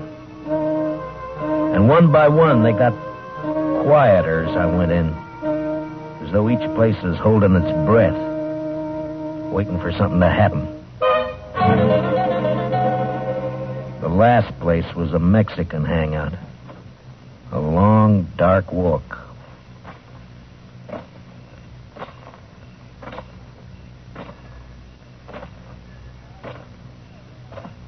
Hello, Marshal. Can't see me, can you, Marshal? No. No, I can't see you, son. Too bad. Because I got another gun. They sell them around here. And I ain't going back to St. Louis. You'll fire once, son, and if you don't kill me with that, and I'll kill you. I'll gamble on that, Marshal. Marshal! He lurched from the shadows into the street, staggered, and fell. And then he rolled over on his back, and his eyes struggled for a minute like they were trying to remember something. And then he went blank. Well, he was right about one thing. He wasn't going back to St. Louis. Well, what do you know? The marshal's real handy with a gun. Stay out of this, Kel. But I may have something to talk over with you later. Meaning what? If you don't know it, then you got nothing to worry about. I've been hearing a lot about how fast you are with a gun, Dillon. Anything to it? I'm still alive. Yeah. This your hobby, shooting kids? He was old enough to try to kill me. I don't like it, Marshal. That's too bad, Mr. Kell. The Chuck Kell I heard about would have loved it. They said he'd killed 2 kids under 16, one of them his own brother. No, you didn't hear the whole story, Marshal. The Kell you heard about killed a marshal, too.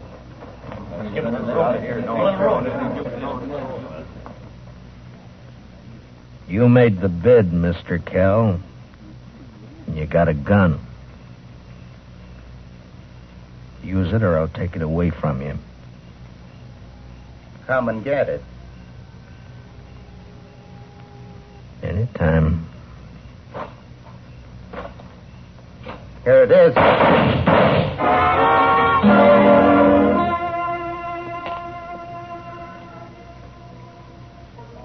How you feeling, Mr. Dillon? I'm all right, Chester. Doc fixed your head. Wasn't much he could do for Kell, though. I hit him. If you didn't, he sure died for nothing. He was fast, all right. Boys say you made him look like a sleepy burro. Never even cleared his holster. And my head says different. You didn't get that from Cal. What do you mean? Tennessee was up the street with a rifle. He creased you. Huh?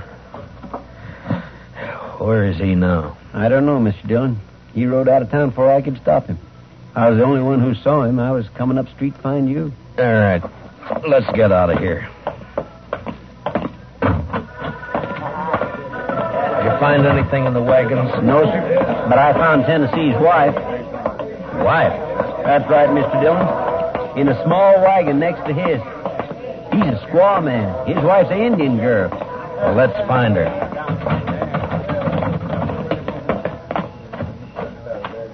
All right, Chester. Which way? Edge of town, Mr. Dillon. Well, let's go.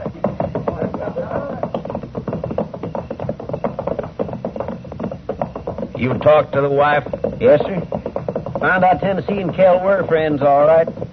They left her here night before last and arranged to meet her here today. She said they were driving empty wagons when they left her. Ask her what tribe she belonged to? Didn't have to ask, Mr. Dillon. I could tell by her beads. She's an Arapaho.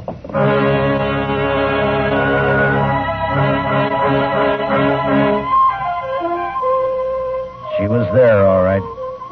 Crouched by the wheel of a wagon. Her face was bloody, and she stared into a small campfire, rocking back and forth without a sound. She wasn't beat up when I left her, Mr. Dillon. Where's your husband? He gone. Gone where? He gone. Tell me which way he went, and I'll bring him back to you. No. You lawman. Your husband had a white buffalo hide, didn't he? Tell me. No. Other man killed white buffalo. Then your husband took the hide away from him? Well, he buy hide. He didn't buy him. He killed 2 men to get him. He killed with Indian paint on his face. He left an Arapaho war rattle. He wants the blame to come to your people. If the white men think the Arapahos are on the warpath, the soldiers will come. No. Arapaho, peaceful. Where's the white hide? What'd your husband do with it? He tell me. Bury it. Where? Where's it buried? There. Back there. By tree. Go dig it up, Chester.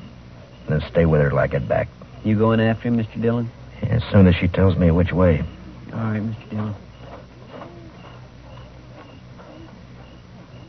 You're white men. No good. Now tell me which way he went. You let him go. He not come back. I can't let him go. If I do, the soldiers will come after your people. He beat you, and he ran away from you. Now he'll bring death to your tribe unless I get him. Where did he go? He ride to where moon sleep. I rode east. Tennessee had about an hour's start, but I figured to make up most of that before sunrise. The prairie was open and flat except for an occasional roll, and the Arkansas River would keep him from cutting south. His best bet for a fresh horse would be Kinsley, and I rode hard for it. It was just turning daylight when I rode in.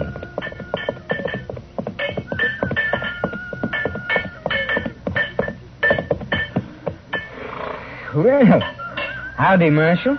Morning. Good morning. Got a place I can water my horse? Trough right there. Just let him loose. You'll find it. Thank you. Looks like you come a long way. Dodge. Another fella here just a few minutes ago been riding hard, too. He come from up Pawnee way, though. Tall, dark, riding a vinegar roan. Yeah, that's right. You get a fresh horse here? Had to send my boy out the corral to get one for him. He'll be back soon. You mean he's still here in town? Yeah. Asked about breakfast, so I sent him over to the widow Hilliard's place. Right over there, across the road. Thank you. I'll be back. Say, you after that fella, Marshal?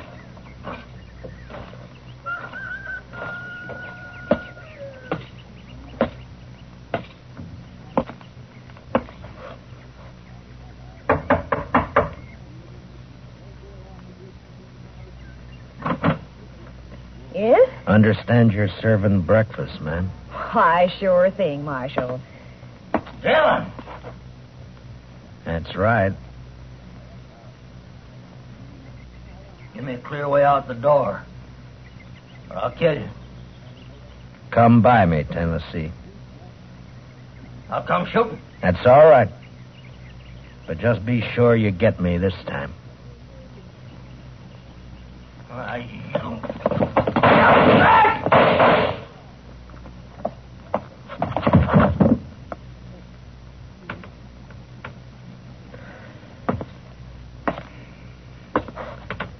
You hurt, ma'am? No,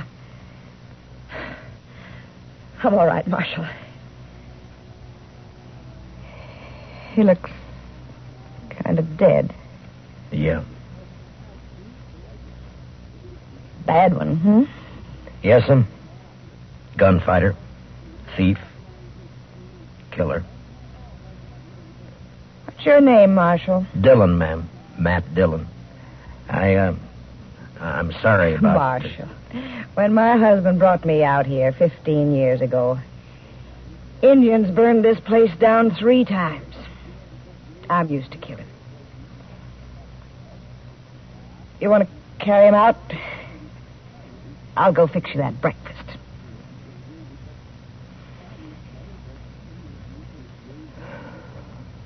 Thank you, ma'am. It's a long ride back to Dodge.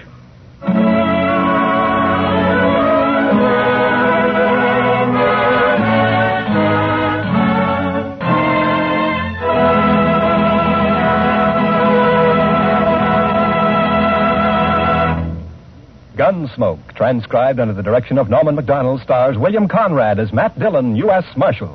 Tonight's story was specially written for Gunsmoke by Joel Murcott, with music composed and conducted by Rex Corey.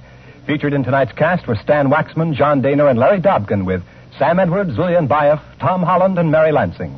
Parley Bear is Chester. Join us again next week as Matt Dillon, U.S. Marshal, fights to bring law and order out of the wild violence of the West in Gunsmoke.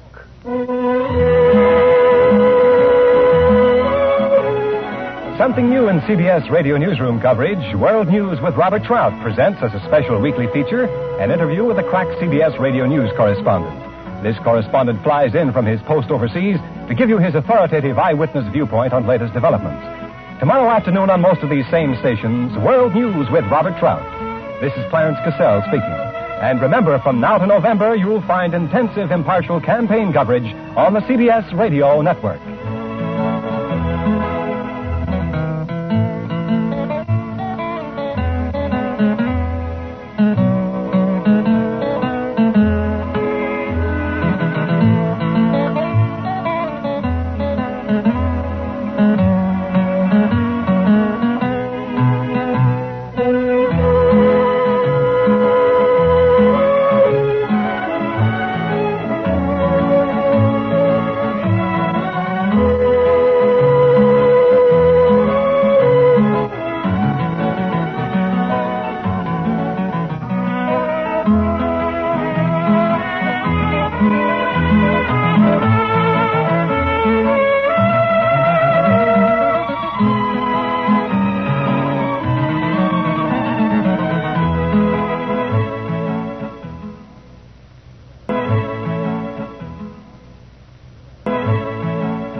Comedy's funniest miser, Jack Benny, is up next. J-E-L-L The Jell-O program starring Jack Benny with Mary Livingston and Phil Harris and his orchestra. The orchestra opens the program with Fine and Dandy.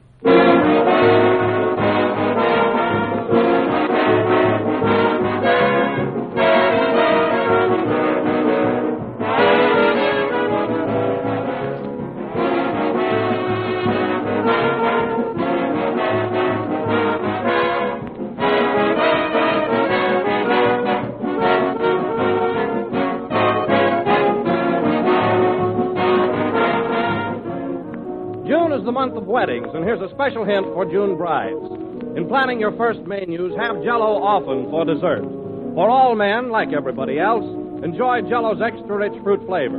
You can serve Jell-O in hundreds of different ways, in salads as well as desserts. And on each package, you'll find one or more helpful new Jell-O recipes. And here's another grand thing about Jell-O. It's so easy to make. Why, it takes no time at all to turn out a dessert that looks as if you'd worked hours over it. Remember that Jell-O is a great help in making your menus deliciously different. And always keep a supply of Jell-O on hand. But when you order Jell-O, be sure you get the real thing. Genuine Jell-O. Look for the big red letters on the box. They spell Jell-O.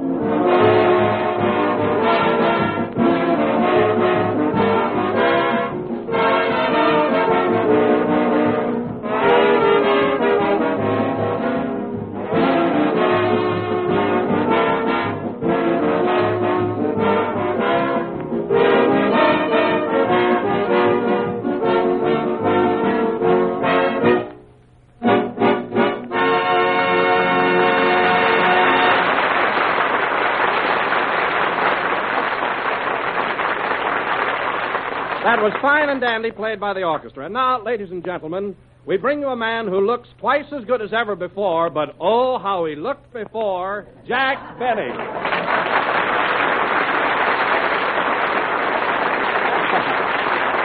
Well, yes, sir. Hello again. This is Jack Benny talking, and thanks, Don. Thanks very much for the compliment, if it was.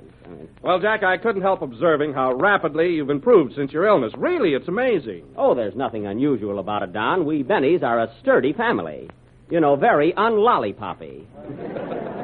Oh, yes, Jack, you certainly are the picture of health. I feel good, too, and you know what's been doing it, don't you? Plenty of fresh air and exercise. Well, that's news to me. Do you really go in for exercise? Oh, passionately.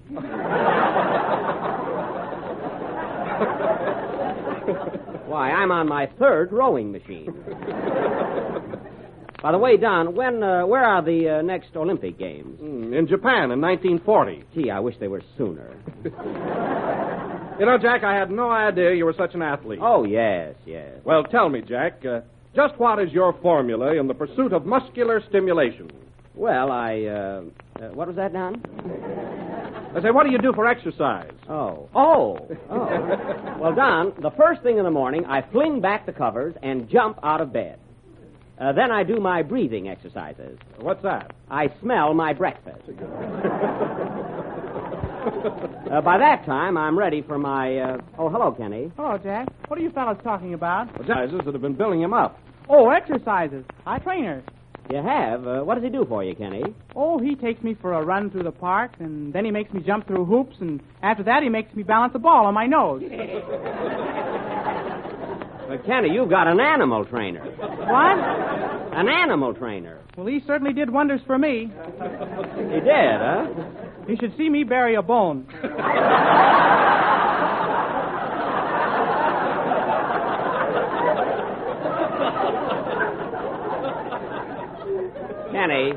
Kenny, you're positively silly. Oh, yeah? Well, I've got a smart brother, and he's starving to death.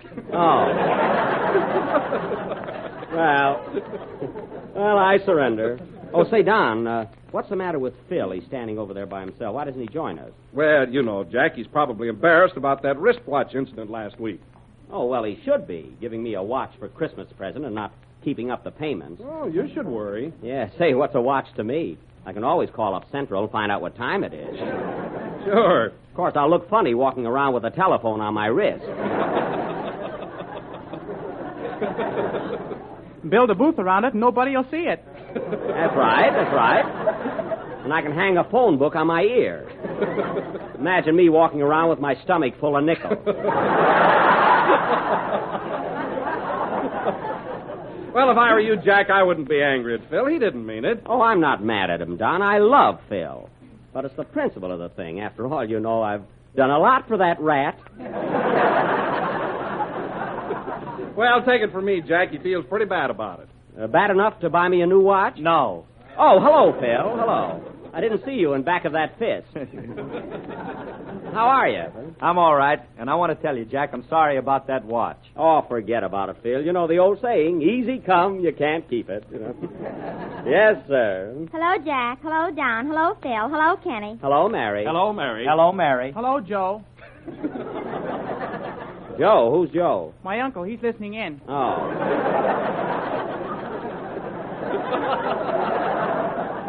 Well, Mary, do you notice any change in me? How do I look? You look swell, Jack.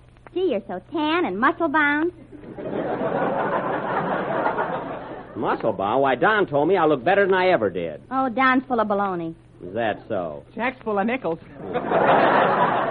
Listen, Mary, Don noticed a great improvement in me, and it's because I've been taking a lot of exercise. That's what's doing it. That's nothing. I exercise, too, every morning. You do? Well, tell me, Mary. Get this, Don. Tell me, Mary, what is your formula in the pursuit of muscular stimulation? Do you want a specific retort, or shall I generalize? Toy with that, big boy. Isn't she clever tonight? I'd give my annuity for a snappy answer. There's a phone. I'll take it. Hello? Yes? It's for you, Mary. For me? Mm. Hello? Yes? Who is it, Mary? Quiet, Nosy. Oh. Yes, this is Miss Livingston. Oh, hello, Mr. Shower. Yes? Well, I'll try. Hold the line, please. Jack, it's Mr. Shower, my producer at Paramount. What does he want? He wants me to come over to the studio right away and shoot an important scene. Can I go? Well, yes, if it's important, Mary. Thanks. Hello, Mr. Shower. It's okay, Toots. I'll be right over. So long. Toots? That's his first name. His first name is Melville. Well, his secretary calls him Toots. Oh. You better run along, Mary. After all, it's your first picture. You know? Oh, Mary, before you go, I'd like to ask you a favor. Sure, what is it, Don?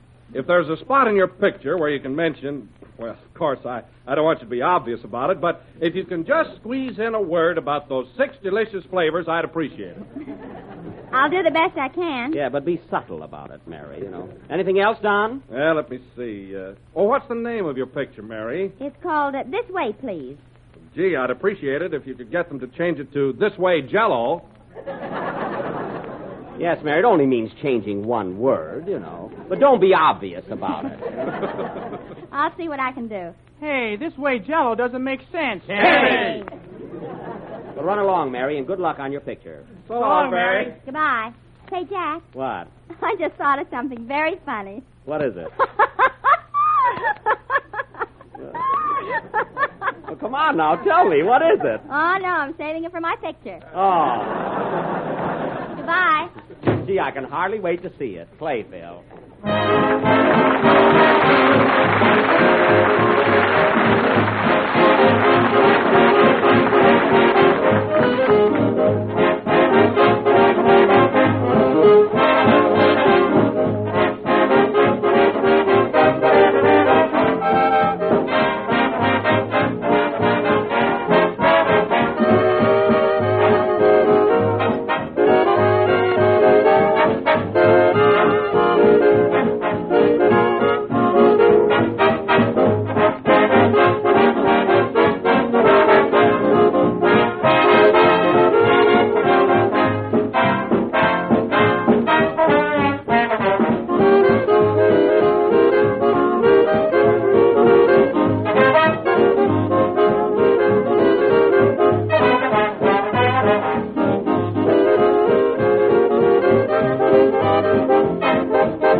from Shall We Dance, played by our rollicking rhythm rascals and directed by that eminent American maestro, Mr. Phil I.G. Harris.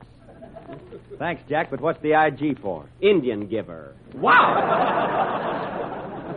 I certainly sprung the trap that time. You should have been in it. Hey, I thought you went to Paramount. I came back for that joke. Goodbye. Say, Phil, do you think that gag was worth coming back for? No. And say, Jack, I don't want to harp on this, but I've been feeling kind of low all week. You're not really angry about that watch, are you? No, Phil, of course not. And don't worry about it. Let me tell you something, Phil. There's something greater than the material things in life. Something beyond and above earthly possessions. And, Phil, I value your friendship more than all the watches in the world. Jack, you're kidding. I sure am.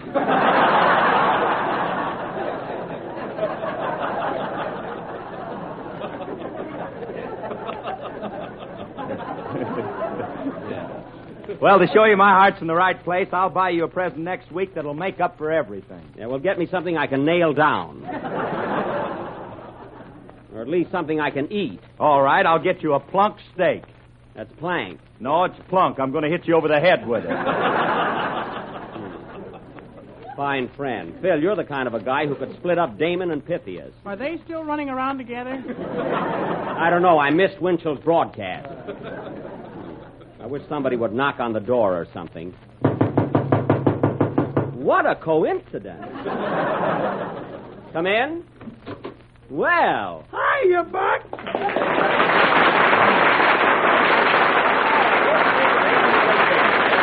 Andy, I'm glad to see you. Same here. Say, you're quite a stranger. Haven't been around in almost a month. What happened? Well, I started down here several times, Buck. Then I thought, there's no use putting on my shoes just for that. Why? Is that so much trouble? Well, I don't mind putting them on. It's the buttoning that gets me. Oh.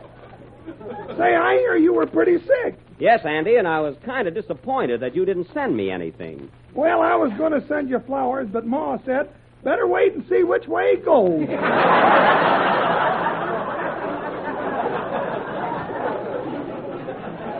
Well, I feel all right now. You know, I've been exercising. You ought to try it. Buck, by the time I get through plowing and chopping wood, I ain't got no time for it. Oh, naturally. About the only real exercise I get is helping Ma carry Pa up to bed. Why, is the old boy that lazy? Yep, most every night he comes home dead lazy. I get it, I see. Say, where's Mary? I'm over at Paramount working on my picture. Go away, Mary. What were you saying, Andy? I said, where's Mary? Oh, she had to go over to Paramount to work on her picture. She did? You know, I'm working over there, too. I'm with Bing Crosby. Oh, you and Bing, huh? Yeah, say, Buck, do you think 2 crooners in one picture is overdoing it? No, Andy, no. You and Bing don't sing anything alike. I don't know. He's coming along pretty fast. Well, I wouldn't worry about it. Say, Andy, have you got any cute girls working with you? Mighty cute, Phil, but they ain't cooperating worth a darn. They ain't, eh? Well, maybe they prefer Bing Crosby. After all, he's a ladies' man. That's what I told you. 2 crooners is too much. There's something to that, huh? But there's one thing I can't understand, Buck. What's that? Well, if those gals are so stuck on Crosby, why did they let me run out and get them sandwiches all the time? Well, they must like you, too. I know, but it gets pretty monotonous hearing them say, oh, honey, to Bing and ham on rye to me. Well, cheer up, Andy. You may work yourself up to chicken salad. Well, that's pictures for you. You know, I'm starting on one myself pretty soon. It's called Artists and Models. Have you got a good part? Only the leading role, Andy. Say, Jack, what did you say the name of your picture is? Artists and Models. Artists and Models? Why, they've been shooting that for 6 weeks. They have? Well, I better get over there.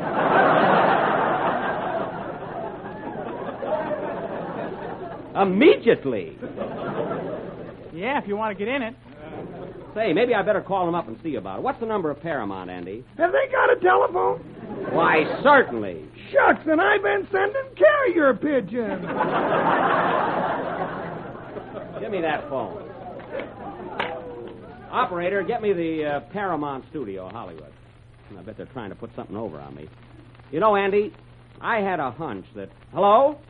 I want to speak to Mr. Gensler, please. Yeah. You know, Andy, I had a hunch... Hello, Mr. Gensler? This is Jack Benny. Yeah.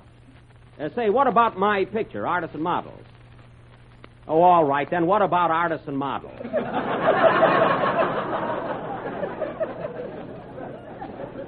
Well, I understand you've been shooting it for 6 weeks. When are you going to get to me? I'm not worried. What?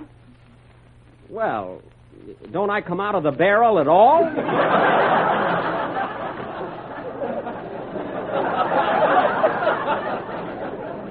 Oh, at the finish. I see. Oh, well, all right, Mr. Gensler. Goodbye. What did he say, Buck? Well, he said he's saving me for the climax of the picture. The important part is right at the end, you know. That's why they have the finale there. That's a great idea, Jack. They need a fella like you. Yeah, that's what he said. No matter how good the picture is, you've got the personality, ability, and magnetism to give it that terrific final punch. You can put it over with a bang. Phil, you're kidding. I sure am.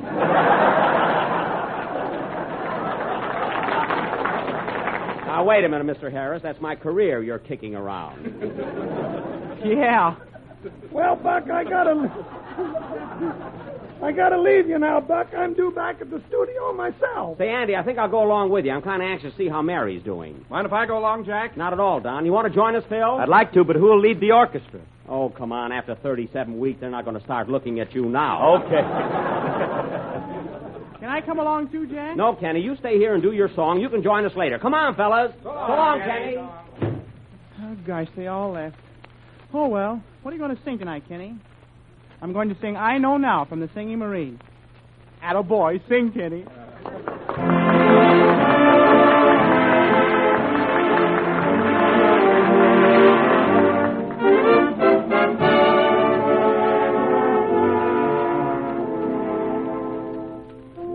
It's not a sign of meekness to say you're wrong when you discover your mistake.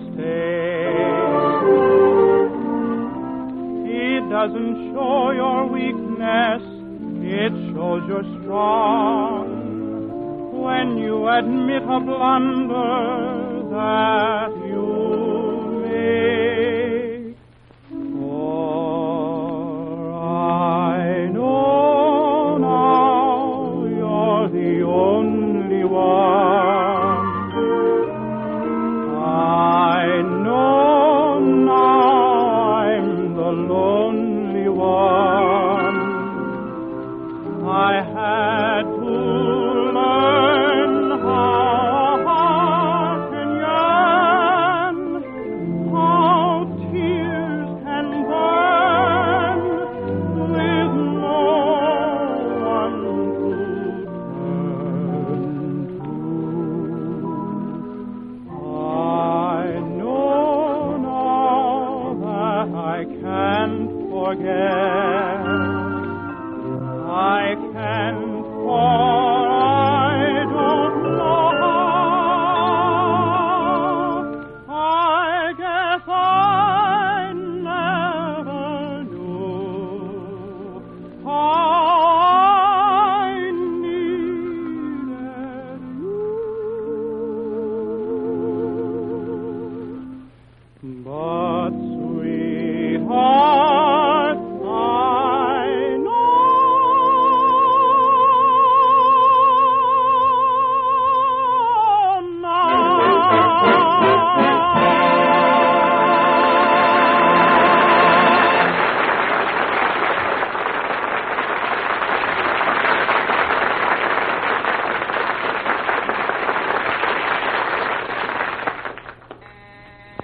Paramount Studio. Casting office. One moment, please. Paramount Studio. Fred McMurray? I'm sorry, lady. Mr. McMurray can't see you. Well, don't get mad. He can't see me either. Well, fellas, here we are. Yeah, I wish I didn't have to work today. Are you sure we can get in the studio all right, Jack? Of course we can. I'm not under contract here for nothing. Don't tell me you get paid. Now, what do you think? That'll keep you quiet. Paramount Studio. Just a moment, please. You're wanted on the set, Mr. Devine. Thanks. Get me a ham sandwich first. Okay, see you later, Buck. So long, Andy. Well, here's the information desk. I'll find out where Mary is. Oh, young man. Yes, sir? I'm Jack Benny. Could you tell me where This Way, Please is shooting? I could, but what have you ever done for me?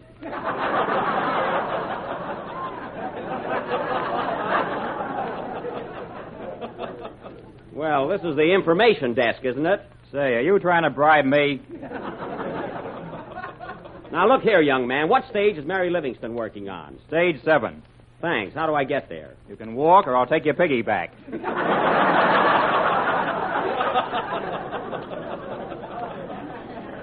Oh, come on, fellas. We'll find it ourselves. Say, who needs him? Wasn't he a fresh guy? Hey, Jack! Jack! Jack, here comes Kenny. Well, you certainly made it fast. How'd your song go over, Kenny? You know me, Stuffed Baker. Well, take a hold of Don's hand. We're on our way over to Mary's. Hey, this is quite a studio, isn't it, Don? Oh, it sure is. I'll bet you know all the big movie stars here, don't you, Jack? Most of them, Kenny. After all, I work here.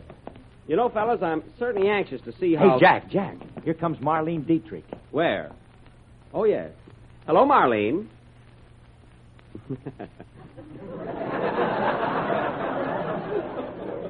Oh, Miss Dietrich, hello. That didn't work either. I guess she didn't recognize me without her makeup on. She's pretty, isn't she? Huh? She's my dream girl. Well, wake up and live. Dream girl. Jack, isn't that Gary Cooper standing over there? Where? Oh, yes. Hiya, Gary. Hello, Sam. Sam. That was my name in my last picture, you know. Well, here's stage 6. We're almost there. Say, Jack, there's a man that looks just like Abraham Lincoln. Well, he ought to. It's his statue. Oh. Well, here we are, fellas. Stage 7. Follow me in.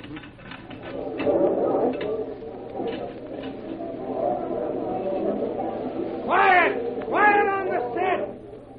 Yeah, I guess they're ready to shoot. Oh, boy, look at those chorus girls. See you later, man. Woo-woo! Leave it to him. Oh, pardon me, sir. Miss Livingston is working on this set, isn't she? Yeah, but I wouldn't bother her right now. She's in a very bad mood today. Very temperamental. Yeah, what's the trouble? Well, you know how these actresses are. There she is, Jack. Oh, yes. Huh? Miss Livingston. Miss Livingston. Yes, Mr. Flore. That's Mary's director. Try that scene again, and this time give me a little more emotion, please. Oh, all right, but I'm not a machine, you know. Just take it easy. Now, quiet, everybody. Quiet! Quiet! Quiet! Who, me? Kenny. All right, Miss Livingston, make this a good one. Camera up. We're turning. Action! Oh, what is this hollow existence? What is life but a shell? I may have million jests, but what good have they did me? Done me. Oh, darn it. Cut! What's the matter with you, Miss Livingston? What's the matter with me? Me? The man stands there and asks me such a stupendous question. Stupendous. Pictures. Ah! Cinema. Ah! It's all too revolting. Gee, I never saw Mary act like that before. Quiet once more, Miss Livingston. No, I can't. I really can't. Mary. I don't feel those lines. I don't feel the part. It ain't me. Wow. Now, Miss Livingston, please try and... I can't work with this crowd staring at me. People! I want to be alone. Mary, what's the matter with you? You stay out of this. But I'm only trying to help Miss Livingston. I don't need any help. I'm Robert Flore. Well, I'm Jack Benny. I'm Kenny Baker. Quiet. I'm Don Wilson, and Jell-O has 6 delicious flavors: strawberry, raspberry, cherry, orange, lemon, and lime. Throw that guy out. I don't care. I did my duty. Quiet! Quiet!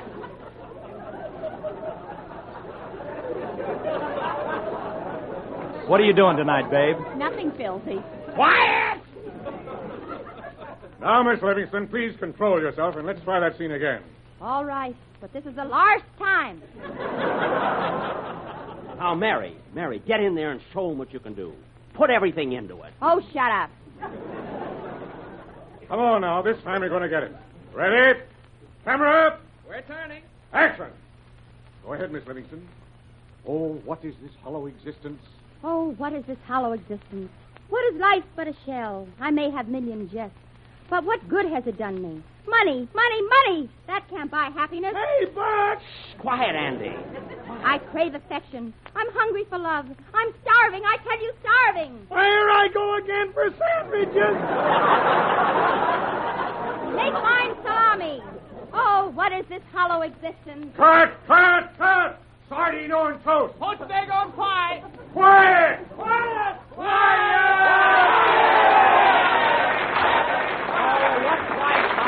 Roast beef, Andy.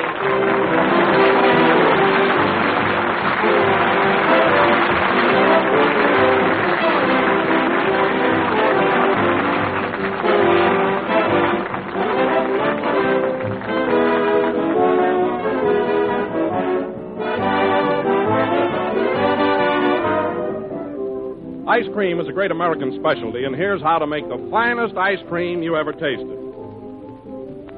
Make it with Jell-O ice cream powder, the new improved product which makes delicious, creamy ice cream right at home. Ice cream made this quick, easy way is more economical, too, for you actually use less cream and get more ice cream. You make it right in the freezing trays of your refrigerator, or you can use an ordinary hand freezer and get the same delicious results. All you do is combine Jell-O ice cream powder, some milk, some cream, and sugar, and you'll soon have a quart and a half of smooth, mellow ice cream. A quart and a half, mind you, or twice as much as you get when you use most other such products.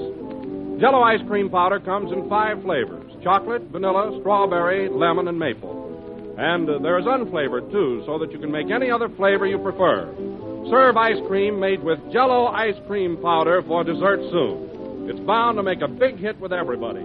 Ask your grocer tomorrow for Jell-O ice cream powder.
Program in the new Jell-O series. We're with you again next Sunday night at the same time. Say, Mary, I'm surprised at you. When I make pictures, I'm not so temperamental. Neither am I. This was your idea. Say, Jack, were we really at Paramount tonight? No, Kenny, the whole thing was only an illusion. Then I might as well tear up this phone number. Yes, Bill. Shucks, do I have to tear up these sandwiches, too? Quiet! Quiet! Good night, folks.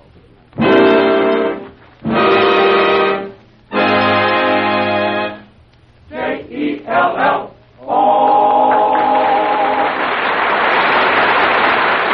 The Jell-O program comes to you from Hollywood over the Red Network of the National Broadcasting Company.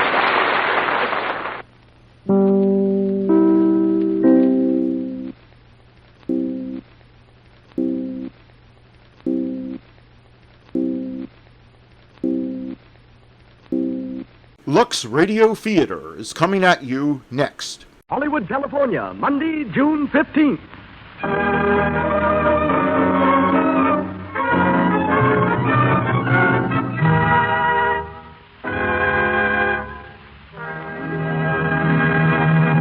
The Lux Radio Theater, from its new home on Hollywood Boulevard, Hollywood, California, brings you Al Jolson and Ruby Keeler in Burlesque.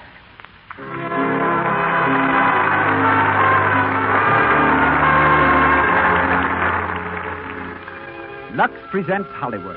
Tonight you will meet such great personalities as Al Jolson, Ruby Keeler, Cecil B. DeMille, Daniel Frohman, George Barnes, and many others. Among the many distinguished guests in our brilliant audience tonight, I see from here one of Paramount's directors, Mr. Chester Franklin, and his wife. Mr. Franklin is the director of Sequoia, the picture now in production. And also Catherine DeMille, Lloyd Pantages, Francis Langford, Eileen Pringle, and Gloria Swanson. Welcome, all of you.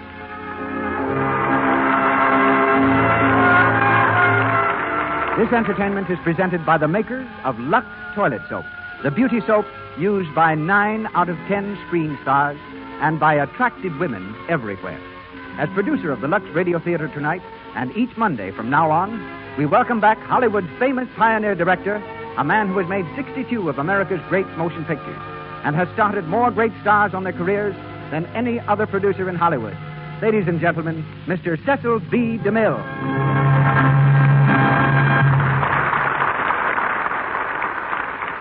Greetings from Hollywood, ladies and gentlemen. Less than a decade ago, the movies were voiceless. Stars as celebrated as Wallace Reed, Rudolph Valentino, Theda Bara, Lillian Gish, and Francis X. Bushman had millions of admirers who knew them only as silent shadows. We spoke of our business as the silver screen, but its silence was golden for many an actor and director. Then a man came along who had been billed on Broadway as the greatest entertainer in the world. With his first film, The Jazz Singer, he not only made pictures talk, he made them sing. And he made me make museum pieces of my faithful old silent cameras that had ground out so many successful feet of film. Then he made another picture called The Singing Fool. And then he fell in love. She was a charming little Irish girl. In 3 months, they were married. Their marriage is one of which Hollywood is most proud. They have each scored separately in the theater, on the screen, and over radio. But we present them tonight for their first appearance together on the air.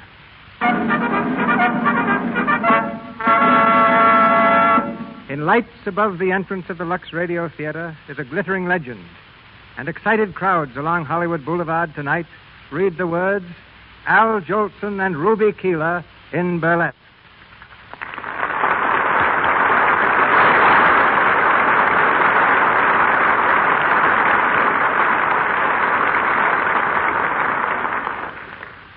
And now, for the first act of burlesque, in which you'll hear Al Jolson as Skid Brown and Ruby Keeler as Bonnie Smith.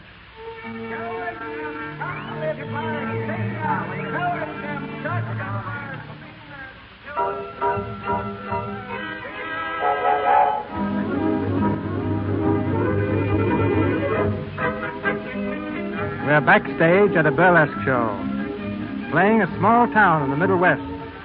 It's a few minutes after the opening, and Lefty Moore, the stage manager, is standing in the wings, hurrying the chorus girls onto the stage.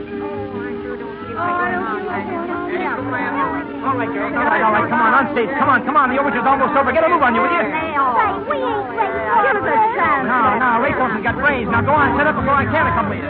You don't worry me none. The nerve of that guy. You think he owns the show. All right, Joe, kill the house lights. Okay, flash the orchestra. Well, here we go, Joe. Here goes number one. Whose big baby are you? Whose big baby are you? Come on, pussy, why? Where get so high? Oh, Lefty. Oh, yeah, what do you want, Bonnie? Has Skid come in yet? No, not a sign-up. I've been in all of his hangouts, but I can't find him. Did you try the pool room? I just sent Jimmy. A nice spot Skid's put me in. The show started and my cheap comic ain't here. I ought to kill that bird. He'll turn up, Lefty. I've been working with Skid for almost 4 years now, and I never knew him to miss a cue. Yeah, I know, but it's coming so close to missing him that's turning my hair gray. You know, you want to do something about that guy, Bonnie? What? Well, it ain't none of my business, but why don't you marry him and have it over with? What are you stalling him for? He'd settle down if he was married to you. You think so? Why, sure. Skid's nuts about you. He'd do anything you tell him. Oh, I don't know. We're supposed to be engaged, but he don't listen to me much now. How do I know he'll be any different later? Hiya, folks. Well, if it ain't the wandering boy himself. Hiya, Lefty. Hiya, Bunny. So, you decided to come, huh? Sure, never keep the public waiting. That's my motto. Well, now, that's nice of you. Go on, get in your clothes, will you? You're on in 5 minutes. Okay, Lefty. Well, Bunny, how's the kid? All right, I guess. Nice time to be showing up. What's the matter? You ain't sore at me, are you? Would it do any good? Atta baby. Come on, you'll be late. You got to change your clothes. Well, you know me, Skid the fireman's child. I can dress sliding down a pole. Where have you been? Who, me?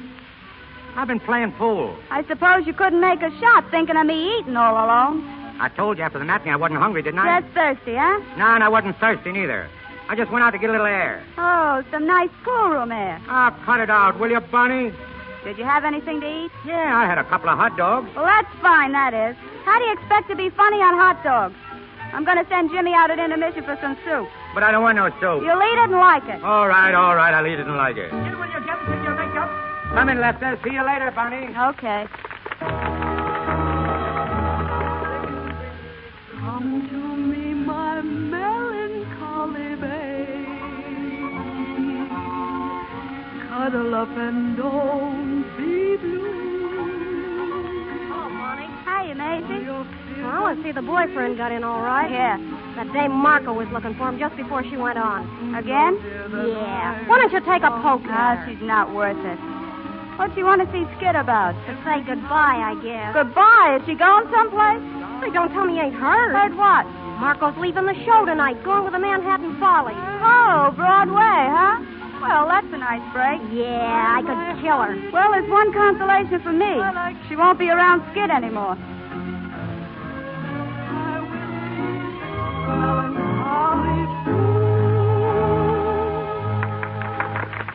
All right, girls, all right. Now make your change. Now hurry up, will you, Oh, please? yeah, Come on. hurrying. Hey, where's my cushion, babe? I'm kind of walking out on me like Look at her coming off the stage, putting on the dog already. Hello, Maisie. Hello, Miss Marco. Did you hear my number? No, I was spared that. Oh, you're not jealous, are you, Maisie? Why, you slink-eyed pony, I would slam you up against the wall. Don't cut it out, Maisie. No fighting, do you hear? I wouldn't hit her. I just want to hear a yelp. Hey, what's going on here? Nothing, Bozo. Maisie starting to scrap again? Of course not, Bozo. It's just a friendly argument. Sounded like the Battle of the Marne. Where's Skid, Bonnie? Did he get in yet? Uh-huh. He's downstairs putting on the putty nose. Yeah, that's a break. I was afraid I was going to have to play his part, too. Say, Bonnie, your Cattle King is out front again. Oh, is he? Yeah, he's a boy, he is. This is the 6th time he's been in to see the show. He fell hard for you, Bonnie. I'll have to see him sometime. He's the only following I ever had. When Marco here was singing, he... Hey, where did she go? Who? Marco. She was standing here a second ago. Yeah, until she heard where Skid was. She's probably downstairs by now, gurgling her fond farewell.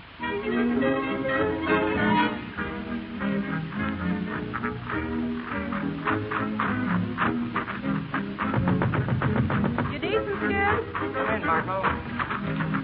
I'm just putting on my makeup. Go right ahead. How's the house, Marco? Oh, a little cool. Oh, they'll warm up. Wait till I get up there and take a few falls from him. I don't know why it is, but the audience always like to see a guy fall flat on his pants. Funny, ain't it? Yeah. Oh, Skid, What? you coming to see me off tonight? Say, that's right. You're leaving, ain't you? Well, Gosh, I don't know, Marco. I'd like to go down and see you off, but I got a date with Bonnie after the show. oh, Bonnie. Skid, why don't you get wise to yourself? What do you mean? That kid's no good for you. Well, you've been teamed up with her for 4 years, and where's it got you? No place. Well, she's holding you back, and you don't know it. Holding it back? Oh, say, don't you believe it, Marco. Bonnie's okay. Why, anything I am, I owe to her. And listen, when she says the word, we're going to get hitched. Oh, yes? Well, it's your funeral, Skid. No, you're all wrong, Marco. Bonnie's the best thing that ever happened to me. Holy mackerel, there's me cue. So long, Marco. Try to see you after the show. Hurry up, Skid. Come on, hurry up, will you? You're on. Okay, baby, I'll panic it. What's the pull I take on the entrance?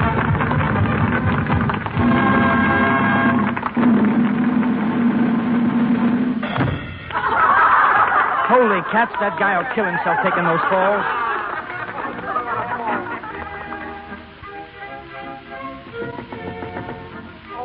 Come in, Maisie. Yeah, what's on your mind? Telegram just came for Skid. Telegram? Yeah, I thought maybe you'd want to take care of it. Hand it over, Maisie. I'll get it to him later. Wonder who's broke now. Maybe somebody's cashed in or an accident. No, nothing's wrong. Telegrams for Skid are only touches. But that one's heavy. It feels important. They're always important to the guy that sends them. Oh, gee, how Skid takes those falls. I'm glad that was his last one. He'll be coming down in a minute. A couple more like that and he'll come down through the ceiling. Oh, say, did you hear about Marco? Something else? Yeah, she ain't singing her last number tonight. Getting the earlier train. Why? Don't ask me. Say, I'd better scram. I'm due for the baby number. Oh, hiya, Skid. Hiya, Maisie. Excuse me, will you? I'm on a minute. Sure. Skid, come in here a second. Well, honey, did you hear me panic 'em? Did you hear those laughs? Yeah, and I heard the falls, too. Listen, tell it. What are you limping for? Who, me? I ain't limping. You hurt yourself, didn't you? No. You did. Oh, Skid, when are you going to cut it out? Cut what out? Taking those falls. They're in my routine, ain't they? That doesn't mean you have to break your back, does it? Bonnie, you gotta make up your mind to one thing. I'm a whole comic. Don't waste no time trying to clean me up, because I'd be a flop. Say, when I was a baby, the first thing I reached for was a custard pie. What's the use of kidding all your life? Ain't you never going to be serious? Don't you want to get ahead in this game? What do you mean, get ahead? We're working all the time, ain't we?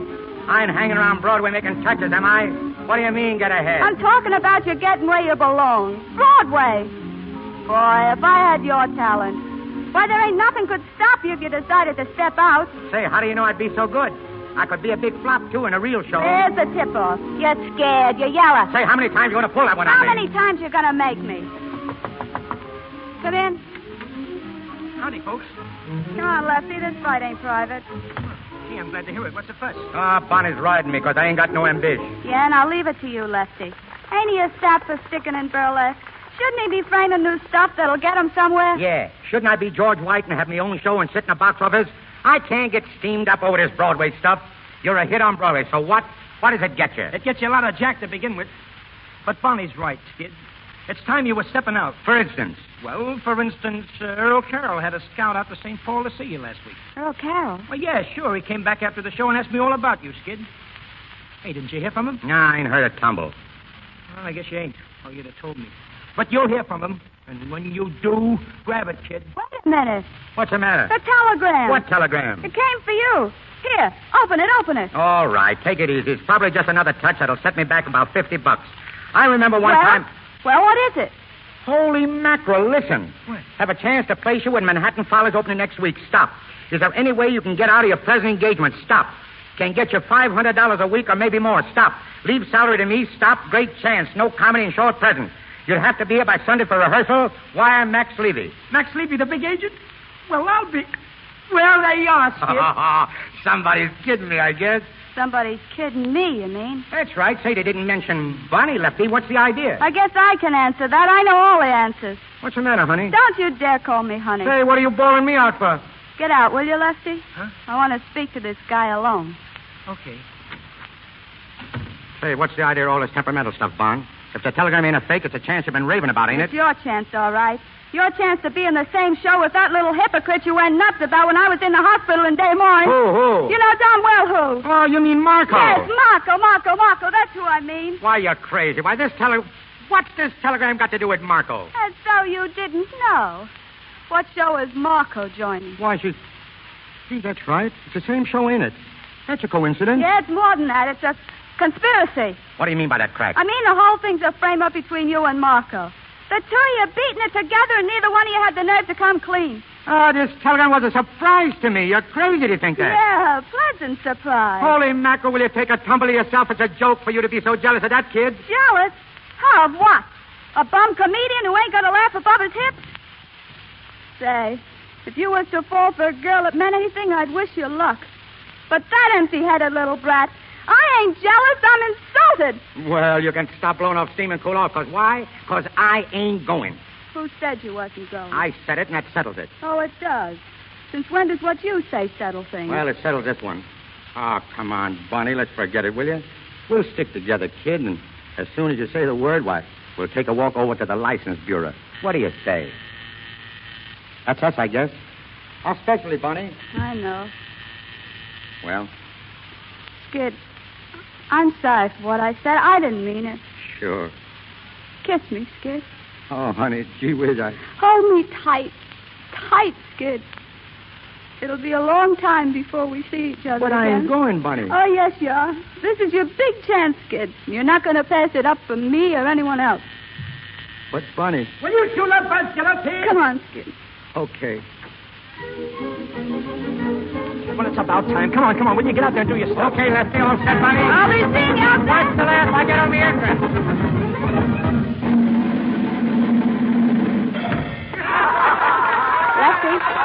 Yeah? Get some of the packed Skid's bags. He's leaving right after the show. Okay, I'll take care of it. Go on, get out there, Bunny. All right, thanks.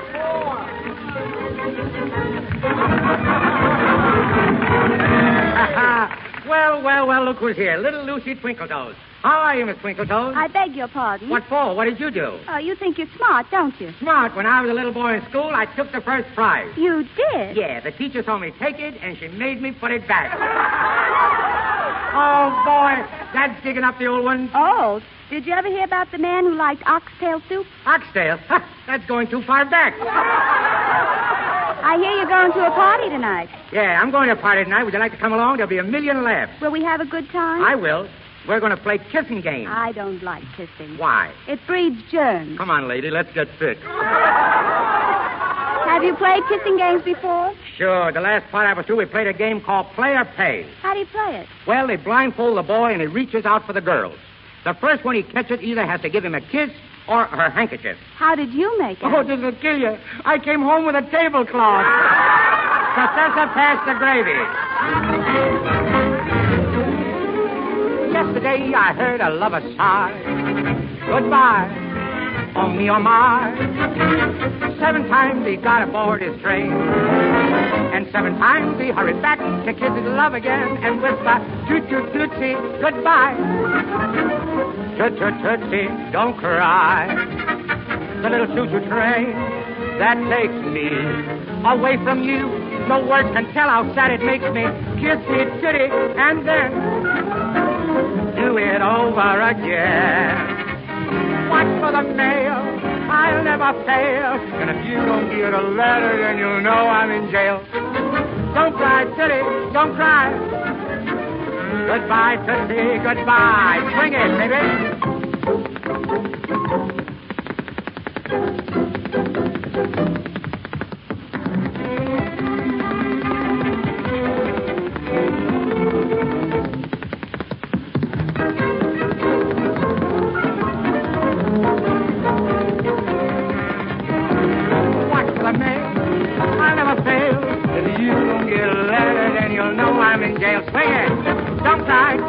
Don't cry.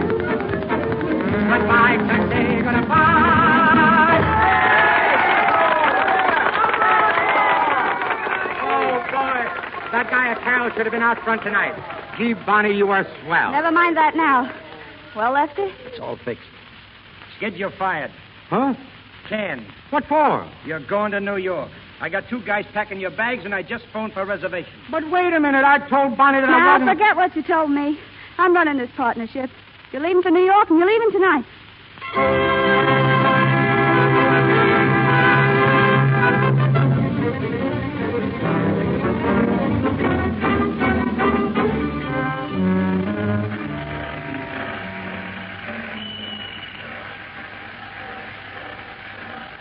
So long, darling. You're right, won't you? Sure. Every day, Bunny.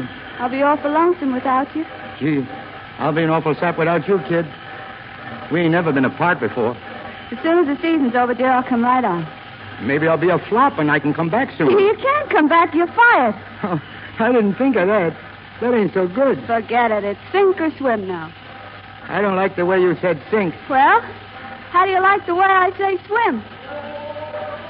Well, I guess that's me. Gee, I don't know how to say goodbye, baby. I ain't never said goodbye to you. Just kiss me, Skid. Oh, gosh, honey. Oh, I'll miss you, Skid. I love you, Skid. Oh, gosh, how I'll miss you. I'm lost already without you, Bunny. So long, darling. I'll wire and I'll write. Every day, Skid. Every day. Goodbye, Bunny. Goodbye. Goodbye. Goodbye, Skid. Goodbye.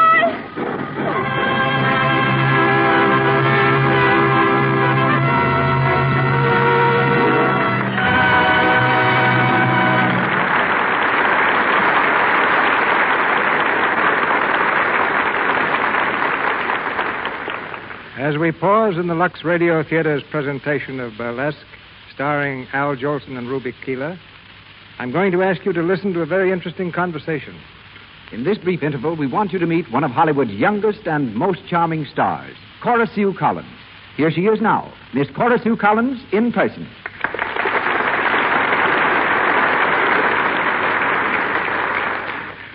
Corasil, just how long have you been in Hollywood? Well, I came here when I was 3. I'm 8 now. I see. I don't believe I know many movie people who are 8. What do you do with your time? Well, I've got my dog, Bedelia. I have to take care of her. Then there's Rusty. He's my dog. He's an Irish setter. And I train parakeets. Then I go horseback riding every day. But I do all that only when I'm not making a picture. Yes, I suppose you're too busy then. You think you'll keep on making pictures? Oh, yes. I want to be a grown-up star someday. Well, I think when you are, you're going to be a very pretty one. Thank you. I hope so. I'm taking care of my skin just like grown-up stars do with Lux toilet soap. I've used it ever since I came to Hollywood, just like my friends Joan Crawford and Joan Blondell. That's the only kind of soap we have at our house. Mother likes it, and so does Sister. Sis won't even take a bath without it, and neither will Bedelia.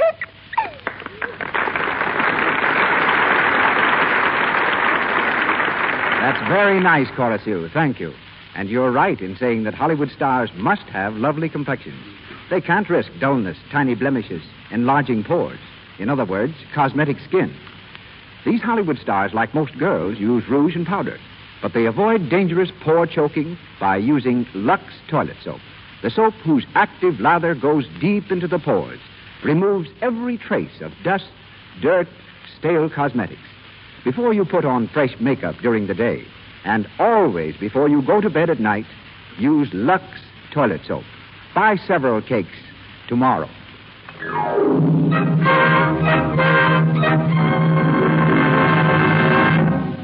We return now to Burlesque, the story of Skid Brown, played by Al Jolson, and Bonnie Smith, played by Ruby Keeler. Several months have passed since Skid left to join the Manhattan Follies. Bonnie is still on tour with the Burlesque Company. In her room in a small-town hotel, she lies huddled on the bed, reading the morning paper. Her friend Maisie enters. Morning, dearie. You're up kind of early, ain't you? Yeah, a little. What's the idea? I couldn't sleep. Oh. Any word from Skid yet? Not a line. Gee, I'd like to brain that guy. How long is it now since he wrote to you? Oh, I don't know. About 6 weeks, I guess. Just a big Broadway man. Boy, success must have hit him right between the eyes. No, Maisie, Skid ain't the kind who gets a swelled head. It's something else this time. The thing I was afraid of. Marco? Yeah. I've been kind of following them in the Broadway gossip columns. Here, get a load of this. Let's see. Oh, yeah. Skid Brown, who wows them each night at the Manhattan Follies, is a wow to Sylvia Marco of the same show. They may be seen together every p.m. doing the hot spots along the main stem. Well, that's that. Yeah. What are you going to do about it? Nothing. Nothing? What do you mean? You're still in love with the guy, ain't you? Sure. I guess I'll always be in love with him. But if Skid don't want me, well, I ain't the clinging vine type. Oh, but listen, Bonnie. Excuse me, will you? Uh-huh. Hello? Oh, hello, Harvey. Pretty good. When? Well, all right, Harvey. Pick me up about 11:30. Bye. Who was that? Remember the fellow we used to kid about? The one we called the Cattling King? Yeah, sure. He used to sit in the front row every night. Well, that was him. Harvey Howell. He's a swell guy, Maisie, and a real guy. He wants to marry me. Has he got any dough? I guess so. He owns a couple of ranches. A couple of ranches? Sure. He's taking me out after the show tonight. I promised him I'd give him my answer then.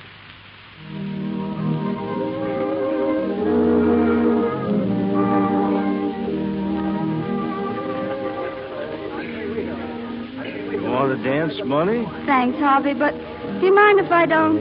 I'm a little tired tonight. That's all right. Pretty near time to be leaving anyway. Yeah. Bonnie, did you think over what I asked you about getting married? I've been thinking about it, sure. Well? Harvey, I don't know how to say this, but do you mind waiting a little longer? Why, take all the time you want, Bonnie. I'm not in any rush. It ain't that I'm trying to stall or anything, but the show's moving back east, Harvey, and I want to see Skid. Just once more. Okay, Bonnie. You understand, don't you? Sure, I understand. Well, thanks, Harvey. You're a grand guy.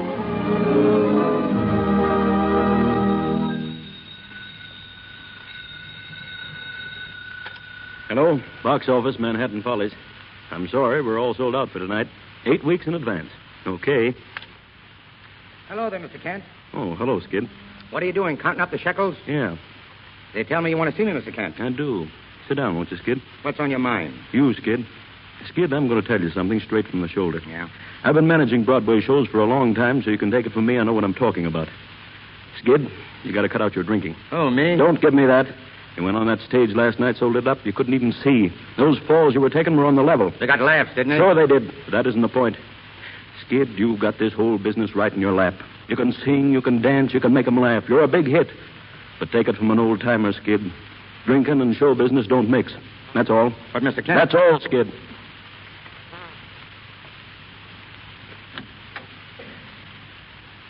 Oh, Skid.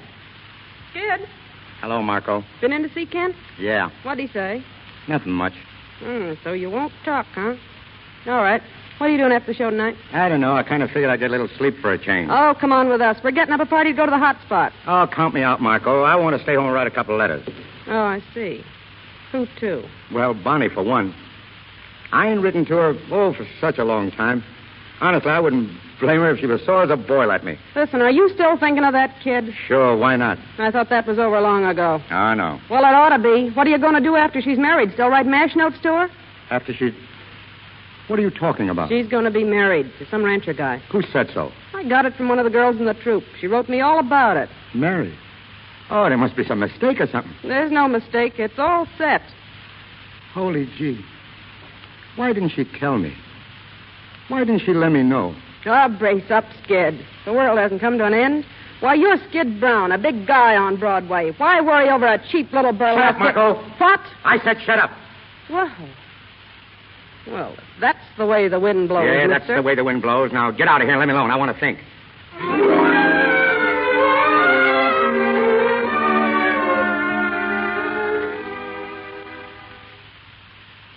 Hello, Hotel Carlton. One moment, please. Hello, Hotel Carlton. Go ahead. Hotel Carlton. I'll see if he's in. Hotel Carlton. Hello, operator. This is room 707. Did you get that number? Oh, thank you. Hello? Hello, Winter Garden? I'd like to speak to Skid Brown, please. Yes, I'll hold the wire. Is he there, Bonnie? They're going to look. I hope they don't find him. I can't understand why you... Hello? Skid? This is Bonnie. Yeah, Bonnie. Where am I? Oh, why, New York, of course. Got in yesterday. Yes? I caught the show last night, Skid. You were all right. I'm at the Carlton. You want to come over after the show tonight? All right. I'll see you then. Bye. He's coming, huh? Yeah. What's Harvey going to say? Bobby knows about it. He's coming, too. It's going to be a nice party. I can see that.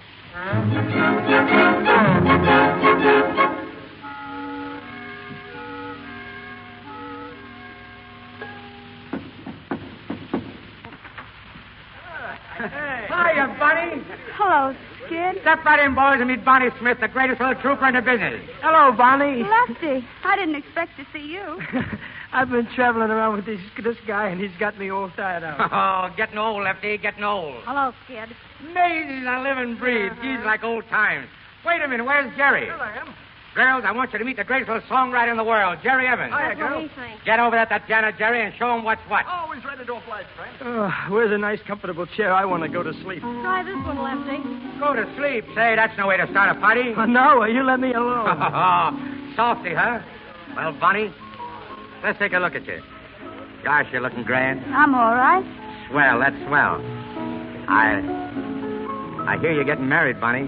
Yeah. Who told you? Oh, those things get around. I just want to tell you how glad I am. It's great, simply great. Why, What's the matter? Nothing. What do you look at me so funny for? I ain't said nothing wrong, have I? No, of course not. Well, what's the long jaw about? Ain't the new guy treating you right? Sure, he's great. But what business is it of yours? What business is it of mine? Say, I suppose what happened to you is none of my business. I suppose I'm going to forget you're the only girl in the world I ever gave a hoot about. You have me and how many others? I got tired of being a mob scene. Are you still with that Marco dame, or is she cold turkey? Ah, lay off, Bonnie. I came here when you asked me to. I'm tickled at to see you. I try to tell you you're the works, and what do? You start riding me. I suppose you couldn't come alone. What was you afraid I'd do to you? Well, you wouldn't have me shake these guys, would you? They've been with me ever since last night. Yeah. I suppose you're the king of the nightclubs now. Yeah, that's me. I'm giving all the little girlies a great big hand. You better go home early and get some sleep. You look rotten. Ah, forget it, Bonnie. We only live once. Say, listen, Bonnie. When are you going to marry this millionaire of yours? You didn't tell me. Sometime in the fall, I guess. Well, what are you going to do till then? Going out to live on the ranch with him and his sister. You mean you're chucking show business? Yep. Then the old partnership's broken up, huh? Going to leave me to struggle on alone. At the rate you're going, dearie, you won't have to struggle alone. The nightlife will land you right out in the alley with the rest of the has-beens. Is that so? Yeah, that's so. Well, if I do get the gate, there are other shows. They always need comics, dearie, and as long as I can make them laugh, I'll be all right. Hey, Bonnie, you ain't told me whether I'm good or rotten in the show. The jury was in long before I got here, Skid. Gosh, this is funny. You were telling me for years what a riot I'd be if I got a chance. You pushed me into my chance, and I clicked. And all the time I'm wishing that you were here to see me get away with it. You finally get here and see me, and we don't even talk about it. I don't know. I'm wondering if planning for things so long don't take all the kick out of them. I suppose nothing can be as good as you think it's going to be. No, I suppose not. Jerry, play something lively. Oh, sure. Hot dog, come on, Bonnie, let's dance. You and me, huh? Come in. Oh, hello, Harvey. Come on in. Thanks. I didn't know you were having a party, Bonnie. Come on and join us. This is Jerry Evans. How do you do? How are you? And Lefty Moore, you remember him. Well, sure. How are you, Mr. Howell? Oh, sure. Yeah, sure glad to see you again. And I know you've heard of Skid Brown. Oh, yes. Yeah, how are you? I certainly enjoyed your show last night. I don't know when I laughed so much. Thanks. But I wasn't so good last night. Well, that's what Bonnie said, but you seem good to me. It's awful hard to please Bonnie. You know that gag about my severest critic. Yeah, I've heard that one. Say, I hope I didn't stop your music. Won't you go on, Mr. Evans? Well, sure. What would you like? Well, I don't know any of the new songs. My favorites are all old, like In the Gloom. Bonnie sang that for me once. Yeah, come on, sing it, Bonnie. Yeah, Bonnie, sing it, sure. It's so nice and gay. Say, what do we celebrate anyway, a wedding or a funeral? Shouldn't we be toasting the bride and singing gay ditties with the groom? Skid! Hey, mister, I wouldn't have spoken about that if you hadn't. In a way of speaking, I'm your successor, but I don't want to dwell on my good fortune except to assure you that it'll be my aim to make life happy for Bonnie. And I'm sure you'll be glad to know that. Sure, I'm glad to know it. Why wouldn't I be glad to know that Bonnie's going to get along all right without me? Well, what I'm saying is, why can't we be gay about it? Why can't we have the wedding march played with Pep and Ginger? And why can't I be giving the bride away? Stop it, Skid! Why? Why'll I stop it? Who's got a better right to be giving the bride away? It shows there's no hard feelings. Why do people get sore and crabbed when they lose out? Why don't they join the festivities? Come on, Jerry. Play the wedding march and play it fast.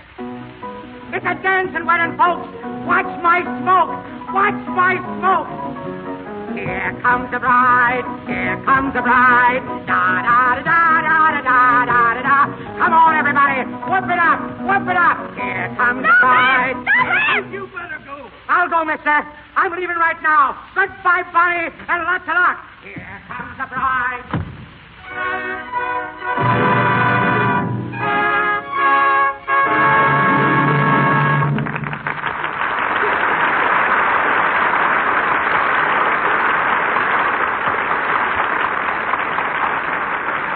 We pause for station identification. This is the Columbia Broadcasting System.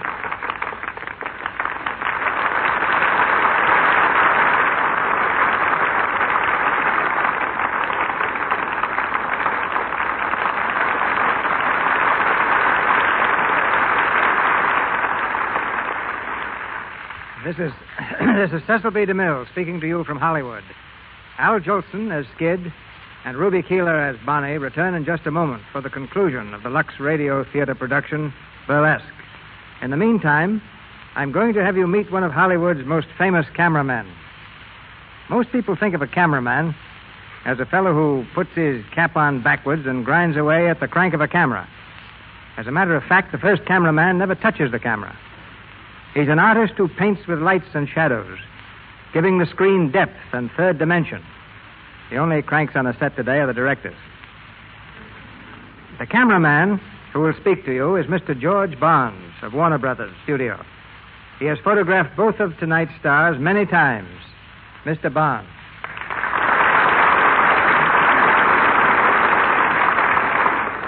That's very gracious of you, C.B. But, folks, we don't really think directors are cranks. We think of them as fellow sufferers.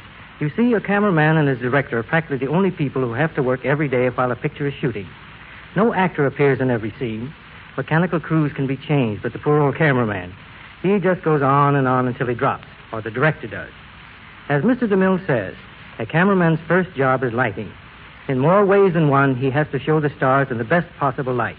And right along that line is a point that comes right home here to the Lux Radio Theater. A cameraman has to make a girl look absolutely perfect.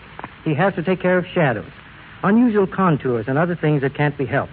So believe me, we have no time for faults that can be helped, like a bad complexion. That's something the girls must take care of for themselves. And the way 9 out of 10 Hollywood stars do that is by using your Lux toilet soap. It's the official soap at Mr. Deluxe Studio, Paramount, and in other great studios in Hollywood. And if you want to see how it works at Warner's, Mr. DeMille, well, just take a look at Ruby Keeler. Okay, George, that's a fine fade out.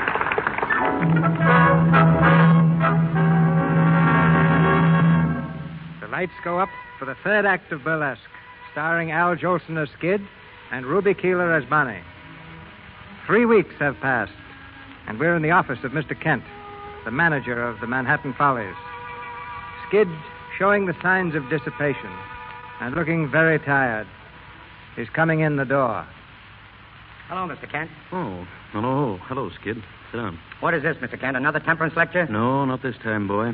I gave you your last lecture about 3 weeks ago. Well, what do you want to see me for? I'm writing you a check, Skid. A check? I ain't supposed to be paid today. I know. You're getting a check anyway. Your last one with this outfit. What? You heard me, Skid. You mean I'm canned? That's right. I warned you, boy. I told you what was coming. You wouldn't listen to me. I'm sorry. Well, there's your check. Canned, huh? All right, so what? I can get another job like that. I wouldn't be so sure, Skid. And I'll tell you this. You'll never find one hanging around in the hot spots. Lay off, will you? I know what I'm doing. You didn't the other night when we picked you up singing the wedding march at the top of your lungs. Cut it out, you hear? Okay, Skid. It's none of my business.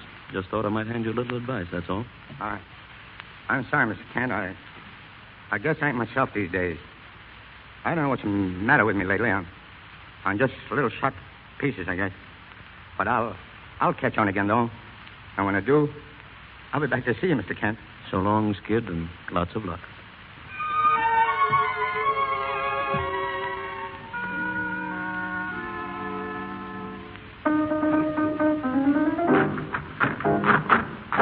Come on, girls. Come on. Swing it. Will you swing it? This is a rehearsal, not a funeral. Give, will you give? Now, come on. Hey, Lefty, listen, will you? Oh, what do you want? What do you want, Bozo? Don't you see I'm rehearsing the number? I know, but this is important. Skid is here. He wants to see you. Skid? Where is he? Out of the stage door. Gee, he looks terrible, Lefty. Like he ain't had nothing in a week. I guess I better see him. All right, girls. That'll be all for a while. I'll be back in a couple of moments, Skid. Okay.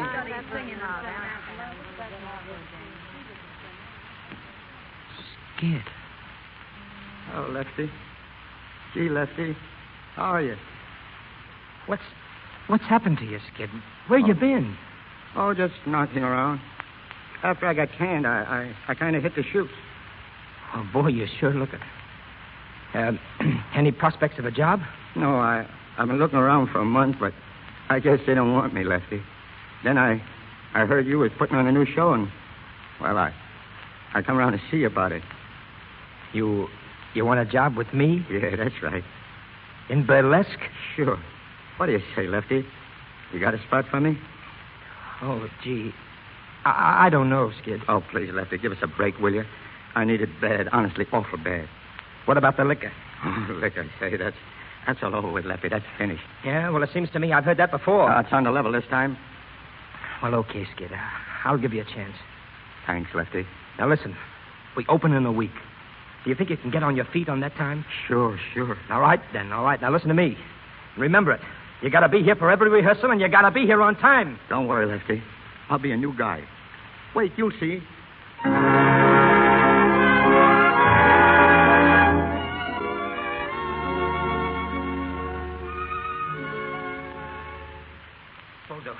Bozo, did you find him? Yeah, I got him. Where was he? The usual spot. Holy smokes. How is he? Oh, bad. 3 days before we open, and he pulls this one on me. No, it's going to be tough, Lefty. There's only one way out, and I got to take it. What's the dope? Now, look, I'll tell you what you do. Run out and shoot a wire to Bonnie. Tell her I need her. Tell her Skid needs her, but tell her she's got to get here right away. Okay, Lefty. Telegram, lady. Telegram, lady. Telegram, lady. Telegram, lady. Telegram, lady. Telegram, lady.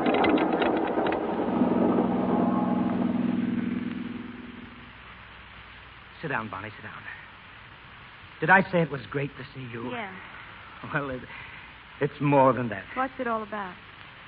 Skid. Of course, I knew it was Skid. What happened? Haven't you heard anything about him since you was here last? Nothing. I read that he was out of the Follies, but that didn't surprise me. He was heading for that when I saw him. Yeah. That afternoon, he danced out of your room. He danced himself right out of show business. He went on a grand bust, and he ain't played since. Oh, I gave him a job, but he's been handing me an awful ride. Here I am. I'm opening tomorrow night, and up to now, he ain't rehearsed half of this stuff. Honest, Bonnie, I don't know which way to turn. I know what's in your mind, Lefty, and what you want me to do. So I'm going to save you the trouble of asking me. Huh? I'll do what I can. Oh, gee, you're an ace. How long will you stay? Till you get your show right and Skid gets straightened out. Oh, thanks, Bonnie. Thanks a lot. Say, I don't know what I'd do without you. There he is now. Huh? Oh, gosh, look at him. Hello, Lefty. Skid. Where's the rehearsal, Lefty? Am I early? Yeah, for tomorrow you are. I was only... Skid. Huh? Who's that? Am I seeing things? Do you see her, Lefty? Sure I see her. Don't kid me. I've been seeing things lately. How are you, Skid? It's really you. Oh, gee, Oh, Bonnie. don't, Skid. I'm all right. How are you, kid? Let me have a look at you. You're looking great. But you've been crying. No, I haven't. Oh, you can't fool me. I've seen you cry too often. But what are you doing in this dump? Oh, I'm on. Why is Mr. Lefty, Mr. Lefty the fox? To get his rotten soul from me, call you out of the It grave. wasn't exactly the grave, Well, Skid. don't waste a minute around here, honey. I'll open all right. Nobody's got to worry about me. You know me. Skid, the fireman's child. I'm always there. Sure you are. But you got to take care of yourself, Skid. You got to start tapering off now. Okay, Bunny. You're the only one I ever knew that had any sense. Oh, you're not ashamed of me, Bunny, are you? No, Skid. I've been an awful sap, but don't ride me, will you? Bunny, don't ride me. I won't ride you, Skid. That's right, kid. I've listened to so many lectures, honestly, I carry my own slides. Don't you think you better get some sleep, Skid? Nah, sleep.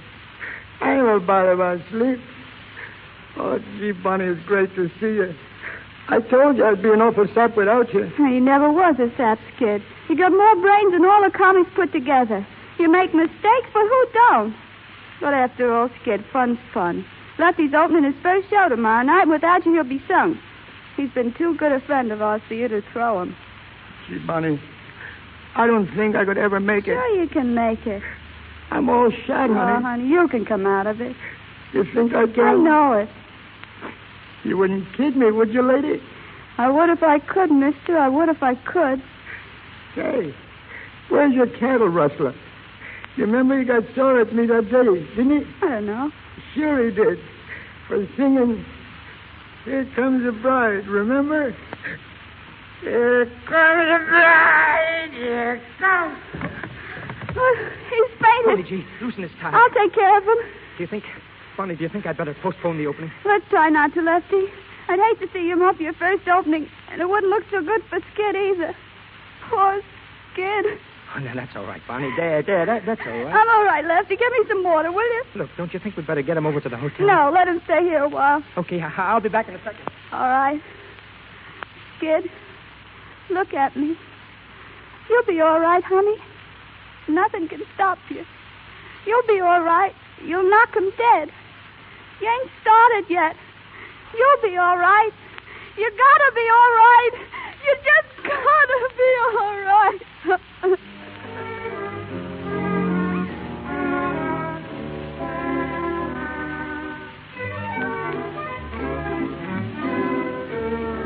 How is he, Bonnie? All right. He's on his way up from the dressing room. Well, he's on next. Do you think he can do it? I hope so. Well, he almost fainted in his last routine. Hiya, Lefty. Oh, hiya, Skid. You all set, baby? Sure. What's this going to be, my song? Yeah. Cut the opening routine, Skid. No balls tonight. Go right into your number. Cut the falls, huh? Okay, Bonnie. You're the boss. You all right, Skid?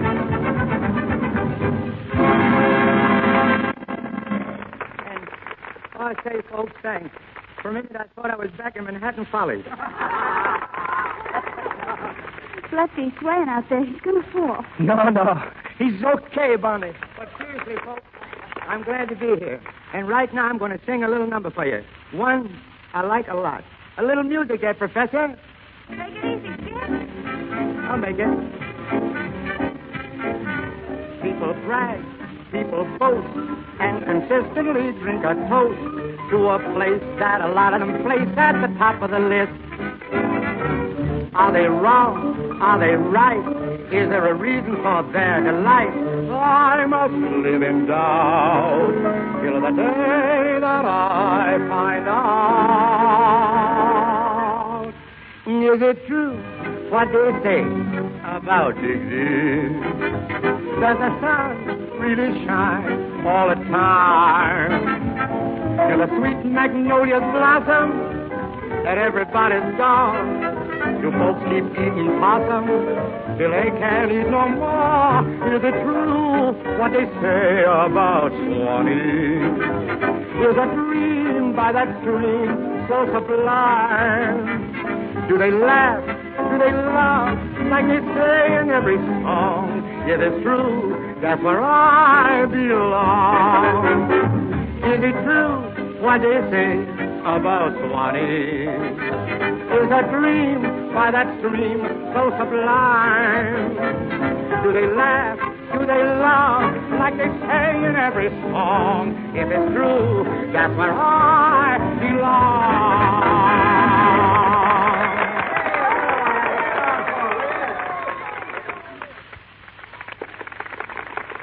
How'd I do, honey? Oh, Skid, you were swell. I knew you'd be.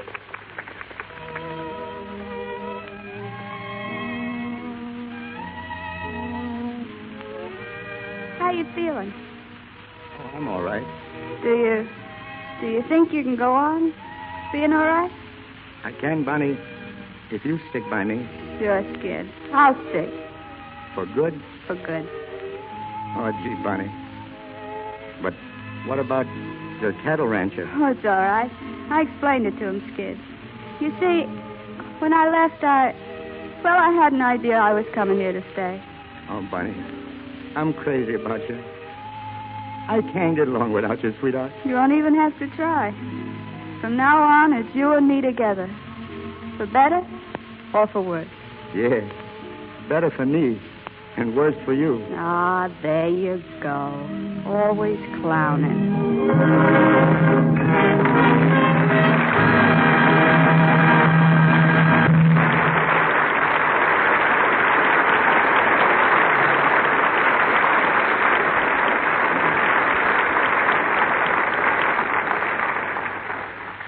Al and Ruby will be back in just a moment. We are honored tonight by the presence of Daniel Frohman. D.F., as we call him, produced the first play that my father, Henry C. DeMille, and David Belasco ever wrote. It was called The Wife. When the play opened, it was a failure. Nobody came. Naturally, Mr. Frohman decided to close it. My father and Belasco had spent a year writing this play. All their savings were gone. They were desperate. So they went up to Mr. Frohman's office. One took him by the throat. The other took a heavy octagonal ruler from his desk and shook it in his face, saying they'd kill him if he took the play off. So Mr. Frohman kept the play running. He says they changed it to suit him. But in any case, it ran 5 years. Everyone in the theatrical world knows and respects this pioneer of the theater. We revere him as an artist, philanthropist, and gentleman. the 85-year-old Dean of the American stage, Daniel Frohman.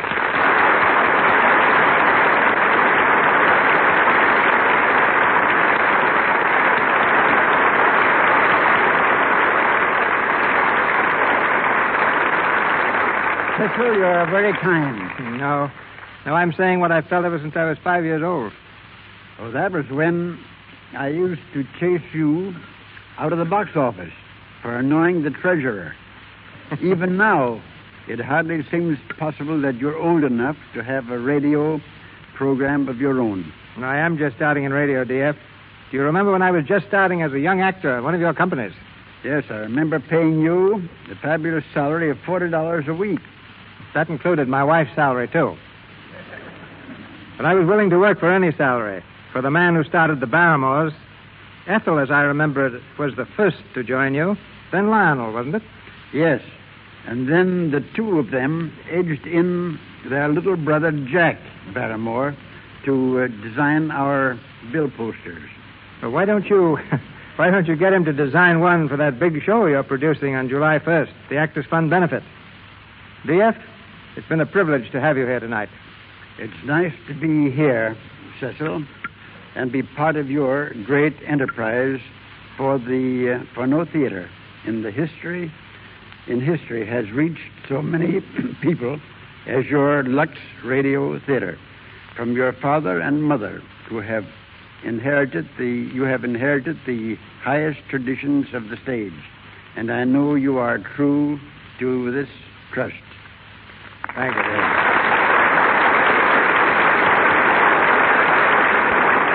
Grand old gentleman.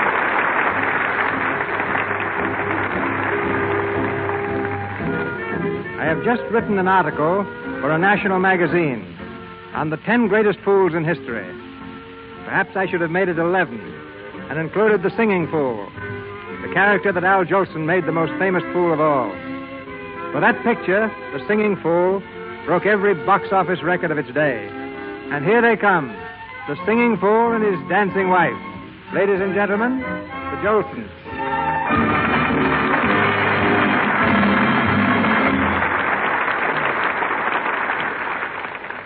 Al and Ruby, you have enjoyed wealth, fame, and success. All the things most people dream about. But that's nothing, Mr. DeMille, compared to the thrill I got when little Al Jr. spoke his first word. Now, what do you think was the first word he ever said? He said, Daddy. No, Al. He said Mama. Did he? Well, didn't he? If you say so, I guess he did. But, oh, that kid. Good, solid arms and back. Isn't he a husky? What a baby. Honestly, Mr. DeMille, I don't like to exaggerate, but you've never seen 10 such wiggly little toes. Takes after his mother, doesn't he? Those twinkling toes of Ruby's. Well, but one way he takes after his daddy, great big strong knees, a born mammy singer.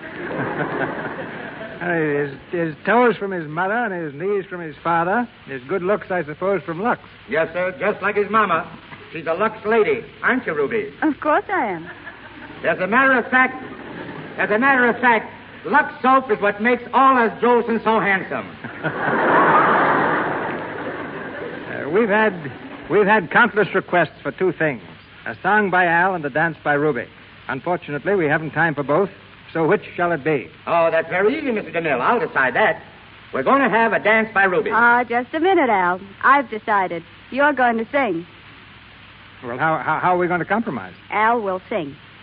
Well, that's how it is. I guess you can see now, folks, why they call me Al Keeler.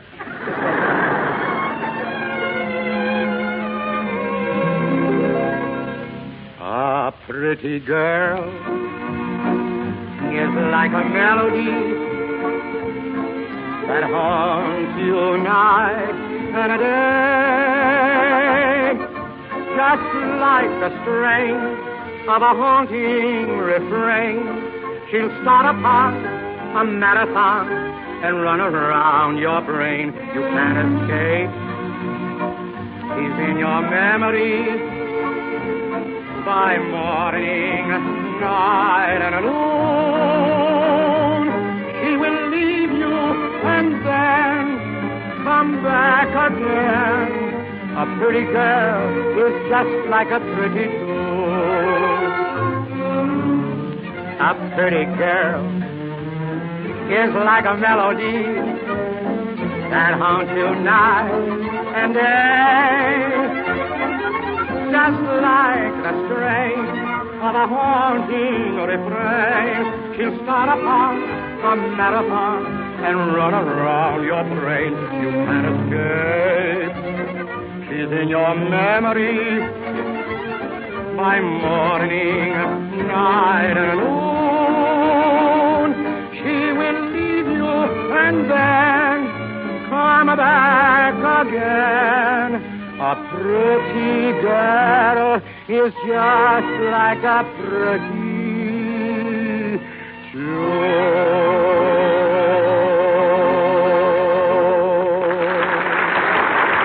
Thank you, Mr. Jolson. Ladies and gentlemen, this is your announcer, Melville Rule. Mr. DeMille returns in a moment to tell you about next week's play. The makers of Lux Toilet Soap wish to express their appreciation to our capable cast and to the great studios who have cooperated with us in presenting this broadcast. Our cast tonight included Wally Mayer, Victor Rodman, Eddie Kane, Rita Leroy, Inez Seabury, Frank Nelson, and Lou Merrill. Al Jolson and Ruby Keeler appeared through the courtesy of Warner Brothers, as did George Barnes. Our producer, Cecil B. DeMille, comes to us from Paramount. Louis Silvers, our musical director, represents 20th Century Fox. And Mr. Daniel Frohman is in Hollywood as producer of the Actors Fund Benefit. And now, here is your producer, Mr. Cecil B. DeMille. Next week, our play is The Dark Angel. A vital romance played against a background of war. A dramatic triumph on the Broadway stage and twice successful on the screen. This unforgettable drama will be presented on the air by the same stars who thrilled us in its most recent movie version, Merle Oberon and Herbert Marshall. Our sponsors, as well as Miss Oberon, Mr. Marshall, and I, cordially invite you to be our guests in the Lux Radio Theater next Monday night. This is Cecil B. DeMille saying good night to you from Hollywood. This is the Columbia Broadcasting System.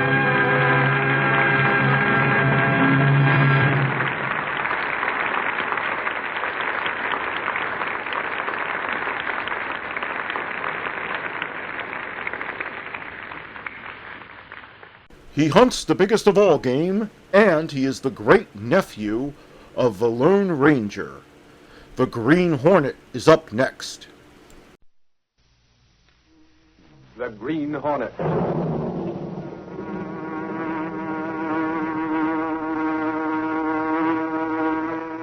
He hunts the biggest of all game, public enemies that even the G-men cannot reach.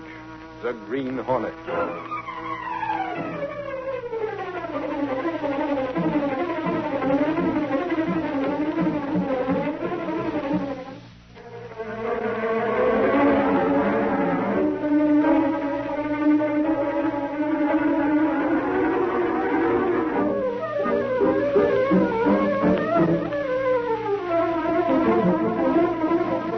The adventurer put it on ice.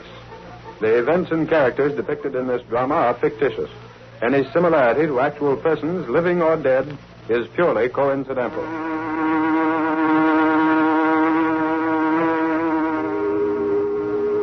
Miss Williams, what's that? Why is the whistle blowing? I don't know, Mr. Brinkley. Something's gone wrong. Find out what it is at once. Mr. Brinkley, it's the refrigerating system over in Packing Plant 6. What? The new system we installed yesterday? Better come along and look for yourself. I most certainly will. Miss Williams. Yes, Mr. Brinkley? Call the police emergency squad. If any men are overcome by the ammonia fumes, we'll need all the help they can give us. Right down here, Mr. Brinkley, around the corner. Yes. How did it happen, Carson? Are there any men inside the plant? Can't tell how it happened, Mr. Brinkley. The system was okay when we inspected it yesterday. I hope this won't spoil all that meat we've got in there. Forget that. What does it matter what happens to the meat? It's the men who may be trapped inside I'm worried about. We'll soon see, Mr. Brinkley. They're right through this door.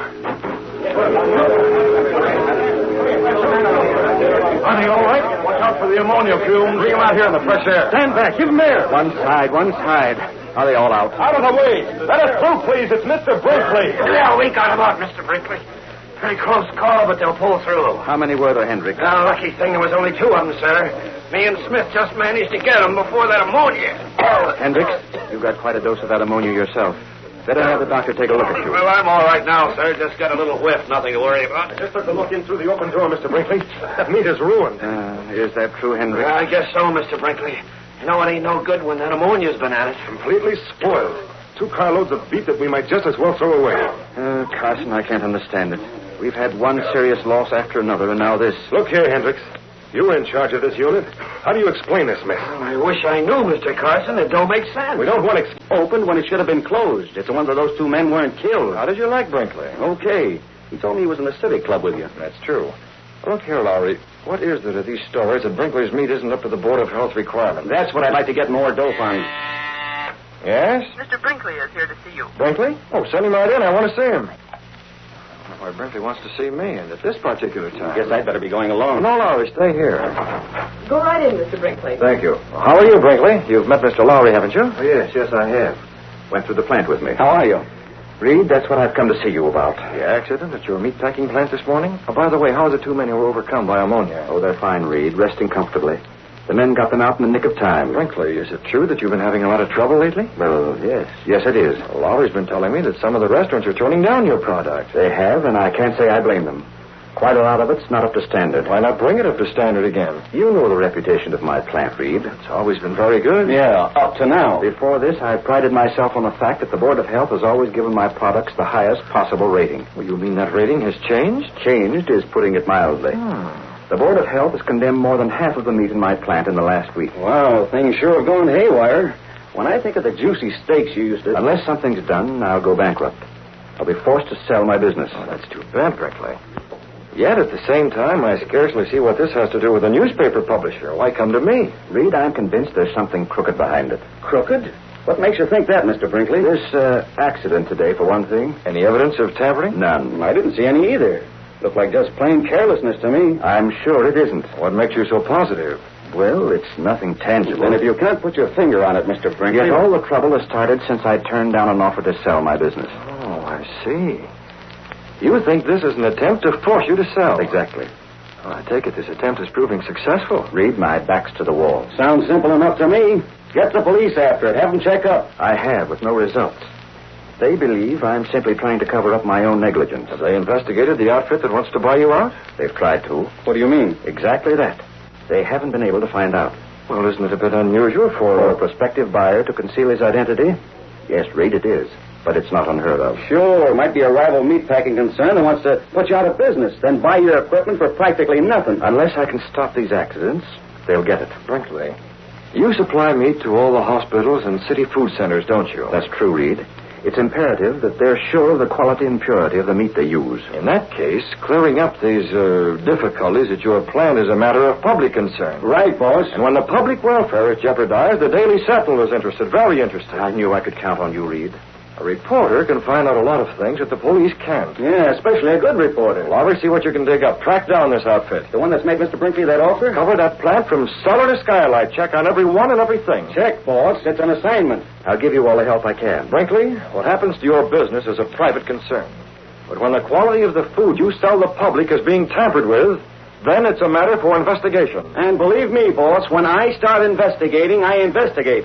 Before I'm through, I'll know this setup like I know the palm of my hand.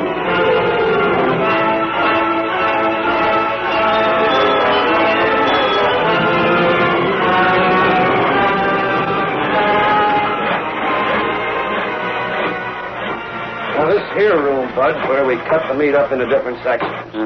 What about that saw? What's that for? Oh, same thing. Sometimes we have to saw through big bones. This belt here is a conveyor for carrying the meat from one operation to the next. What's behind this door?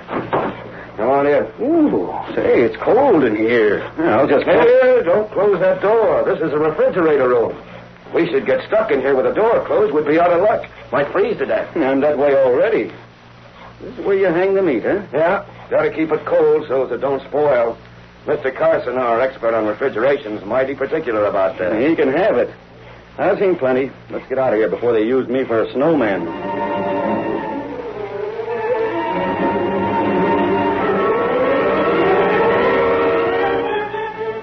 You say your name's Lowry? That's right. Mr. Brinkley sent me over to find out about that offer for his meatpacking plant. I understand that offer came through you. Yes, it did. I'm a broker, sort of a middleman. Who made that offer? Sorry, but I'm not at liberty to give out that information. What do you mean, not at liberty? I told Mr. Brinkley the same thing. This sort of transaction comes my way quite frequently. My client doesn't wish to have his identity revealed. Now, listen here, you... Furthermore, I don't know who made the offer myself.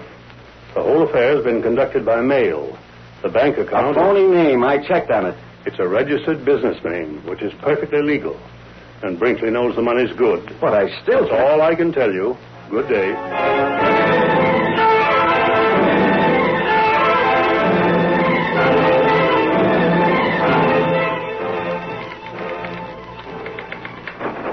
Casey, you see before you a reporter without a story. Don't tell me, Lowry, the demon reporter couldn't discover anything. I know the meatpacking business from A to Z. I know it cold.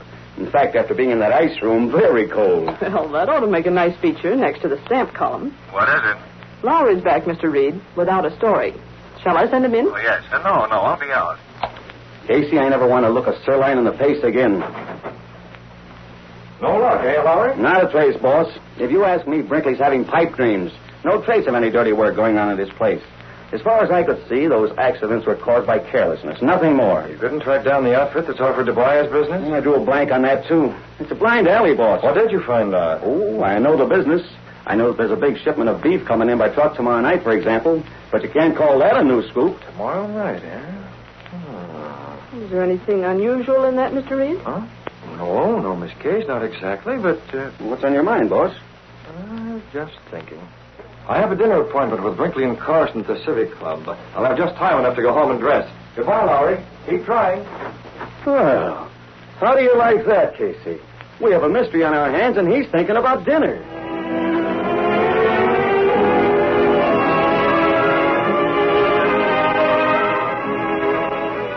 As soon as Britt Reed reached his apartment, he sat down at his desk and wrote a letter. Cato, I'm having dinner at the Civic Club with Mr. Brinkley and his assistant, Carson. Yes, Mr. Britt. I'll put the Hornet seal on this letter. There. It's addressed to Mr. Brinkley, Cato. Be sure he gets it at dinner this evening.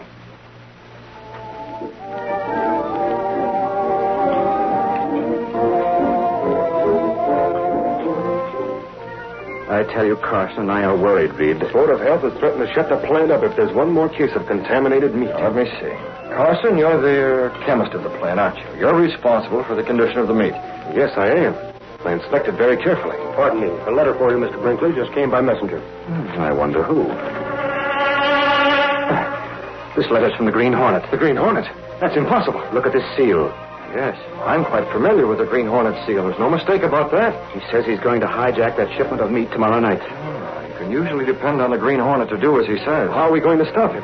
Well, why not delay the shipment? Can't do that, Reed. That meat has to be here on time. Well, then send it ahead. We'll send it by train. Have the trucks take a different route. There ought to be some way. That's it, Reed. We can't send it by train because of the cost. But we can reroute the truck so the Green Hornet won't know about the change. That's an idea, Mr. Brinkley. Suppose the Hornet learns of this change of route. How can he if we take the right precautions? If you say so, Mr. Brinkley. I do say so. And we'll do it right now, at this table, secretly. So the Green Hornet will never be able to find out our plan.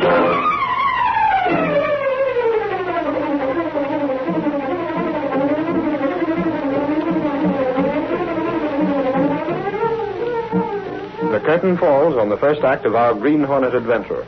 Before the next exciting scenes, please permit us to pause for just a few moments.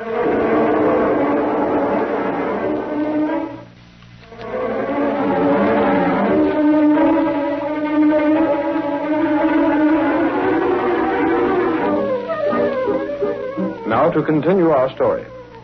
Returning from his dinner at the Civic Club with Brinkley and Carson, Britt Reed told Cato what had occurred. You had the letter brought to the Civic Club at just the right time, Cato. When Brinkley opened it and saw the Green Hornet seal, he didn't know what to say. Did your plan work? I sent that letter to Brinkley for a purpose, Cato. The Green Hornet threatened to hijack a truck caravan of meat that's coming to Brinkley's plant. I suggested that the trucks be rerouted over a different road to evade the Green Hornet. Why, Mr. Britt? Well, only a few of Brinkley's employees will know of the new route we decided on this evening. I'm convinced that all Brinkley's troubles are being planned by one of those employees in order to gain control of Brinkley's business. I see. Now, Brinkley thinks I'm going on a fishing trip. Instead, we're meeting that truck. You go to the Green Hornet? We'll take the mask and the gun and all our equipment, but not the Black Beauty. No? Now, we'll be out on the open road tomorrow afternoon. The Black Beauty will be too easy to recognize. This time, Cato, we'll travel in a small sedan with a mask handy. If Mr. Brinkley recognize you. Brinkley isn't going out on the road at all, Cato, so we won't run into someone like him who might recognize me. You and I are the only living men to know me as the Green Hornet, Cato. And no one else ever will.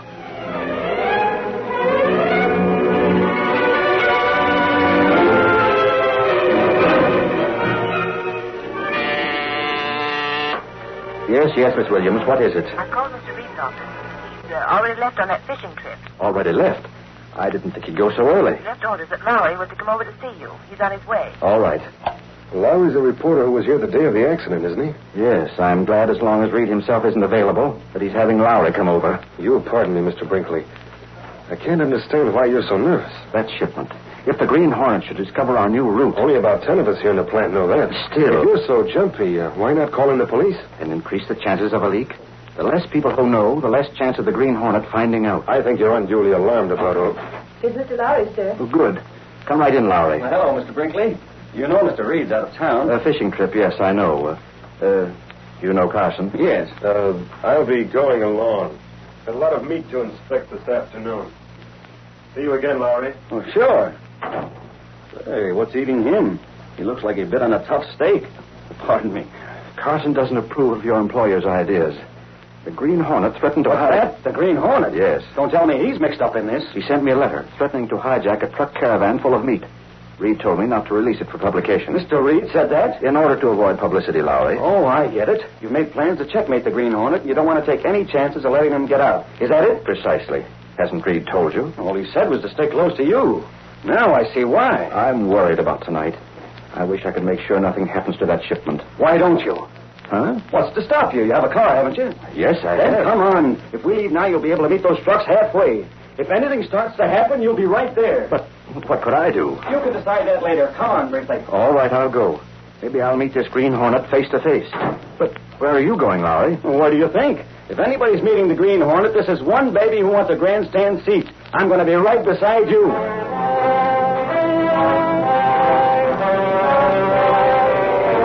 Driving out of the city, Brinkley and Lowry traveled all afternoon. That evening, as darkness fell, Britt Reed and Cato sat in a car that was pulled off the road and hidden from sight. Look, Cato, there's a car coming along the road. When it goes by, we might as well start after those trucks again. We want to be there with time to spare. It's coming fast, Mr. Britt.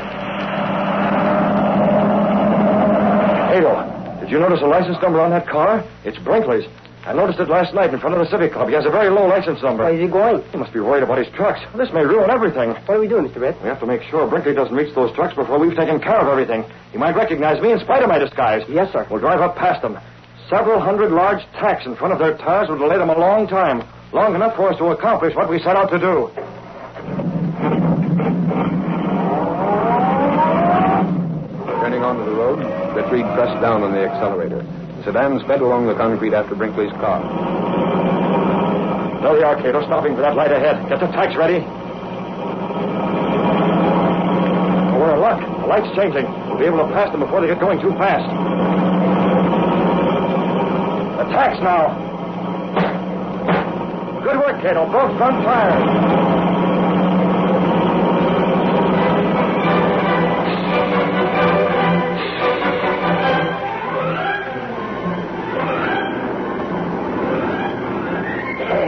Take the wheel for a while, Smitty? Hendricks, you keep it.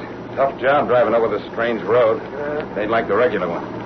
What's the idea in shifting the route on us? Search me, Smitty.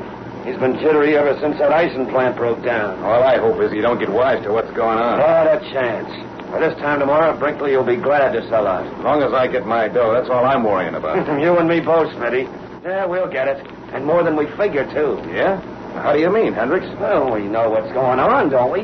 Sure, we're the babies who've been doing all the dirty work for Carson. You got it, Smitty. After Carson makes Brinkley sell the plant, we ain't finished, see?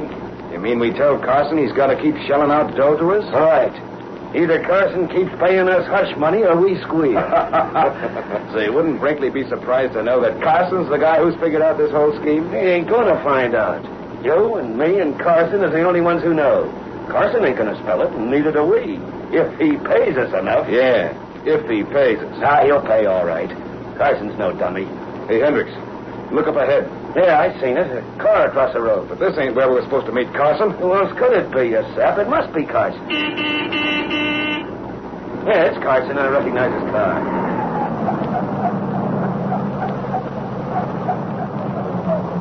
Hey, Carson, what's the idea of meeting us here? I thought you was going to be 5 miles up further. I had to change our plans, Hendricks. A while back, I noticed that a car was trailing me along the road. Yeah? Who was it? I don't know. But to be on the safe side, I turned into a side road to duck him. And met you here instead of the regular place. Say, what's going on? This business and making us take a different route from the regular run. What's up? The Green Hornet threatened to hijack this truck. Green Hornet, so that's it. Well, let him. Won't that help ruin Brinkley's business? Not as well as my way, Smith. I'm a chemist. I'm going to shoot the meat in this truck full of germs. When the Board of Health inspects the shipment tomorrow, Brinkley will really be finished. I guess you're right. That's why I called the state police. What? State police? Who wants them around? I told them you were calling, Hendricks. I said you wanted protection from the Green Hornet. You understand? Oh, I get it. That's in case this Green Hornet should show up later, huh? Exactly. Now, let's get busy. Now, just a second, Carson. Me and Smitty got a paper for you to sign first. A paper? Yeah. Hold it under the panel light, Hendricks, so he can see. Read it, Carson. It says what we're doing this job for, all about it. But I don't understand. We want it signed, see you? We don't open this truck. That thing's practically a confession. I won't sign. Don't worry. We'll tear it up when we get paid. If we get paid enough. You'll get paid. We're making sure, that's all. Come on. We wouldn't be sense enough to show this to anybody if that's what's bothering you, Carson. Proves we're in as deep as you. That's true. Here's a pen. Got it all ready. There. Now, let's not delay any longer. So the state troopers are going to make sure our plan works. Ain't that a laugh? Now, come on, you two. Open up the back of this truck so I can get inside and do a job on that meat. Okay. This is some truck, ain't it? Plenty cold inside of it, too. Special refrigeration and all. Here's the door, Carson. Around and back. Open it. Yeah, that's what I... Hey, Hendricks, I thought you locked it up. I'll be sure I locked it. It ain't locked now. Never mind that. Get busy. Open those doors. Okay. They're pretty heavy. Feel that blast of cold air, Carson? Sure is chilly inside there. That's exactly where you're going. What the devil? Who's that? He's wearing a mask. Don't move, any of you. The Green Hornet. No. So Carson was right. You did trail it. But I took a side road. I lost you. I followed you. My lights were out. Can you beat that? So you're the guy who opened this lock. A bent hairpin. You've been inside the truck. Climb up here. Now, let's be sensible about this. Oh, listen, Hornet. Climb, or would you like me to pull the trigger? No. No, don't shoot, Hornet. Don't. Suppose there's nothing in that gun but gas. I've heard about the Hornet, and you know I mean what I say. Sure, it's okay by us. Shut up, Hendricks. You can't bluff me, Hornet. What if you do pull that trigger? Where'll that get you? I've no time for talk, Carson. In. No, you can't make me. Take him. Gas. I can't breathe. Now, you two, pick him up. I didn't see you shoot. Who done it if you didn't? I have a man right behind you. Get Carson in here. Okay. Only don't do nothing to us. He's heavy. Over the tail, boy. Lift him. Yeah. I'm coming out. Now, don't try anything. Remember, there's a man behind you. We ain't. All right, in with Carson. Now, hold on, Hornet. We ain't done a thing. We was just working for Carson. We'll tell you anything you want to know. I don't need information. Inside you, Red. In. Okay. We're going. And you stay there. You can't close the door. I don't want to freeze us to death. Get back, both of you. There. Have to hurry, Cato. Yes, sir. Brinkley's had time enough to fix the tires on his car. Will be out looking for us by now. Yes, Mr. Best. State troopers may be out looking as well. You want to make sure they discover these rats right where they are without getting us. I understand. You get the sedan going. I'll drive this truck. Keep trailing me. We'll keep moving along this road till we meet up with Brinkley. Get going.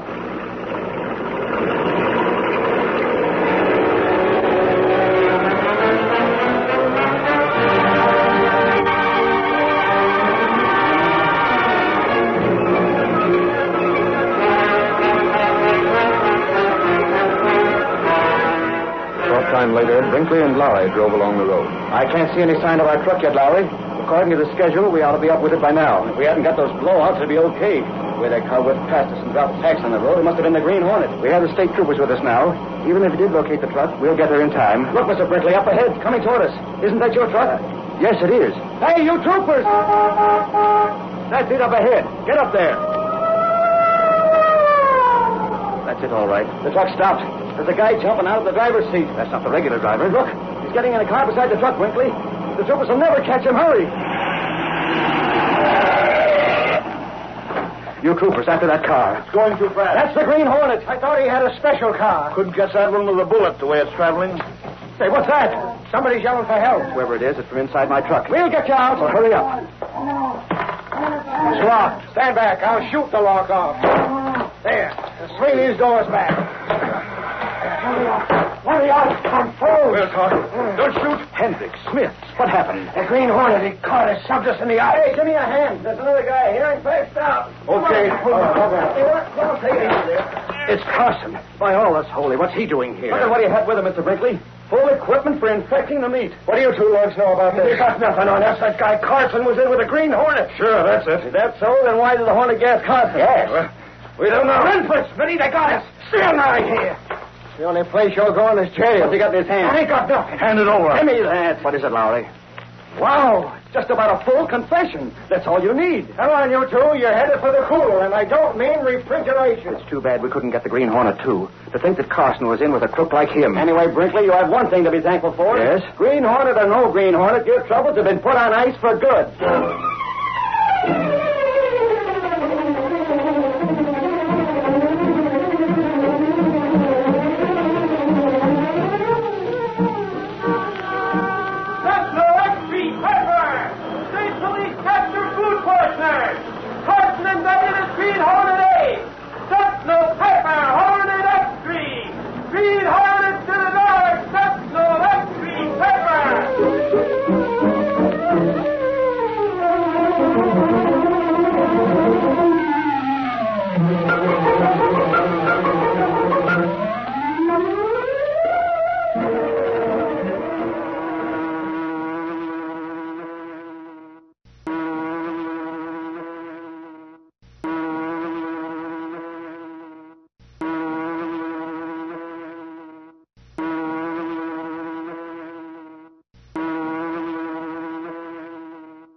Hi-ho, Silver! Away! The Lone Ranger is up next.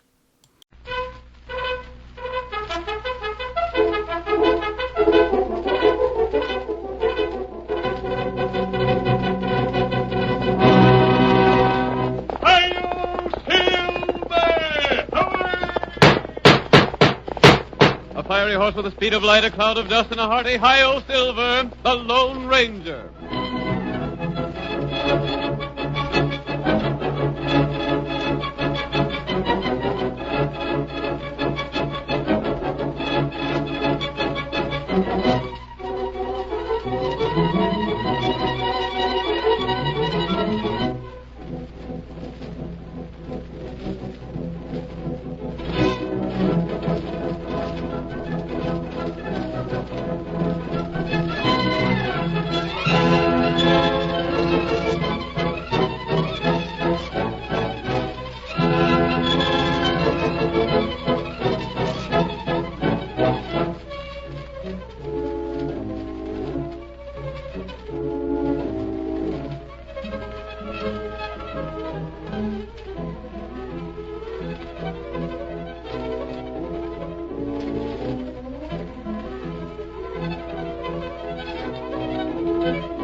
phantom figure of the plains rode the trails of long ago to bring justice to the oppressed.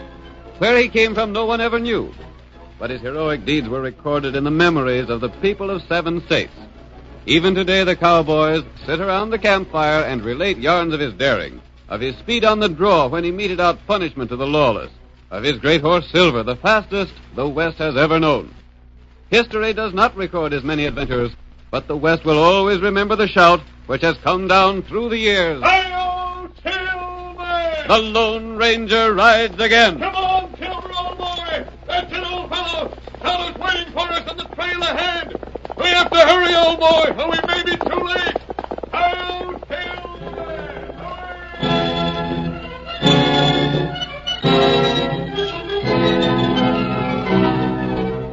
The Lone Ranger urged the great horse Silver down the trail toward Wells City, a typical rancher's community of the pioneer days. Ben Bush was the wealthiest man in town. He owned the bank, controlled vast sections of rangeland in the territory, received dividends from most of the other commercial enterprises. But for all his wealth and power, he was thoroughly disliked. He ruled Wells City and the surrounding district with an iron hand, and it was suspected, though never proved, that he had built his position upon a disregard of honesty and justice.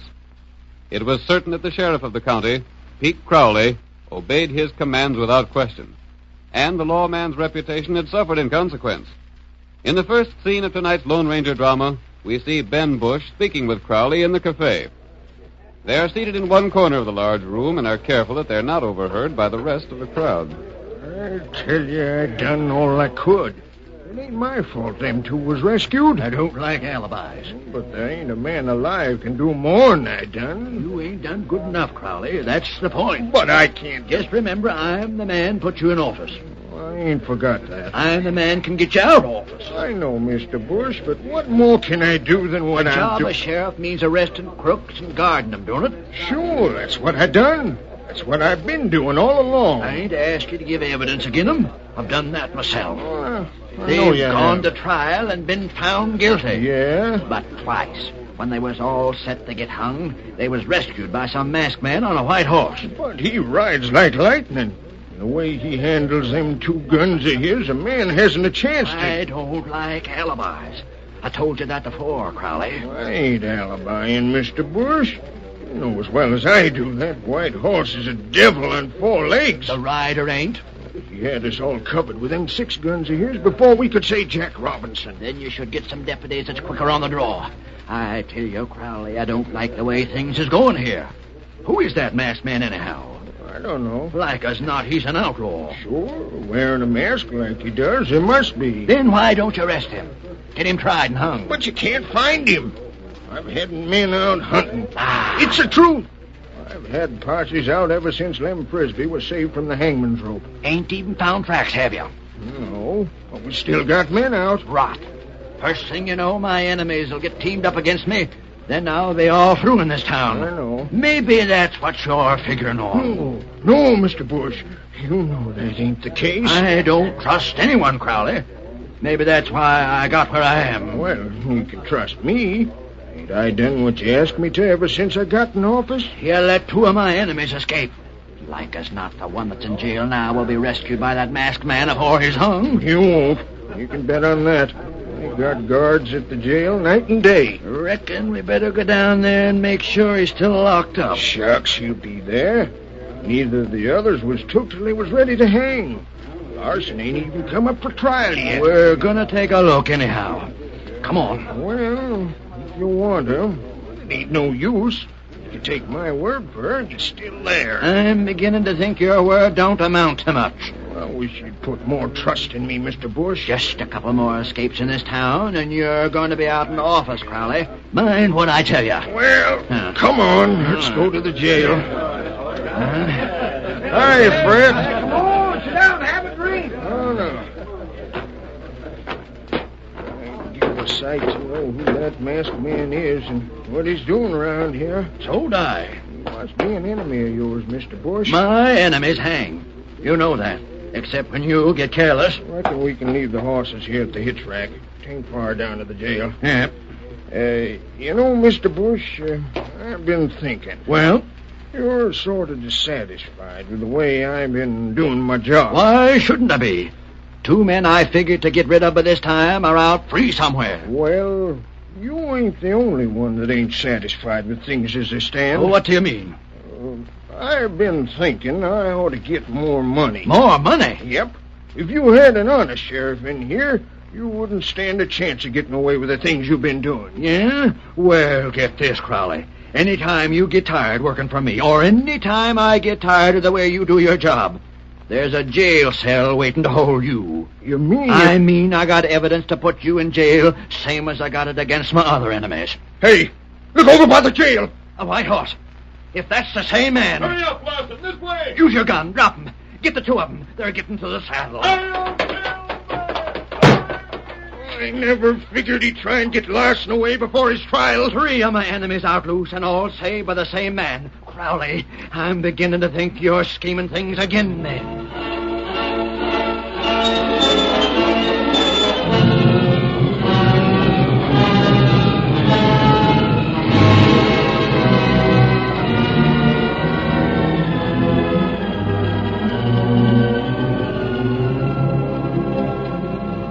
In spite of the efforts of Bush and Crowley, the Lone Ranger had effected the rescue of each of the 3 men framed by the pair. After his last exploit, the masked man returned to his camp with Steve Larson, the 3rd of the rescued prisoners. Tonto, this is Steve Larson. I just helped him to escape from jail. Oh, that's good. I don't savvy this at all. Who are you? I hope to be your friend, Larson. What'd you bust me out of the jail for? So you wouldn't be tried and hung for murder. But they didn't have no evidence against me. They didn't have evidence against the other 2 men, but both of them were ready to hang. You're the man that rescued them? Yes, Tonto and I. Where are they now? They're safe for the time being. Just what are you up to, mister? What's the mask for? I brought you here to ask questions of you, not to answer yours. I suppose I should be doggone grateful to you, but I ain't. I'm not asking for your gratitude. If I got tried and freed, I'd been all right. But as it stands now, I'm an outlaw. Yes. My wife is here in town. So's my kid. I can't never go back to see them. My busting out of the jail is the same as confessing my guilt. You were accused of murder. Yeah, but I could have proved my innocence. How? The night Sam Turner was killed, I was at home with Mary and little Jerry. That wouldn't clear you, Larson. Remember, Ben Bush is against you. That scheming polecat. Someday he's going to get all that's coming to him. That's what I'm working for.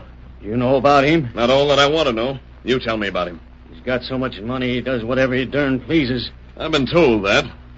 You had money in his bank, didn't you? All my savings. About $3,000. That's just the point. Huh? Frisbee and Slade had their money in his bank. That's why they were framed for murder. See here, do you mean to say they weren't guilty of murders? No. But the evidence, what? 4 men seen them do the shooting. Those 4 men were paid to tell the jury that story. By Bush? Yes.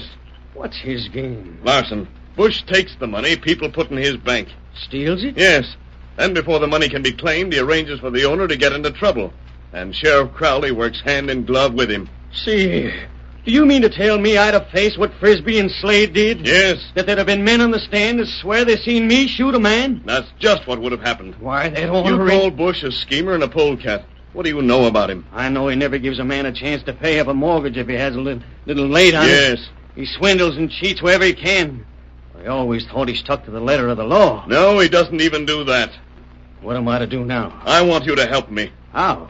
I'm going to ask you the same question I asked Slade and Frisbee. Yeah? Will you stake your freedom on a chance that you might hang rather than spend the rest of your life as an outlaw? I don't savvy. As you stand right now, you're safely away from the jail. You can leave my camp and go where you want to.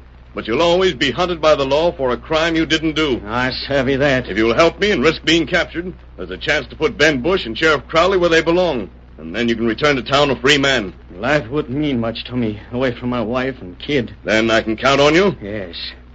I suppose Frisbee and Slade decided different, being as they ain't around here. But I'll go in with you. They've made the same choice. Yeah? Gosh, and the 4 of us are working together? There are 5 of us, counting my friend Tonto. Oh, yeah. Larson, from now on, don't ask questions. Just do what you're told and count on us. I never thought I'd trust a man that wore a mask, stranger. But there's something about your style that makes me like you and trust you. I'm taking your orders from now on.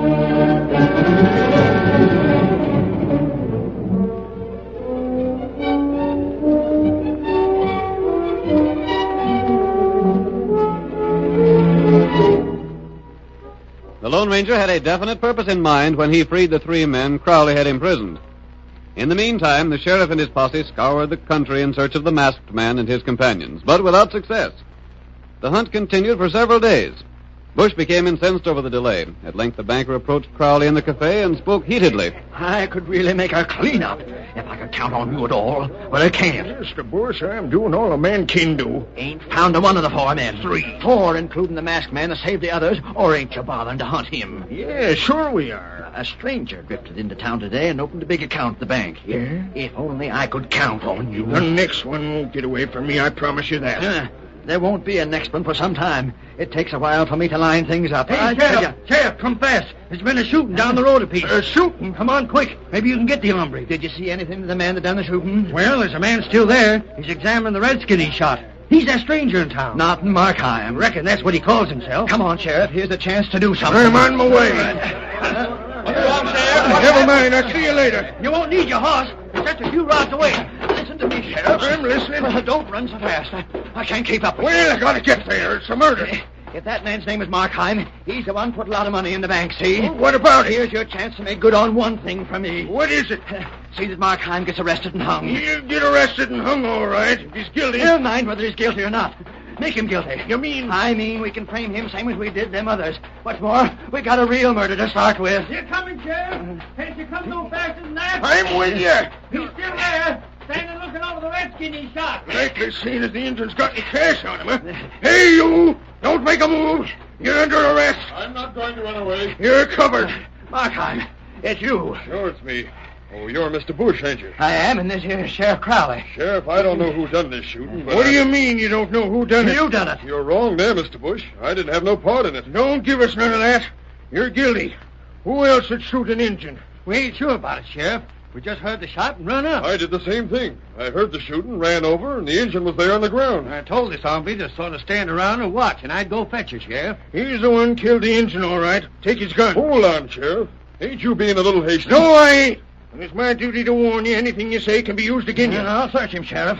That ain't exactly right, Mr. Bush. I'm the one... I said I'd search him. Oh, all right, then. All right. Just what's the meaning of all this, Sheriff? What right's Bush to search me? He ain't a lawman, is he? None of your talk now. Well, you don't seem to have much money on you. You know blamed well where all my money is, Bush. I put it in your bank today. You did? Well, you know blame well I did. I don't know nothing of the sort. Hold on there. That's my receipt for the money you got. This ain't nothing but a scrap of paper. You must be loco, Mr. Markheim. Loco? That's what I said. I don't recollect you putting any money in my bank. Of all the dirty, lying coyotes. What sort of game is this? Take him to jail, Sheriff. He's a murderer, all right. You can't do this. Come on, Markheim. That banker's saying I ain't no money in his bank. I'm innocent. You can't call me guilty. I'm as innocent as you are, Sheriff. You can't take me to jail. You ain't only going to jail. You're going to the hangman's noose. We got evidence enough to send you there.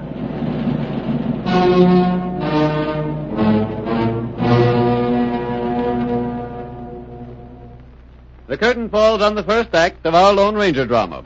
Before the next exciting scenes, please permit us to pause for just a few moments.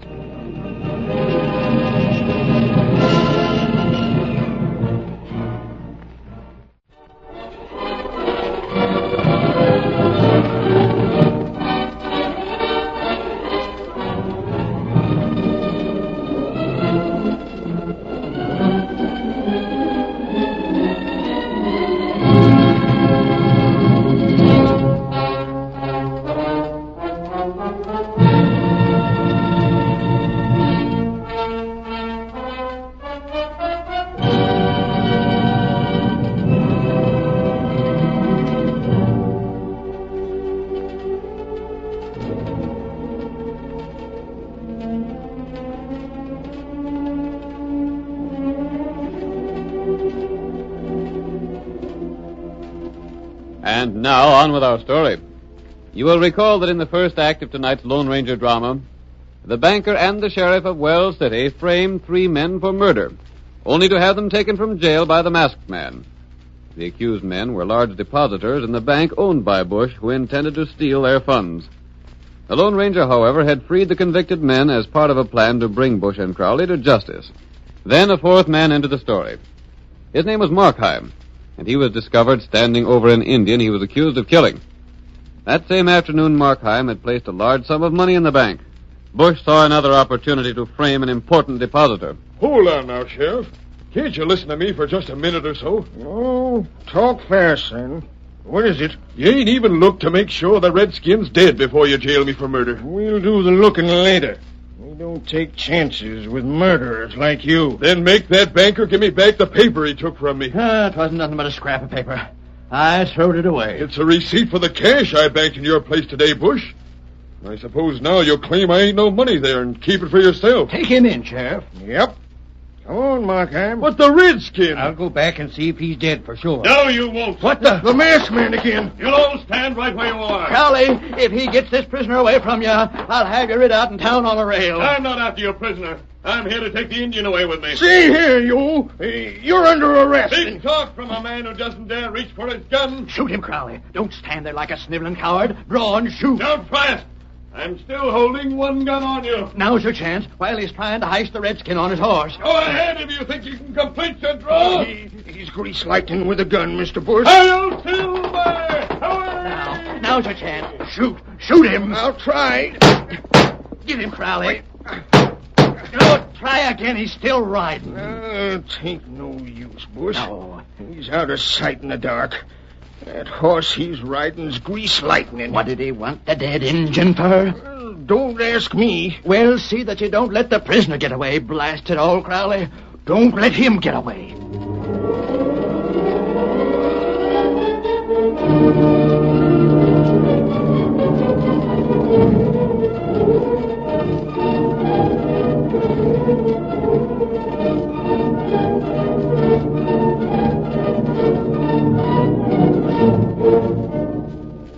The Lone Ranger made no attempt to rescue the sheriff's latest prisoner. Instead, he and Tonto rode swiftly to their camp. There they were met by the three fugitives who had agreed to assist in carrying out his plan. Oh, Silver! Over! Here we are, Tonto. How did it come out? What happened, mister? What did you do? Everything worked out just as we hoped.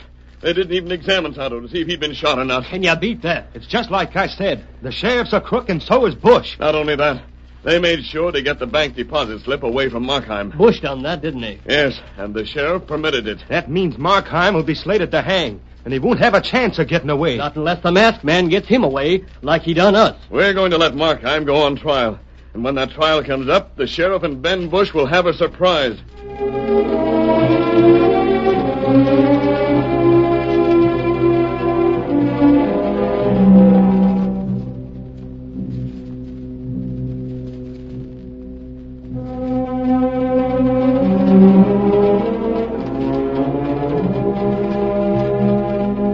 The Lone Ranger had proved the dishonesty of the sheriff and the banker beyond all possibility of doubt. In the meantime, Markheim was put on trial. A jury was hastily summoned, and the evidence of a series of lying witnesses presented to the court. Then Markheim drawed his gun and fired. The Redskin dropped dead. That's all I got to say, Judge. That man lies, Judge. You're out of order, Markheim. Be quiet. But my gun wasn't even fired. The sheriff can tell you that. How about that, Sheriff? Might have been fired, and might not have been. I dumped the cartridges out without looking to see. You're railroading me to the hangman's rope. That's what you're doing.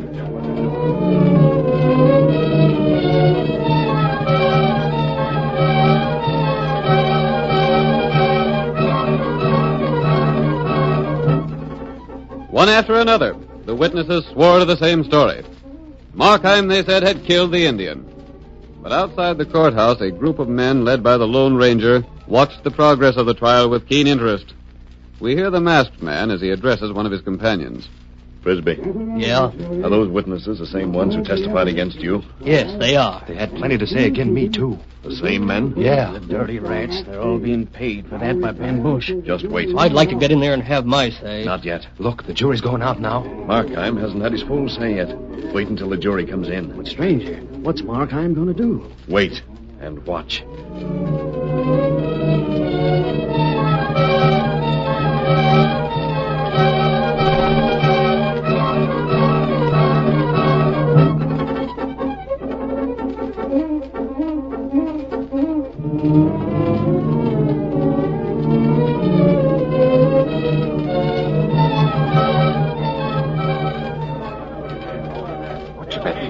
Give 10 to 1, he hangs. Shucks, I wouldn't bet 1 to 1,000 he don't.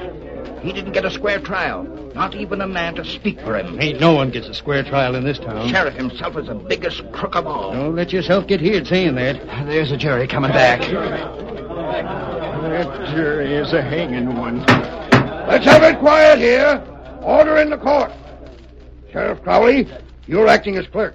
Go on and tend to business. Answer the jury. Have you reached a verdict? Well, let one of you stand up and tell it to the judge. We find the prisoner guilty of murder.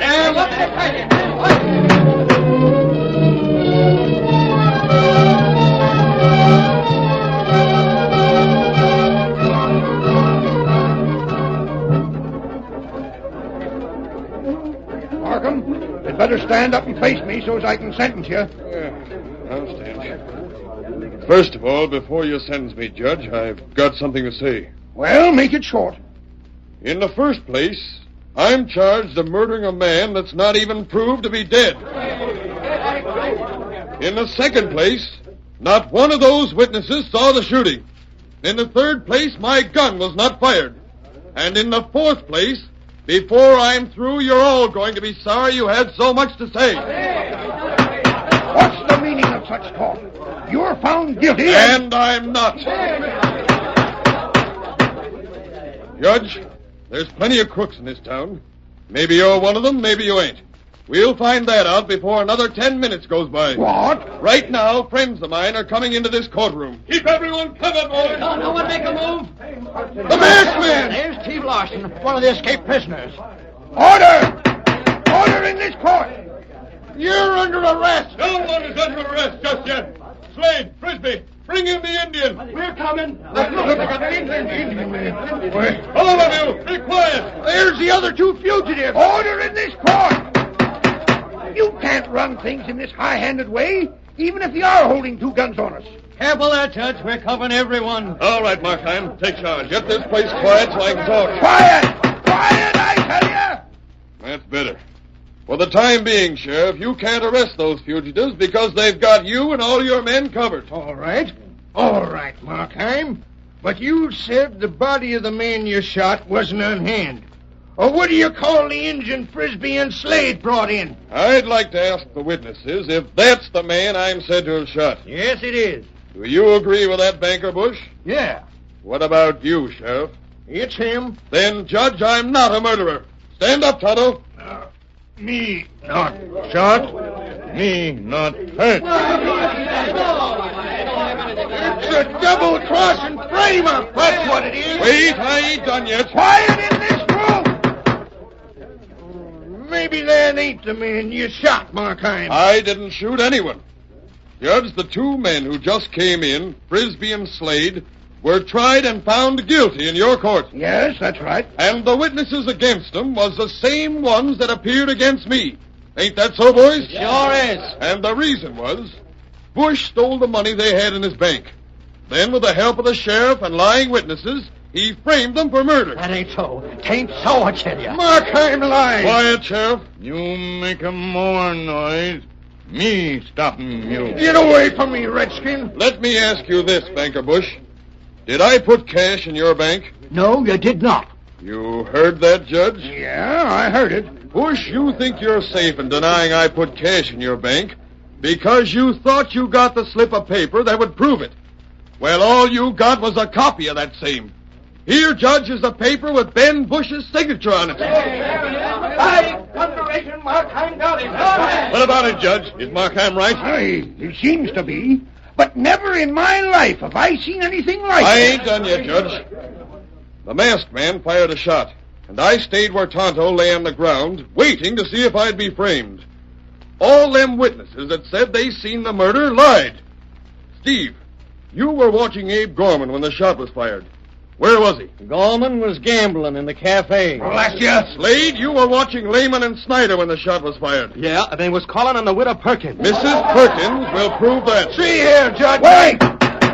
Let me speak, Markheim. Yes, Your Honor. You wondered if I was on the level. Well, you'll find out. Yeah? All it takes is a look at the faces of them lying witnesses to know the truth. Every one of them should be jailed for swearing away a man's life. But, Judge, That's for you, Sheriff. And you, Bush. It looks like the murders Frisbee, Slade, and Larson have been charged with are still unsolved. And it looks like it's up to me to appoint a deputy sheriff to arrest you for investigation. 1 minute, Judge. Yeah? You needn't appoint anyone. The United States Marshal is here to take charge of things. He is? Where's he at? You know him as Markheim. He come here to frame up the bunch of us. I came here at the suggestion of the Lone Ranger. He and Tonto outlined a plan where I'd be bait for the trap to show the sheriff and his deputies up as scheming crooks. But where's the Lone... Great guns. You mean that masked man is the Lone Ranger? That's about the size of it. Come, Tonto. We're finished here. Wait a minute, Lone Ranger. This town owes you a plenty. Stop him. I want to speak to him. It's due to him that this community will be safe for honest men.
The story you have just heard is a copyrighted feature of the Lone Ranger, Incorporated. Incorporated. Incorporated. Incorporated.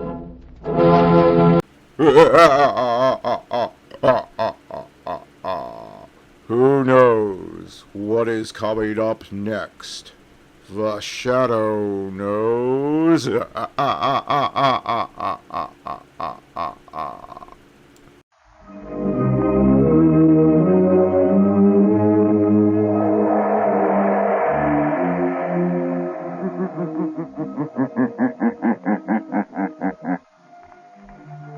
Shadow knows.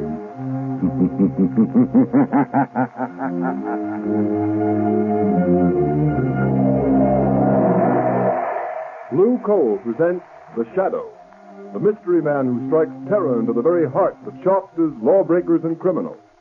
Today's story, Sabotage. Today's exciting adventure with The Shadow starts in just a moment. But first, I'd like to say a few words about health. Over 50% of all family colds can be traced to uneven heat or overheating in the home. So protect your family's health by burning Blue Coal, America's finest anthracite. Then you will be sure of steady, lasting, healthful heat at less cost. The next time you order fuel, ask for Blue Coal by name. You don't have to get a full supply. Your nearest Blue Coal dealer will be glad to send you a trial ton. Phone him tomorrow.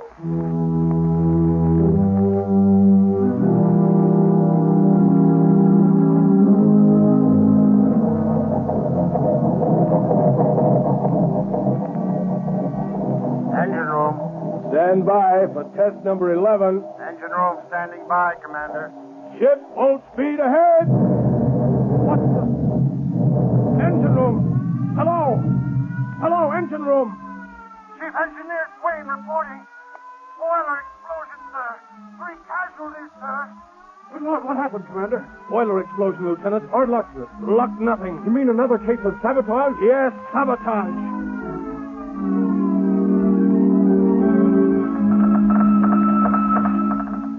Submarine L-21 calling submarine base. Submarine L-21 calling submarine base. Submarine base answering L-21. Go ahead, L-21. Submarine L-21 in distress. Submarine L-21 down off Diamond Head. Cannot rise. Emergency. Emergency. Pumps damaged. Looks like sabotage. Looks like sabotage.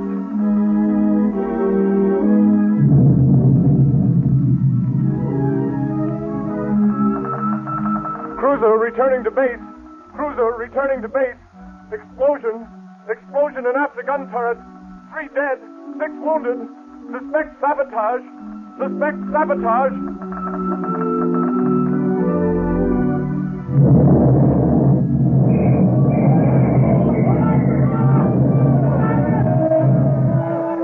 Lord. Hello. Sentry post number 4 reporting. Explosion and fire. Explosion and fire in destroyer dry dock.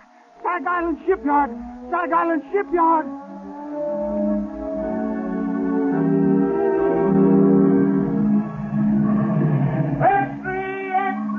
Sabotage ring strike Stag Island Shipyard. Read all about it. Mysterious explosion and fire wreck.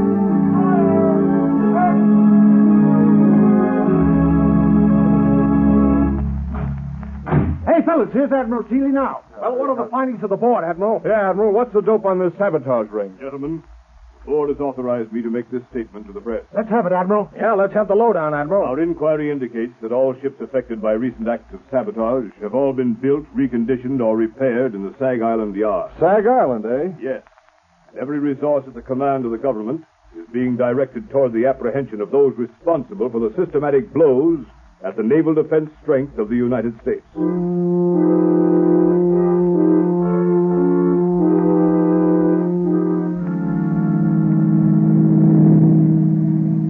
Lamont Cranston, would you mind telling me where you've been for the past 5 days? I was nearly frantic until I got your call asking me to meet you.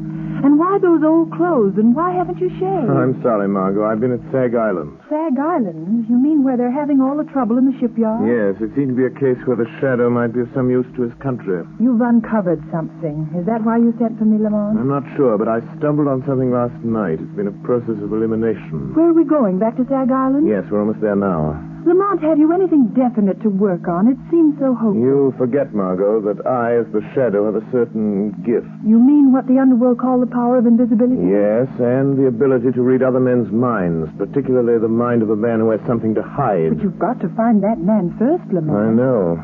Do you mean that out of the 3,000 men in the Sag Island shipyard, you found the one man who has eluded the Secret Service, the police, and everyone for weeks? I think I have, Margot. I'll know for sure tonight.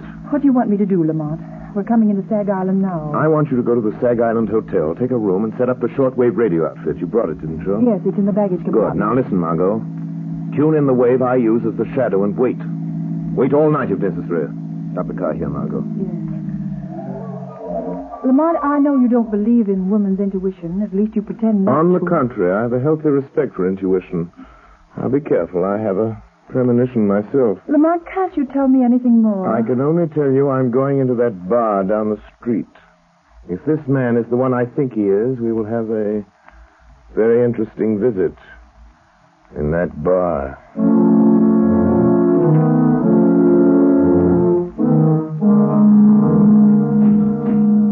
Hey, bartender, set him up again. Yeah, one more round. Nothing doing, boys. Closing time. All right. Come on, Jake. Okay. Good night. Come on, Bill. Let's go. Good night, boys. Good night.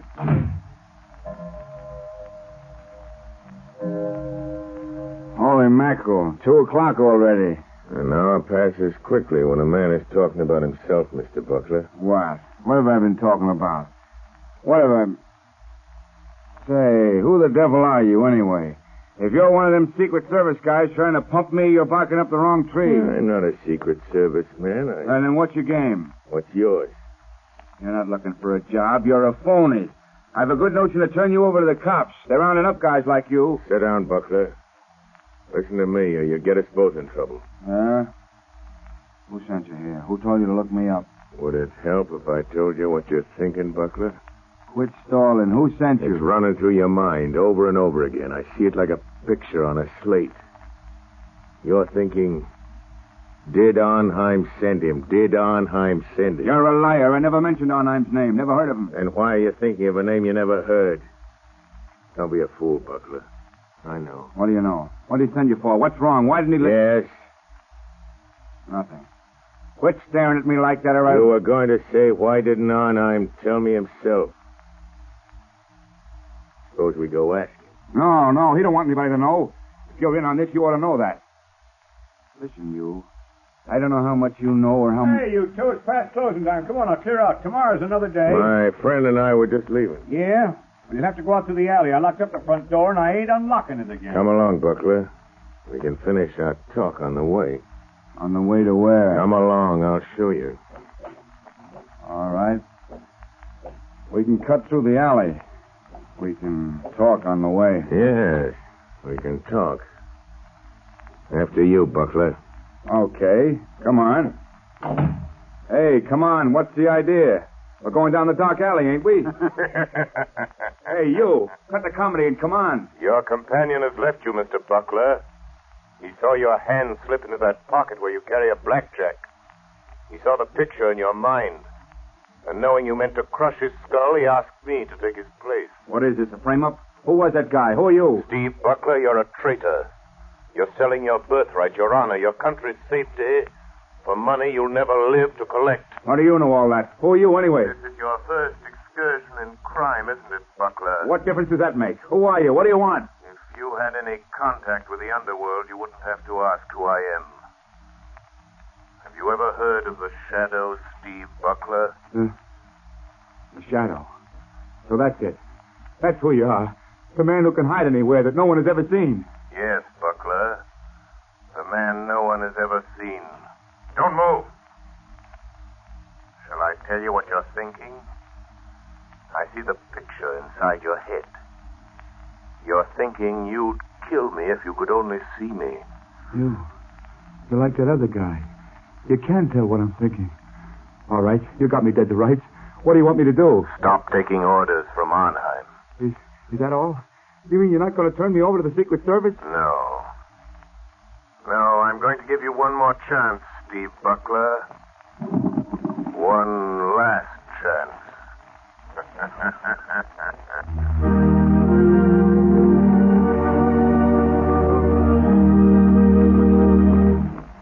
The Shadow's adventure will continue in just a moment. Meanwhile, thousands of homeowners are engaged in another kind of adventure.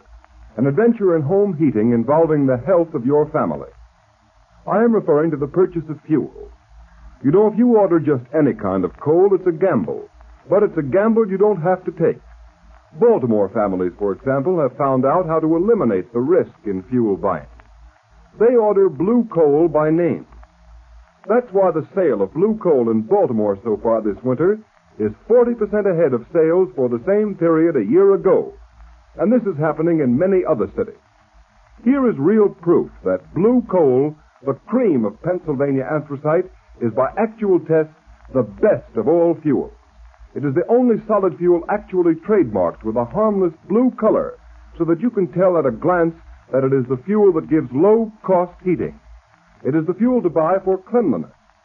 Baltimore homeowners like the steady, long-burning qualities of blue coal. This is a decided advantage compared to other fuels requiring so much attention. The Glen Alden Coal Company prepared blue coal especially for home use in 4 home sizes: egg, stove, chestnut, or peat. So I urge all homeowners throughout this area to find out what thousands of Baltimore families have already learned about the greater comfort, convenience, and economy of blue coal. Order your trial ton of blue coal tomorrow. You will find the name of your nearest blue coal dealer in the Where to Buy It section of your classified telephone directory under the name of Blue Coal.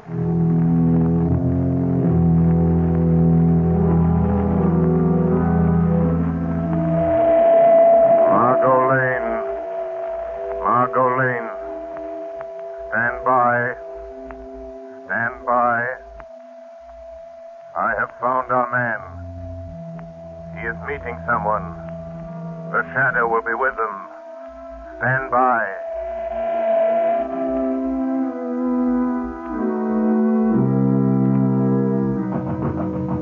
Who's there? Who's there? It's Rigo. Let me in, Buckler. Oh, okay. Where's Arnheim? Why didn't he come? What makes you think he'd be fool enough to come here just because you sent word you're in trouble? I've got to see him. I've got to talk to him, Rigo. What's the matter with you? The Secret Service men been asking you questions again? No, they don't suspect anything. But somebody else is after us. Somebody knows Arnheim is back of all this sabotage. Well, who is it? Come on, Buckler, out with it. Let go of me and I'll tell you. It's the Shadow. The Shadow. Don't give me that. It's the truth. That's why I phoned Arnheim. I got to have the money he promised me. I got to get away from here. Listen, you fool.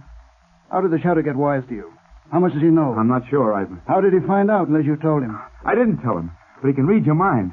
Listen, you got to take me to Arnheim. I got to get away. How did you get away from the Shadow? He let me go. Said he was giving me one last chance. You're lying, Buckler. People don't get away from the Shadow. He doesn't let them go unless they're working for him. Listen, if you're trying to pull a double cross on Arnheim, you'll never live to tell it. I'm telling you the truth, Rigo. You got to believe me. All right. Maybe you are. But it just happens we've got another job for you that'll prove whether you're on the level with Arnheim or not. I can't do anything more. The Shadow knows I'm responsible for all those accidents. He'll find me. You can't hide from anybody like that. He'll find you dead if you don't do as you're told. Besides, Buckler, you'd like to get that $50,000 Arnheim promised you, wouldn't you? I've done more than he asked already. I've earned that $50,000 a dozen times over. Maybe you have. But you don't get it unless you carry out Arnheim's orders. Well, this is the last. It'll be easy for you. And it won't take you long. I'll wait for you. Take you to Arnheim's place. He'll pay you off and you can be on your way. Now, what about it, Buckler? What does he want this time? It's that battle cruiser that's going out on a trial run in the morning. It's too late to tamper with anything now, Rigo. So what? You're turbine inspector. You're scheduled to go along. We know that. But how? What can I do? It's too late, I tell you. I'll show you what you're going to do. You see this metal tube? Yeah. What do you want me to do with it? You're going aboard the cruiser and plant that inside some piece of machinery. Some place where it'll get smashed when the engines start. What's in that tube? Oh, nothing much.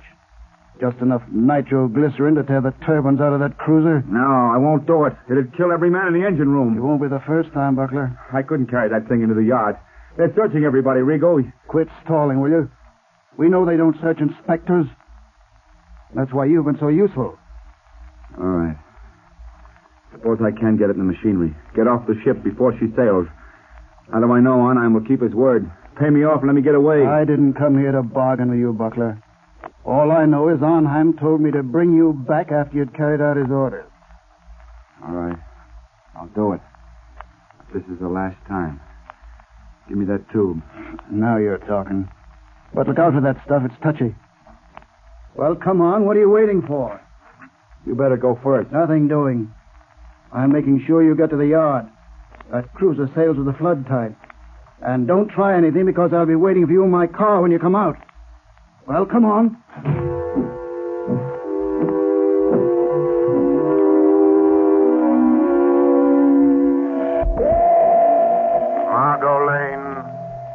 Margot Lane. Drive to shipyard. Watch for black sedan parked in front of red brick building. Our man is Steve Buckler, ship inspector. I am following him into shipyard to prevent another accident. Margot, don't lose sight of that black sedan. It will lead us to the real head of the sabotage ring.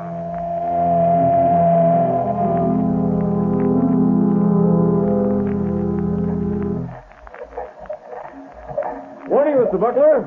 Oh. Morning, Lieutenant. Giving the turbines a bit of final inspection before we start on the trial run? Yeah, I thought I'd have a look around. Go right ahead. I have to check the gauges. Let me know if you find anything that needs adjustment. I'll let you know, Lieutenant. I'll show Arnheim. I'll show him I'm not afraid to go through with this. There, now. Just wait till those turbines start spinning. Till they smash that metal tube of nitroglycerin. Just wait. Everything look all right, Mr. Buckler? Yeah, everything's fine. Just fine, Lieutenant. Fine. Yes. Everything will be just fine. Just a moment. As soon as I have removed this tube of nitroglycerin that Buckler put in the turbine.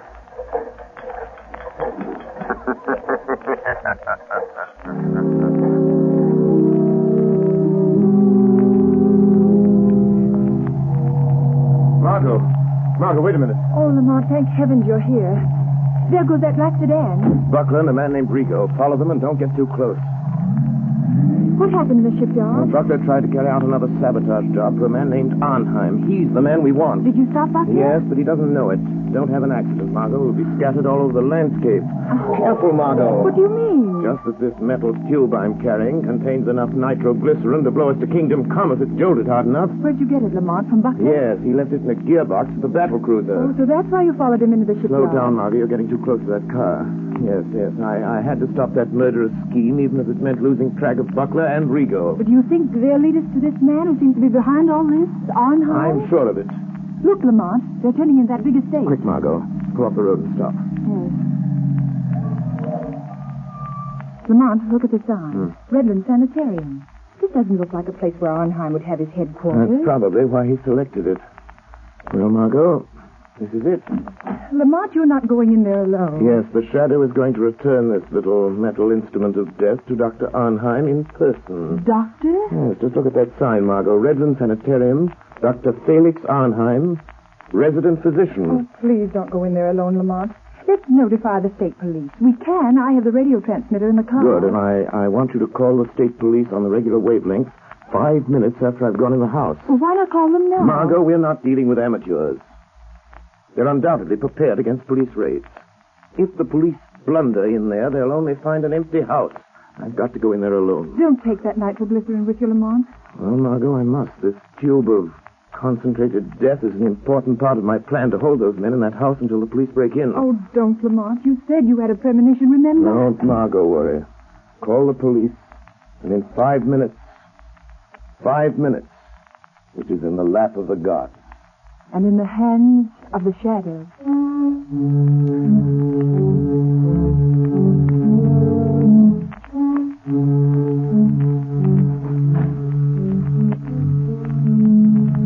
Well, Rigo? Here he is, Dr. Arnheim. So you have to come to tell me you're afraid, Mr. Butler. You wish to go away. Far away. Yes. Yes, I know when I've had enough. And I want that $50,000, and I want it quick. So? Have you carried out my last instructions? Yes, I have. And that's the finish. Pay me off and let me get away from here. I'm afraid we must wait until we are sure of the success of your latest venture in sabotage, Mr. Butler. Listen, Arnheim. I think that nitroglycerin on the cruiser will be traced to me an hour after the explosion. Every Secret Service agent in this country will be after me. We will see that they do not find you. I'll see to that myself. Listen, you'll give me that $50,000 and let me get out of here now, or I'll... Oh, what? Keep him covered, Mr. Rigo. Don't make a move, Butler. I hate to shoot men in the bank. What were you going to do if we don't pay you, Mr. Butler? Arnheim, I'm warning you. Tell Rigo not to shoot. Do you think I didn't know you'd try something like this? Do you think I'd come here without an ace up my sleeve? Go on, Mr. Butler. Just this. This little bottle filled with some of the nitroglycerin you sent me to plant on the cruiser. You know what'll happen if I throw it, and I'll throw it if Rigo shoots. Mr. Butler, you're bluffing. That metal tube was sealed and could not be opened. You're crazy. I opened it. Poured a little out of it. Rigo. I think Mr. Butler has served us long enough. He wants to go far away. I think we should help him. No. No. I've done everything you wanted. You can't kill me. You'll be caught. Mr. Butler, this is a sanitarium. Many persons have died here. It is quite useful. The police think nothing of one death, more or less. Are you sure there's no nitro in that bottle, Doctor? Quite sure. I think now, Mr. Rigo. No. No, don't.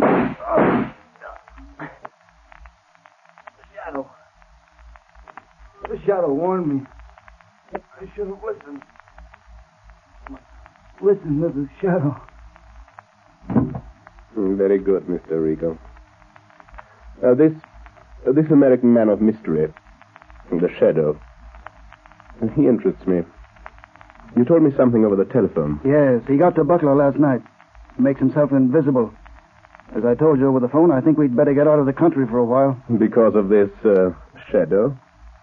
He's just a man using hypnotic forces that affect men's minds. Well, maybe, but once he gets on your trail, there's no shaking him off. But I know something about such forces. He can appear in a room without being seen. How does he do it?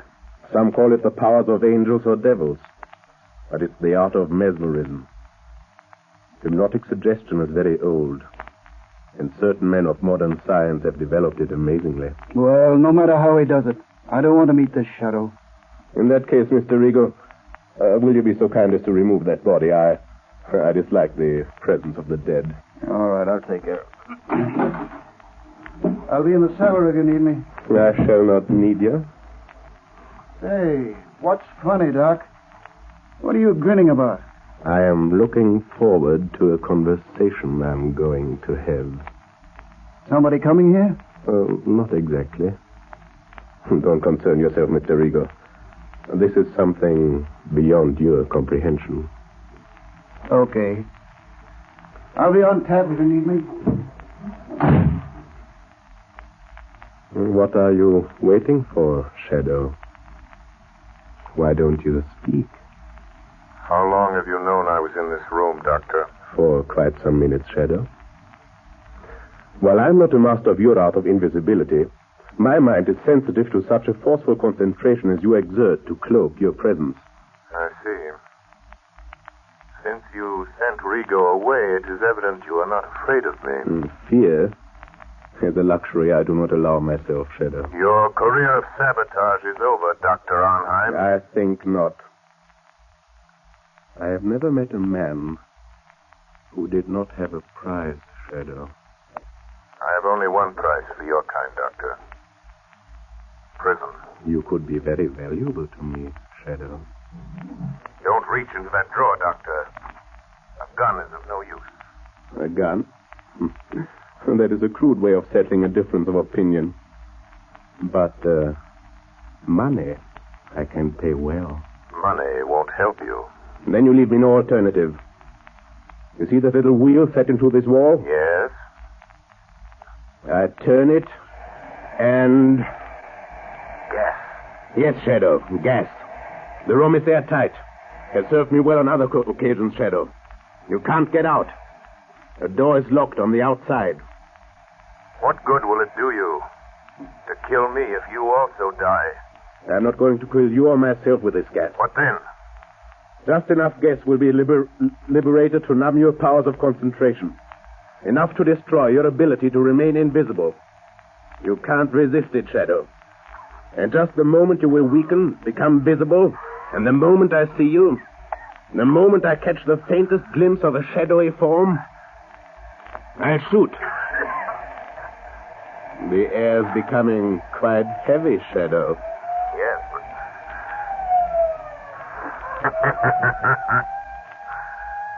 Listen, Dr. Arnheim. The police are closing in, Doctor. So, you don't trust your own powers. You had to have the police to help you. In a few minutes, the place will be surrounded. That is all the time I need. You will become visible. I shall kill you. And then... And then? I'll take the police a little while to break into this room. When they do, they will find a dead Shadow.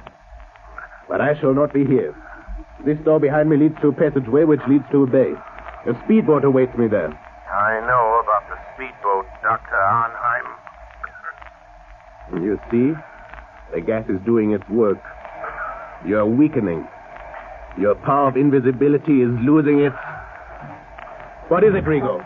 Doctor, quick, the police. The passageway. The speedboat is ready. We can make it. Hey, what are you doing with that gas? What's the idea? Wait, Rigo. The Shadow. He's here in this room. In just a moment, he will become visible. But you haven't time to wait. The police are already in the house. Don't try to escape in that speedboat. I have turned it into a death trap, Dr. Arnheim. Come, quicker. It'll be too late. Wait, Dr. Arnheim. Death is waiting for you in that speedboat. A violent death of your own making. No, you can't bluff me. Don't listen to him, Doctor. Hurry. All right. But remember, Shadow, we shall meet again. I'm afraid not, my friend. But first, let me turn off this gas. Search the place. Round everybody to find. Wilson, Harvey, Davidson, you men take me upstairs. Rest of you follow me. Try that room, Sergeant. Okay. Captain, This room's full of gas. Sergeant, that iron door there. Try it. Looks like they skipped. What was that? Sounded like an explosion down near the water. Yes, it was an explosion, gentlemen. And there will be no more wrecking of warships. It was the tube of nitroglycerin intended for the new battle cruiser by Dr. Arnheim. And placed in the gears of the good doctor's own speedboat. With the compliments of the Shadow.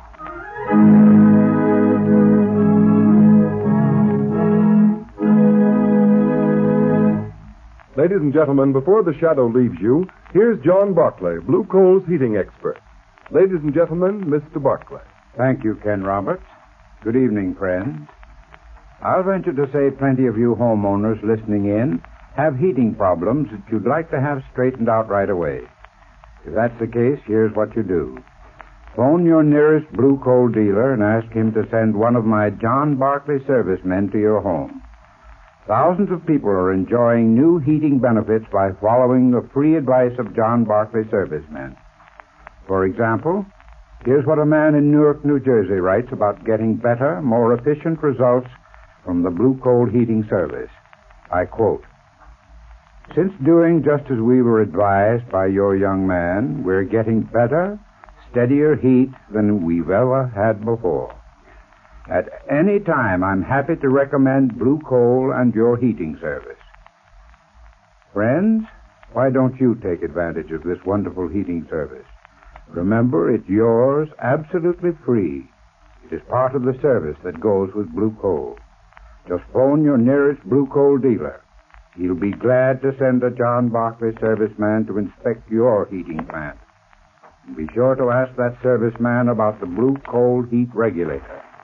That inexpensive, up-to-the-minute thermostat will give you more uniform, more economical heat than you can get with the most costly oil burner. I thank you. Thank you, Mr. Barclay. And friends, profit by Mr. Barclay's advice. Have a John Barclay serviceman stop at your home. Phone your nearest Blue Coal dealer tomorrow.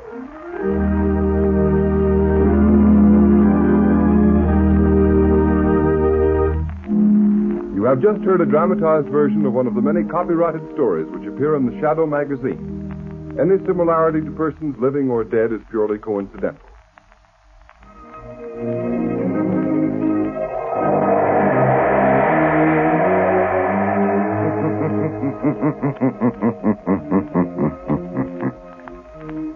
The weed of crime bears bitter fruit. Crime does not pay. The Shadow knows. Next week, same time, same station, Blue Coal, America's finest anthracite, will again present another thrilling adventure of the Shadow. Be sure to listen, and be sure to burn Blue Coal, the solid fuel for solid comfort. Get your laughs with Groucho Marx in You Bet Your Life, coming up next.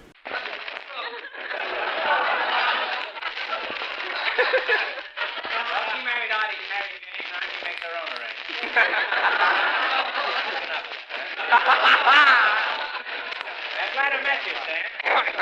Likewise, man. You met George, man. Smoker Lucky. Show him your teeth when you don't want him to see them. All right, sir. Ladies and gentlemen, don't tell a soul, but the secret word tonight is paper. P-A-P-E-R. Really? You bet your life.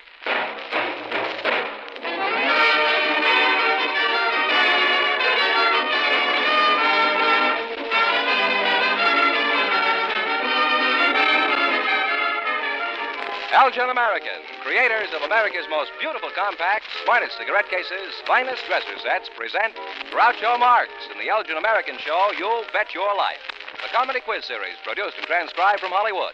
And here's that sterling Elgin American, the one, the only... That's me, Groucho Marx.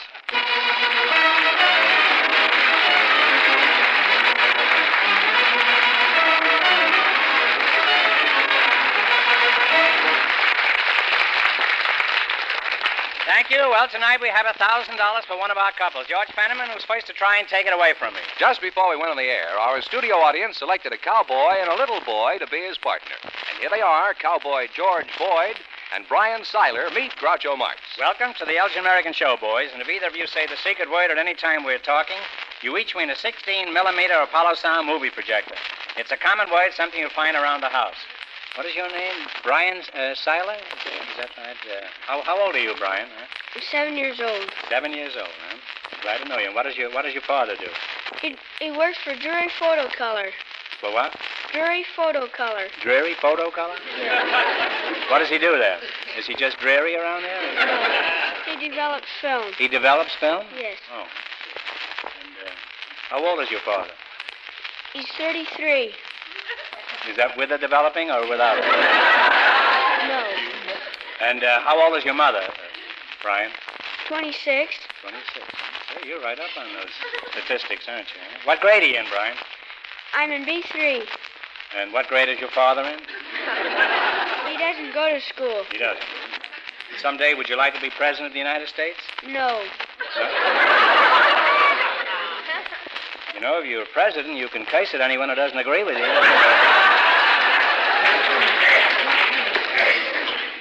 Why don't you want to be president, Brian?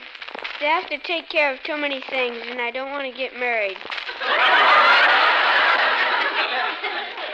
Well, you can be single and be president, too, you know. Unless you're a Republican. But what do you want to be, Brian? I want to be an officer for the United States. An officer for the United States? Yes. Well, that's a very worthy ambition, huh? In the Army? Waves or what? Huh? Over here in Over here in... California. Just stay in California. Well, that's a good place to stay if there's a war overseas. And, what do you think of women drivers, Brian? They're not very... Which is certainly a non sequitur if I ever heard of it. They're not very good because when they park on a hill, they don't put on the handbrake and the car goes rolling down the hill. And then their husbands have to pay all the money for the doctor bills if someone gets hurt. Well, that's pretty clear, I think. Now, did that happen in your family, Brian? No. This is just an observation of your own, huh? This Yes. isn't based on any fact of any kind. No. Now, George Boyd, you're the cowboy, huh? I am. There's another cowboy in the movies. Is his name Boyd? Yes. You're not any relation? No relation to Bill. Where do you hail from, partner? Victorville, the White Horse Guest Ranch and Cattle Ranch. White Horse Ranch, eh? How far is that as the old crow flies? About 100 miles. 100 mile? From here. Why do they always say singular on mile? Why don't they say 100 miles? Isn't it... Well, maybe it is 100 miles. Oh, I see. I see. If you say 100 mile, that means it's only 90. Is that right? Could be. Now, how many years have you been riding the range? 15 years. 15 years on the range, eh? Must be pretty hot when you get to the county seat, huh? Are you married, cowboy? You betcha. George, Brian, are you married? No. How old are you going to be when you get married, Brian? I'm not going to get married. Well, how much money do you think you should be earning if you did get married? $100 a month. And $100 a week. $100 a week, huh? Well, that's a little closer. How much does the average cowboy make, George? Oh, $35 in keep. You'll have to leave your wife before you get married. Are you married? Yes, I am. How did you meet your wife? Oh, I met my wife on a streetcar. Flirted with her, and she was taking up... What do you mean you flirted with her? How? Well, sort of smiled at her. I didn't get any back, though. That was the worst part of it. And she was taking You regard smiling as flirting? Well, a little bit, I think. In my day. Could you give me a sample smile? I'll try. Out there so they can see.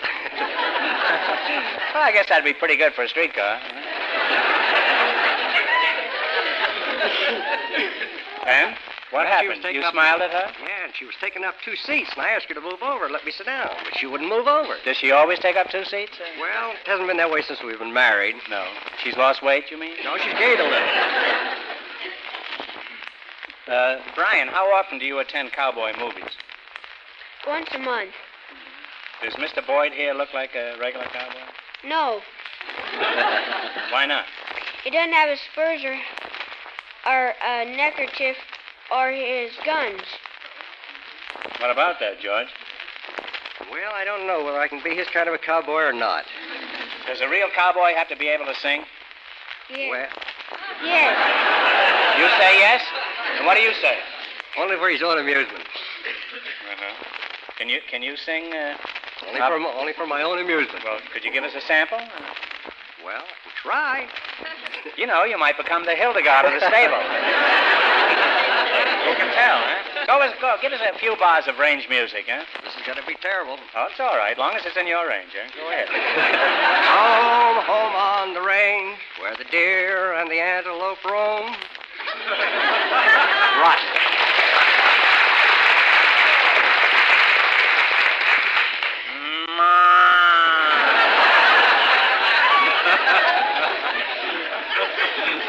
How's that? Pretty good? You know, every Bobby Soxer in the audience is looking at you calf-eyed right now, George. Now, to show you our appreciation, we have some nice gifts for each of you. For Brian here, we have Elgin American Shiny Compact and Jeweler's Bronze. He can give it to his mother. There you are, Brian. Open it up and show it. You wouldn't make much of a safecracker, Brian.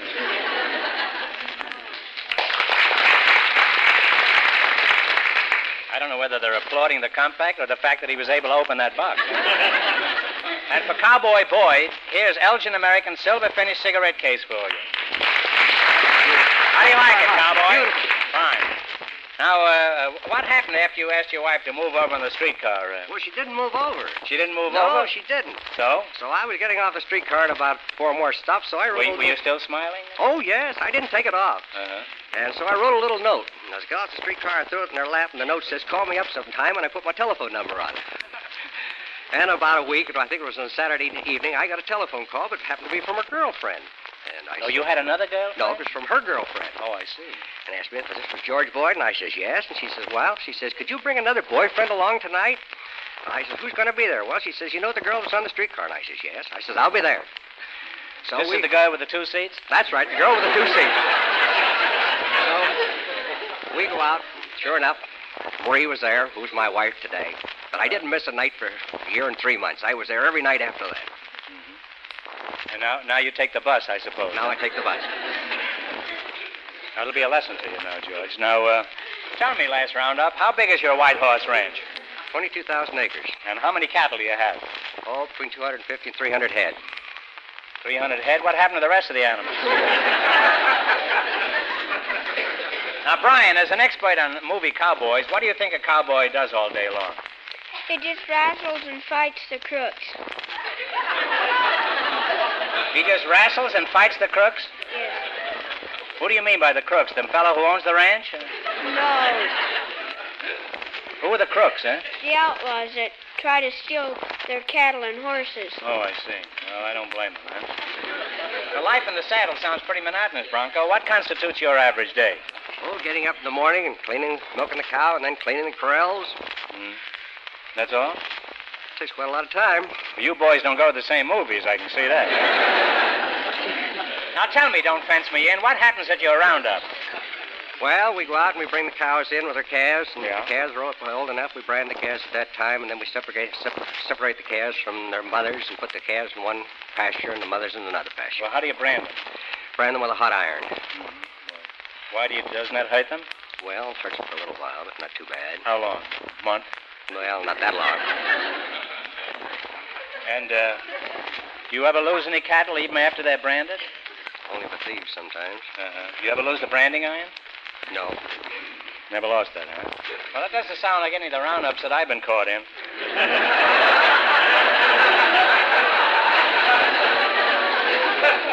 We didn't have many cows, but there were certainly a lot of bulls around there. Have you ever been bothered by cattle rustlers? Well, we were bothered a little bit during the war. Well, what happened? Well, they would come in and they had buses, and they'd shoot the cows and then put them in their buses and drive away with them. And we would find the marks of the blood and where the trucks have been and where they backed up and left the animals after they shot them. You usually catch the rustlers? Never caught one yet. Never caught one yet, huh? Don't let him hear it. Now, Brian, if you saw a cattle rustler, what would you do with him? I would tie him up to a post and shoot him in the hand, take him down to the sheriff. Well, that's the thing to do, all right, huh? Now, cowboy, why do they call them 10-gallon hats? Well, cowboys are over-exaggerated. What do they actually hold? Huh? Have you ever measured? No, I haven't. What would you say, 2 About gallons? 2 quarts. 2 quarts. And what do you hold, huh? What do you do in your spare time? Do you go to Westerns? We don't have any time to go to Westerns. I see. Any dudes around your ranch? Oh, my, yes. Where do they come from? All over the United States. And how does a dude spend his time on a dude ranch? Asking questions how to be a cowboy. Well, what do they ask you? Well, they ask you everything. How to get on a horse, how to get off a horse, how to milk, how to do this, how to do that, how to brand. Is there more than one way of getting on a horse? There's one correct way. Is there more than one way of getting off a horse? One right way to get off. How do you do it? Get off on the left side. Does the horse know the difference between the left and the right? You betcha. He does, huh? Now, does a rancher make more profit from dudes or from cows? I imagine you milk both of them. That's from the cows. You make more money from the cows, huh? That's right. Now, Brian, do you have a girl? No. Why not? Don't you like girls? No. Why not? They get you in too much mischief. What kind of mischief, Brian? Oh, when they park the car on the hill.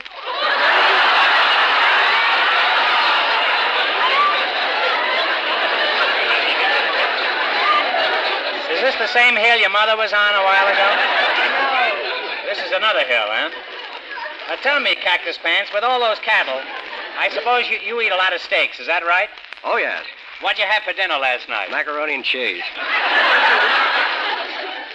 You're the kind of a guy who would pass up Lana Turner to take Lassie for a walk. As a range buster, what was your most embarrassing experience? Well, being asked for my autograph when I don't know who I am. You'll have to clarify that. Well, they asked me for an autograph, and I don't know who they want me to sign for. Can't you use the branding iron? Huh? Could have, but I had it with me. You know, I've seen a lot of Westerns. Why is it the movie Cowboy never kisses the girl, Brian? Because the horse might get mad at him.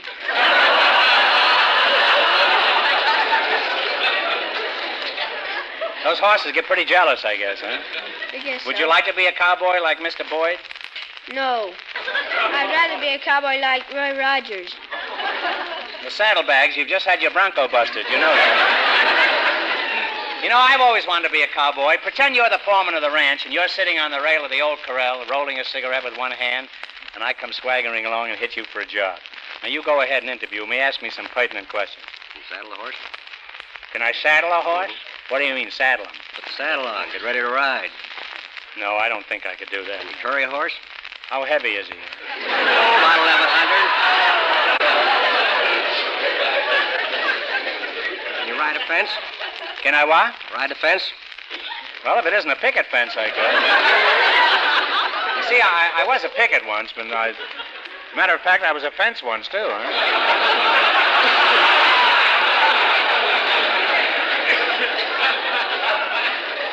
Well, do I get the job? Well, how about 150 and board?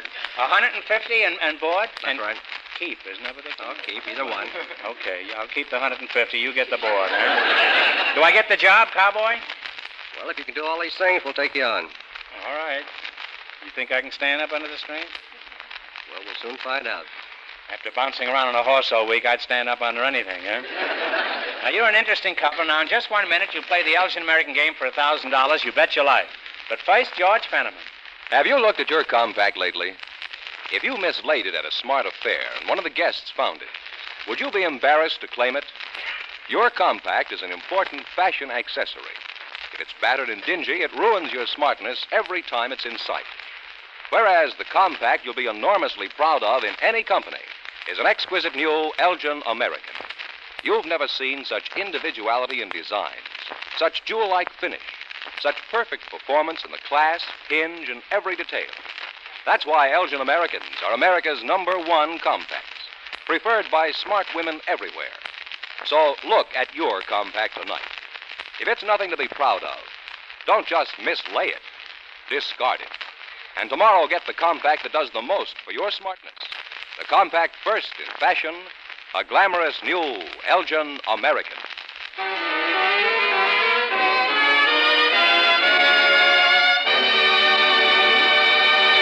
Now, let's see if you two will get a chance at the $1,000 question. You're going to play You Bet Your Life. Fenneman, tell them the rules. Each of our three couples has $20. They bet as much of that 20 as they want in each of 4 questions. The couple that earns the most money gets a chance at the $1,000 question at the end of the show. Our other 2 couples are in a waiting room off stage, so they won't know what goes on until it's their turn. Here we go. Let's see how high I can build you $20. What question category did you select? Number 14. Holidays of the United States? That's right. Is that right, Brian? Okay. Here's your first question. You've got $20. How much are you going to bet? 10. 10. Okay, he's the boss. I can see that, huh? What holiday is generally celebrated on November 28th each year? Take a stab at it.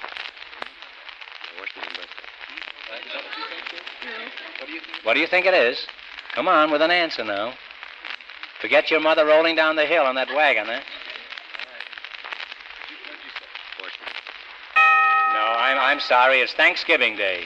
They now have $10. All right, you now got $10. Remember, you're going for $1,000 tonight. How much of the 10 are you going to bet on this? How much? How much you going to bet, Brian? George? $5? Here we go. What holiday is celebrated on February 12th? Abraham Lincoln. Abraham Lincoln. Well, they're on their way. They have $15. You baited him right in his den that time. Now, here's your third question. You've got $15. How much of the 15 you going for? 10. Now, wait, before you answer. You understand? One answer between you, but you can talk it over which answer you want to decide upon. Decide on one answer. All right. Now, you bet $10. You bet $10 of the 15. Here's your third question. Here it is. What holiday is celebrated on the first Monday in September?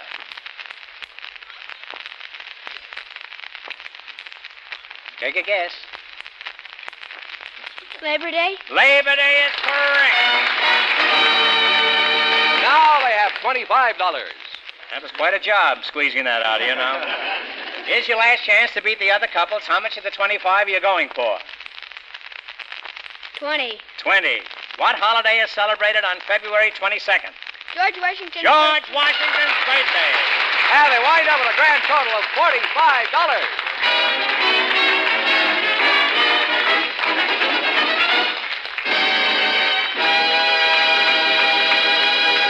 Thanks and good luck from Elgin American Compact. Stick around now. You're still in the running for the big question. Perhaps the next couple will say the secret word, Groucho. It's paper.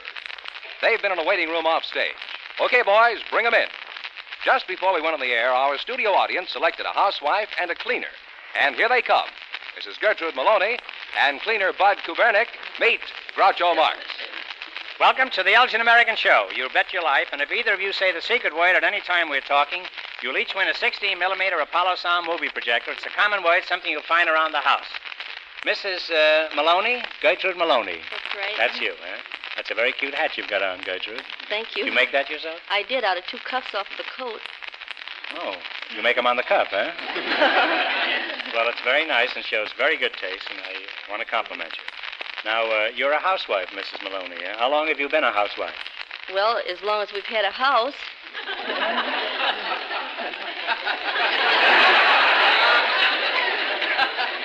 I can see I'm going to have plenty of trouble here tonight. And how long is that, Mrs. Maloney? Well, about 12 years now. 12 years you've been a housewife, huh? Well, you're a very young-looking housewife. Oh, I've been married a lot longer than that. Well, you've been married many years longer than 12? How long have you been married? Almost 20. Almost 20. You were married 8 years before you had the house, huh? That's right. As a rule, they get the house first and then get married. Well, we weren't that practical. What does your husband do, Mrs. Maloney? Well, right now, he's waiting for a civil service appointment. Mm-hmm. He's passed 2 tests, and he's on the list. And was he your first sweetheart? Yes, he was. What happened to the others? I'm sure there must have been. Well, I never many had of them, any. huh? No, I never had any. I don't met believe him when that, I was Mrs. about Maloney. 16. You're a very attractive-looking woman. I'm sure that there were others. No, you're wrong. He was the first one. I was just 16. Oh, well, then maybe that accounts for that. You remember what he said when he proposed to you?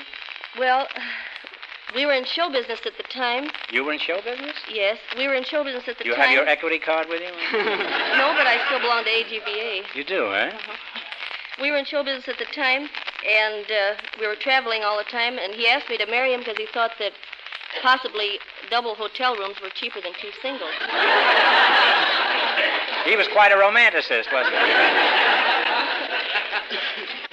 And how did you meet him? Well, You met him in a single room, I hope. How did you meet him, Mrs. Maloney? Huh? We were both in the same vaudeville act in Chicago. We started out. Oh, you were doing a vaudeville act? That's What right. did you do? Well, I was an acrobatic dancer, and he was a comedy dancer. Mm-hmm. And? You Well, met dancing, or? No, we both applied for a job in the same act, and those days they were flash acts, you know. Yeah. And he was a comedy dancing act, and I was doing acrobatic dancing, and we were both on the same show together. And naturally, after been traveling together for a while, why, he kind of liked me, and I kind of liked him.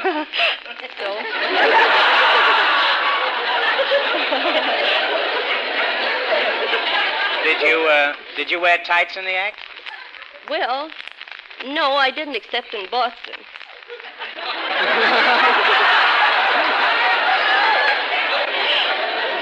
You mean to say that in the other places you were on the half shell, Mrs. Maloney?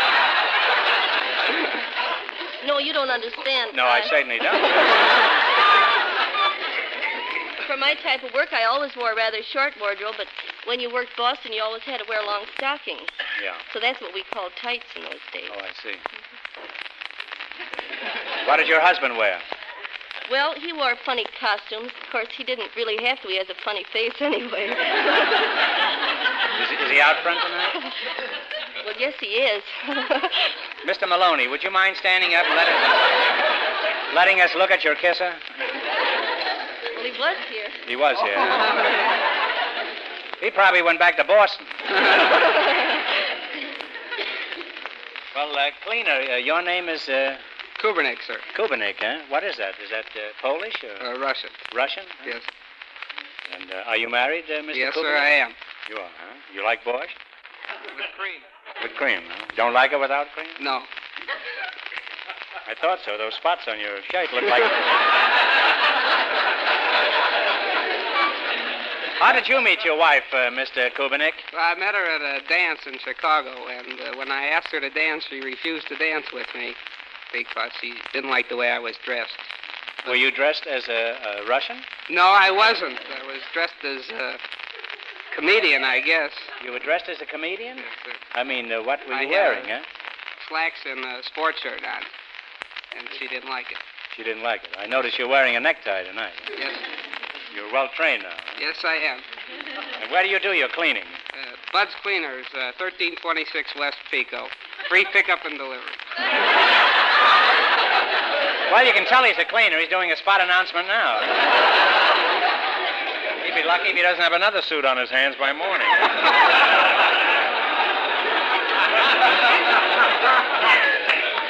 Now, Mr. Kubernik, are you a dry cleaner? Yes, sir, I am. You never touch the stuff at all? Mrs. Maloney, you beautiful dancer there. How many children do you have? Well, I have 8 living. You have 8 living? I have 8 children. 8 children, huh? Any of these born in Boston? No, they're all born in Los Angeles. That's not a lot of Maloney, is it? 8 children all born here. How old are they, huh? Well, the oldest is 16, and then 15, and 13, and 12, and one almost 9, and one 7, and one 6, and a baby 16 months.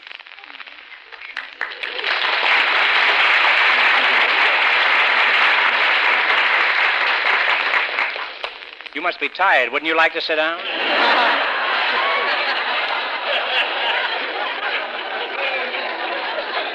What I'd like to know is when you did the dancing. Well, I've done it before and after every baby. Oh, you have? I have. And how many boys are there? I have 6 boys. 6 and 2 girls. And what's the biggest problem you have to face with a big family like that? Well, I think right now it's traffic in the house during mealtime, you know. You almost have to have a traffic cop to sort of keep them. They're coming in one door and going out the other, and so many going in and out of the bathroom, washing up and combing their hair and getting ready to eat. What do? You issue tickets or something? No, they all eat at one time. Do the kids fight? I mean, how do you prevent the kids from slugging each other? Well, I try to, but sometimes I just can't. Are you the boss? Well, I try to be. Are they afraid of you? Well, the little ones are. What's the most embarrassing experience you have ever had with your children? Well, I think it was one time, it was in the summertime, we'd packed up a big picnic lunch and we started out to drive to the beach, and we got about halfway there and we discovered we'd left one at home.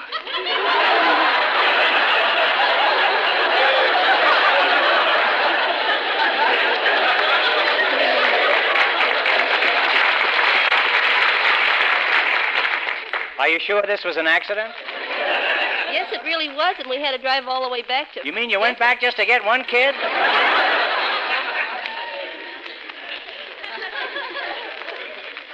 What was the kid doing when you got there?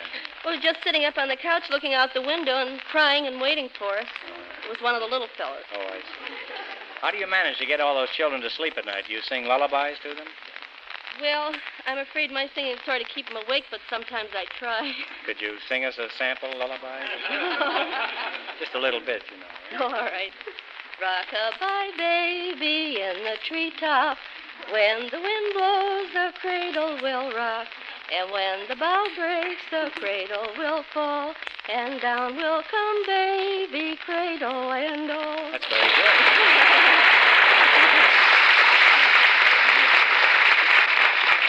You know, I just did some songs for Young People's Records. Would you like to hear one? That's the record of the month. You know, every month they issue another record. It's like the book of the month, only you get a record for children. Oh, I'd sure love to hear it. Well, I won't sing it all, but I'll sing a brief snatch of it if you... We'd love it. Kangaroo's a funny thing. He hops around like an old bed spring. The color of his skin's too pale. He'd look better with stripes on his tail. A kangaroo has a kangarooish face on which two eyes look so out of place. He's the funniest creature in the zoo, for he looks so much like a kangaroo.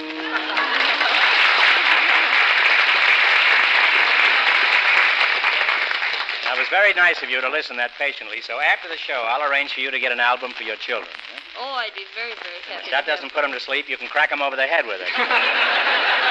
Yes, you can, because these are unbreakable. Well, you're a very resourceful mother, and you're going to be rewarded right now, Gertrude. Elgin American wants you to have this lovely dresser set of satiny jeweller's bronze. How do you like it? Oh, it's very, very beautiful. Thank you very, very generously. And for our Slavonic cleaner, another Elgin American product, a slim, oblong cigarette case in sterling silver. Now, Mr. Kobernik, suppose I sent you a Christmas tide. Do you sing lullabies, too? No, sir, I don't. You sing Russian songs? No, I don't. You wouldn't sing a snatch of a song, even? No. Well, you're a pretty smart fellow. Now, suppose I sent you a Christmas tide that had spots all over it. What would you do? Well, I'd steam it out, and then I would run it through the dry cleaning, and if the spots didn't come out, I would wash it with cold synthetic soap. I didn't say it was dirty. I just said it had spots on. This is a polka dot tie. You're going to wash out the polka dots, huh? What was the name of that cleaner you said? Bud's Cleaners. Oh, I see. Well, thanks for the warning. Now, what kind of clothes do people leave at your place? They leave all kinds of clothes. Leave everything? They leave everything there. You run a nudist colony in the rear? How do you keep the clothes from getting mixed up? I put the little paper tags.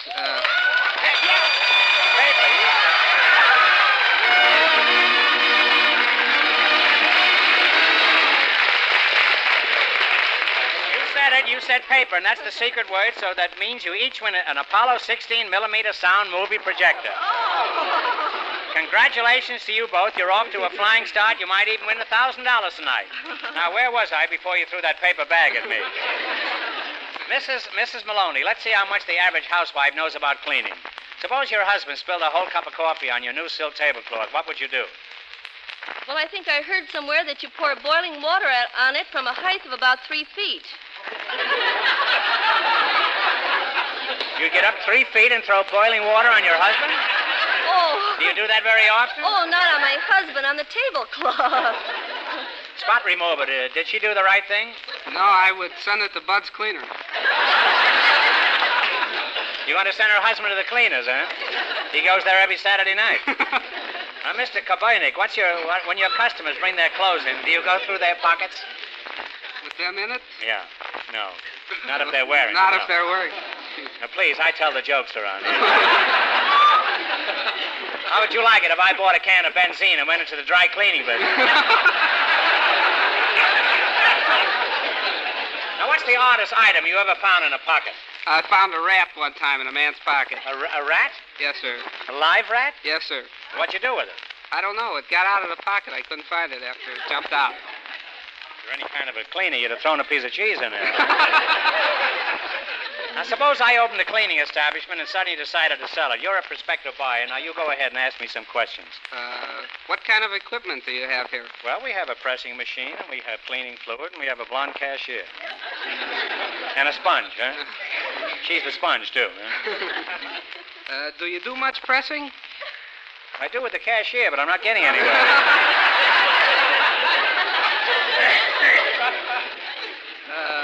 What is your average daily volume? About 2 quarts. How long have you been in business? I started this morning. Why do you want to sell your shop? Well, I'm sick of it. I've been in it too long. Well, how about it? Do you want to buy my shop? Nope. Good. I think I'll keep it. And after the sponsor hears tonight's program, a nice little cleaning business might come in very handy. Now, let's see if you can take me to the cleaners. Now, let's play You Bet Your Life. If you two run your $20 into more than the other couples, you get a chance at the $1,000 question. Fenneman, remind our listeners how much the first couple won. Here we go. Let's see how high I can build you $20. What question category did you select? Academy Award winners. Academy Award winners. Here's your first question. You've got $20. How much of this are you going to bet? 15. Now, stop flirting with Marshall Kobernik over here. Remember, you've got 8 children and a husband who's disappeared, huh? How much of the 20 are you going for? 15. 15. Okay. Who won the award in 1941 for his portrayal of the heroic Sergeant York? Gary Cooper. Gary Cooper is right. You're off to a great start. They have $35. Remember, you're going for $1,000 tonight. How much of the 35 you're going to risk now? 30. 30. What is the name of the actress who won the award in 1943 by playing the title role in Song of Bernadette? Jennifer Jones. Jennifer Jones is right. They now have $65. You have $65. How much of this are you going to risk? 60. 60. Way back in 1932, a distinguished actor won the award for his great performance as Dr. Jekyll and Mr. Hyde. What is his name? Frederick March. Frederick March is right. They're really climbing. They have $125. This fellow's a real cleaner, all right. Now, here's your last chance to beat the other couples. You've got $125. How much are you going to try? Shoot it. You're going to shoot the works. Right. I see a pained look on Mrs. Maloney's face. Okay. In 1933, this actress won the award for acting in the picture Morning Glory. What is her name? Elizabeth Bergner. Take one guess between you now. Sorry, they got it. Tip from the house. We give them So much at stake here. I'm sorry. Sorry. All right. All right, we'll give you another Now, question. you want to change your bet? You want to leave the same bet? You start over. Leave it. Same bet. Leave it? You want to let it ride? Right. All right, who won the award of Scarlett O'Hara and Gone with the Wind? Please, we're running out of alternate questions. What's his name? His wife. I'm sorry, it's Vivian Lee. Didn't think of it. Well, that's tough luck. You bet all your money and wound up broke. I'll tell you what I'll do, though. I'm going to give you another chance. You get this one right and you win $10. I warn you, it's tough, so think hard. Are you ready? All right, who is in command of Noah's Ark? Noah. Noah is right.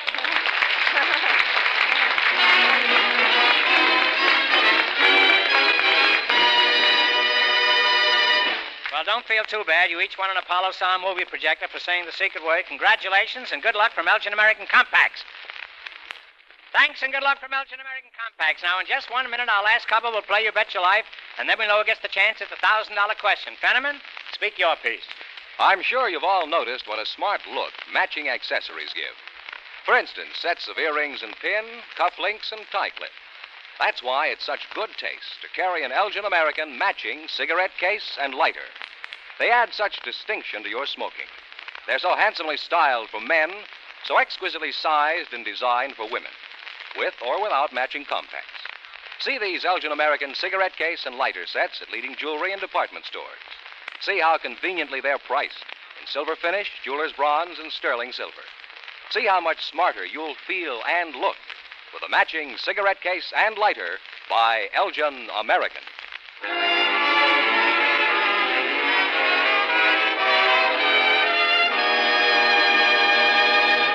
We'll soon know who's going to earn the most money tonight and get the chance at the $1,000 question. George, who's ahead so far? Well, the cowboy and the youngster are leading with $45. And here's our final couple, Groucho. They've been in a waiting room off stage, so they don't know the secret word is paper. Okay, boys, bring them in. We invited some United States Marines and some waves to the show tonight. And just before we went on the air, our studio audience selected Staff Sergeant Igor Mojenkov and Ping Murphy of the Waves. And here they come. Folks, meet Groucho Marx. Welcome for Elgin American Compacts, you bet your life. And if either of you say the secret word at any time we talk and you each win a 16mm Apollo sound movie projector, it's a common word, something you'll find around the house. A wave and a Marine, eh? We're certainly happy to have you here. Miss Murphy, that's you. Yes, sir. What should I call you? Sailor, Wave, Miss, or just plain Mac? Well, I'm photographer's mate, third class Murphy, but you can call me Elaine. Okay, well, you're obviously first class. Now, tell me, how old are you, Elaine? 24. And where are you from? Bay City, Michigan.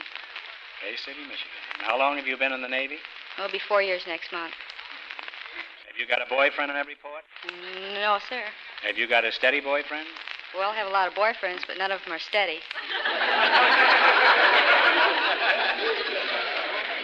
Is that because they rock the boat too hard? It could be. Marine Corps, Mugenkov? Mushenkov, huh? That's right. That's, you are Russian descent, I take it, huh? Of Russian descent, yes. Russian descent. Well, you're a fine-looking fellow. Got a lot of medals there, too, huh? What do they all mean? What's that top one mean? That's a presidential unit citation. The other one, good conduct, good posture, everything. What'd you get the citation for? Not me. It's not a personal citation. I was in an illustrious unit. That's right. I see. Well, that's enough to participate in an illustrious unit like that. You can be very proud of that, man. And how old are you, Mr. 26. 26. And what's your hometown? San Diego. How long have you been in that uniform? 8 years now. It's about time for a change, isn't it?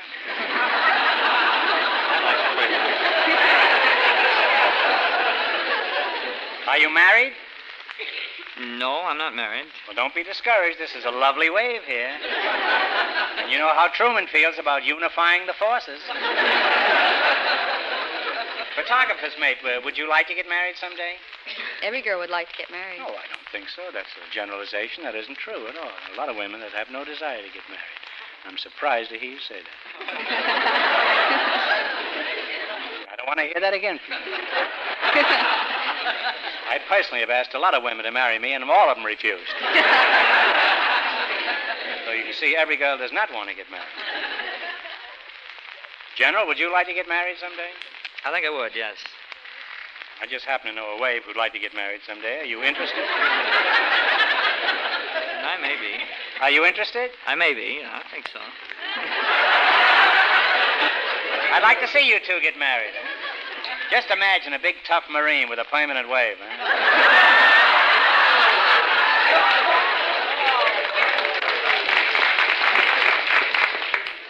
Sergeant, how long before you'll be a general? It'll take me about 13 more promotions. Now, how long will that be in years? Well, Will you still be able to walk? I think so. I've made one stripe on the average of every 2 years. Another 26 years to see me. That's not so bad. No, it's pretty good. Now, tell me, Semper Fidelis, what made you choose the Marine Corps? Well, I think the Marine Corps has got everything the other services got, plus its honor, pride, and tradition. Is the Marine Corps a branch of the Army or a branch of the Navy? We prefer to think that the Navy is a branch of the Marine Corps.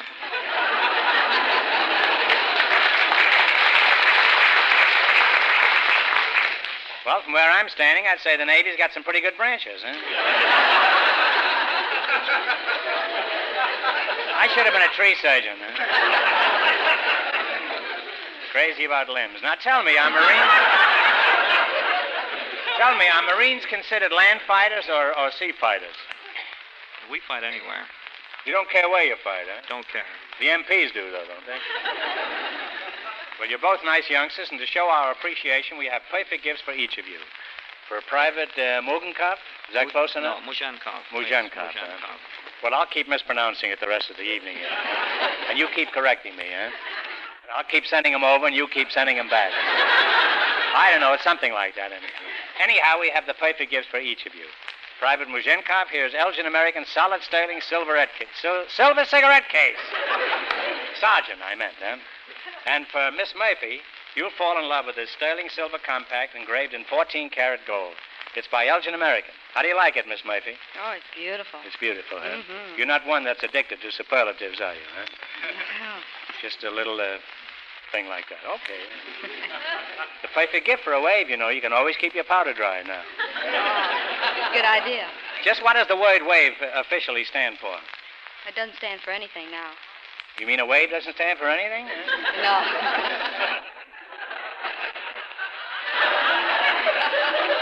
Well, that little piece of information will save me one black eye. Eh?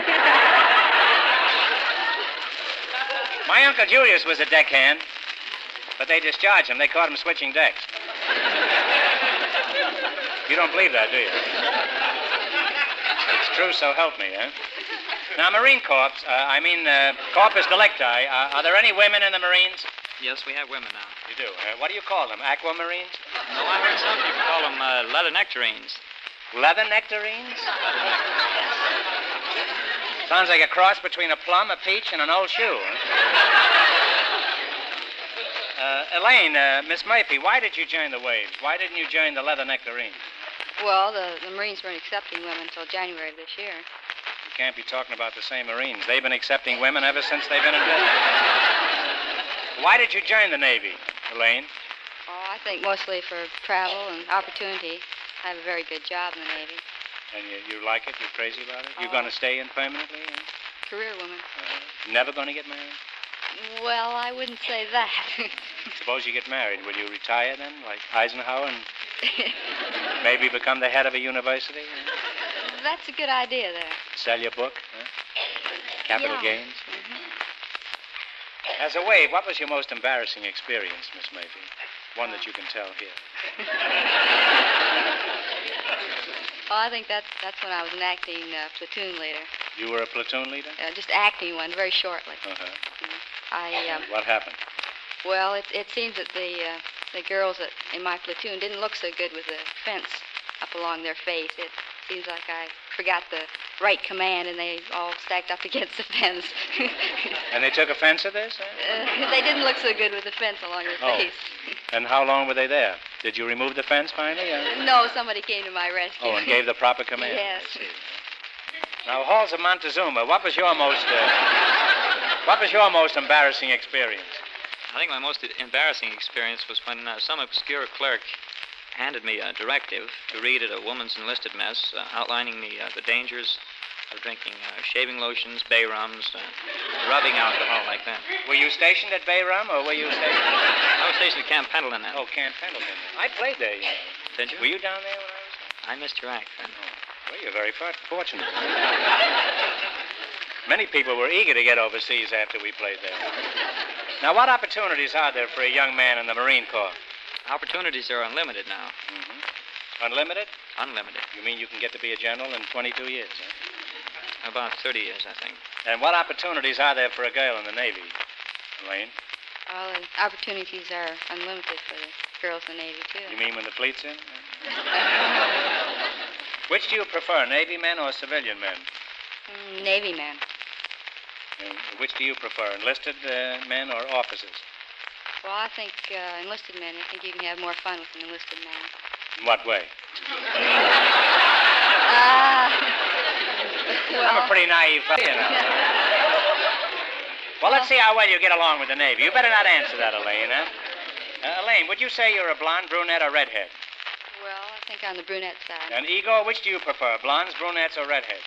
I think I like Von Brunette's side. Are you the fun-loving outdoor type or the studious, slinky indoor type? I'm the fun-loving outdoor type. And what kind of a girl do you like, the outdoor or the indoor girl? I like to have fun outdoors. Well, we're getting along beautifully. Elaine, what's your hobby? Knitting. Knitting, eh? Yeah. Igor, how long has crocheting been your favorite hobby? You can tell me, Igor. It'll be our secret. I've never knitted. Now, General, I want to find out if you'll make a good husband. Do you obey orders? Yes, sir. Fine, you'll do. Do you obey orders, Elaine? Yes, sir. Good, that's settled, both of you. Attention! Present now! I now pronounce you port and starboard. And let me know if the Navy and the Marine Corps get together for keeps, will you? We'll do that. Okay. Now you make an attractive couple. Now let's see how you can work together as a team for $1,000. You're the last couple to play You Bet Your Life. Beat the other two couples, and you get the chance at the $1,000 question. I can't tell you how much they won, but George Fenneman is off stage to remind our listeners. Here we go. Let's see how high I can build you $20. What question category did you select? We selected number 1. Songs by Vincent Youmans. Vincent Youmans, yes. Now give me the title. How much are you going to bet? You have $20, huh? $10? You don't have to. You can bet 19. You can bet 20 if you want to. Or you can bet 8 cents. It's all figured out. $10. $10. Is that all right with you, Elaine? That's fine. You get along beautifully, you two. Now you're going to bet $10. Give me the title of this yeoman melody. Play, Stan.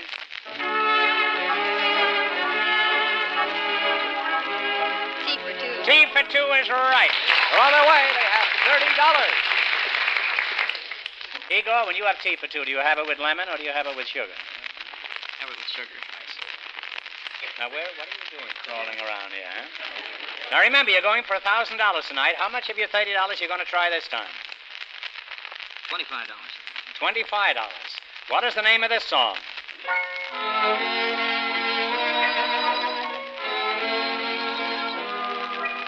Talk right up and a single answer between you. Now, think it over. Sometimes I'm happy. Sometimes I'm happy. Now they have $55. Looks like the Marines have landed here, huh? Here's your third question. How much of the 55 you're going to go for now?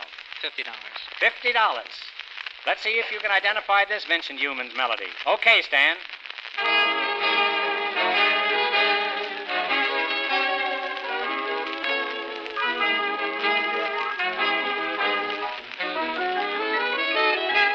This is a tough one, but take a stab at it. What? Well, mention some song. Anything at all. I know.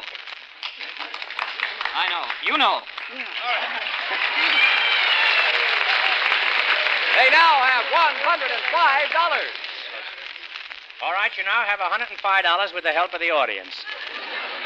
Now, this time we would like complete silence, because otherwise we're going to have to give them another question. It isn't fair to the other couples. We'd like these kids to win, too, but you know, there are 4 other people, and so please be quiet. Definitely. In my judgment. Stan. Number three. I'll give you another question. Keep that same bet. You had $55. We've got to treat everybody the same. We did the same thing the last couple. I understand. I heard Okay, come here. We're going back to you bet. See, Igor is an honest man and admitted that he heard it. Third. This is your third question. You have $55, and how much of the 55 do you want to take? $50. Okay. Okay, here we go. Hallelujah. Hallelujah is right. They now have $105. You know, we don't object to you winning this money, but we just want you to do it legitimately. We're trying. All right, I know you are. You're a very honest man, despite the fact that your name is Igor. Now, this is the... Here's your last chance to beat the other couples. You've got $105. How much are you going to try for? $40. $40. All right, give me the title of this song.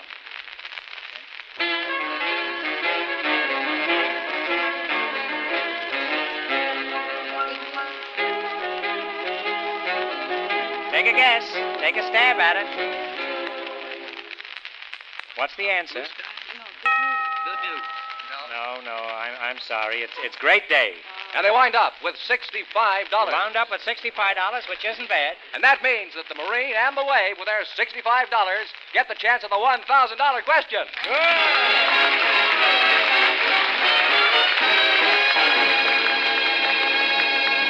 Congratulations. In just 30 seconds, I'll ask the $1,000 question. Let the name Elgin American guide you to the compacts, to the cigarette case and lighter sets that will be the most admired, most satisfying accessories you've ever used. And remember that Elgin American also creates a stunning new companion line of American Beauty compacts and cigarette cases at just $2.95, $3.95, and $4.95. Whatever the price range, these accessories are the very finest and smartest, the best values, when they're made by Elgin American. And here's the winning couple, the Marine and the Wave. Well, back again, eh? Good luck. I'll give you 15 seconds to decide on a single answer between you, so talk it over thoroughly. And no help from the audience, please. Here it is for $1,000 in cash. Only one crime is mentioned in the Constitution of the United States. What is that crime?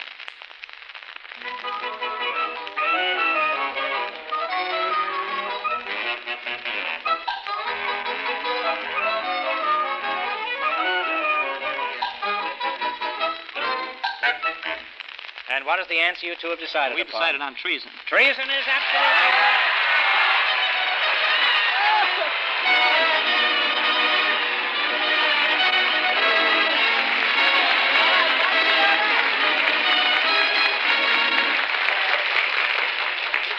That's right. Congratulations. You win $1,000 from Elgin American Compacts. You have the right answer, and you win $65 besides.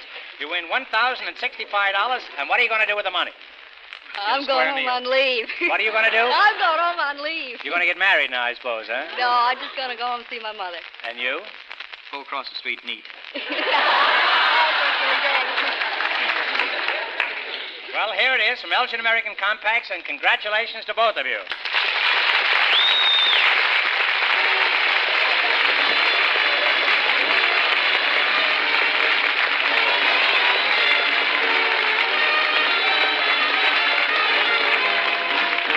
The Elgin American Show, You Bet Your Life, is a John Goodell production. Directed and transcribed from Hollywood by Bob Dwan and Bernie Smith. Music by Stanley Myers. Remember, next week's big question pays $1,000. Be sure to tune in again next Wednesday night at this time for You Bet Your Life, starring Groucho Marx. Presented by the creators of America's most beautiful compact, smartest cigarette cases, and finest dresser sets, Elgin American. Good night, folks. Have you looked at your compact lately?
Well, this concludes yet another stream.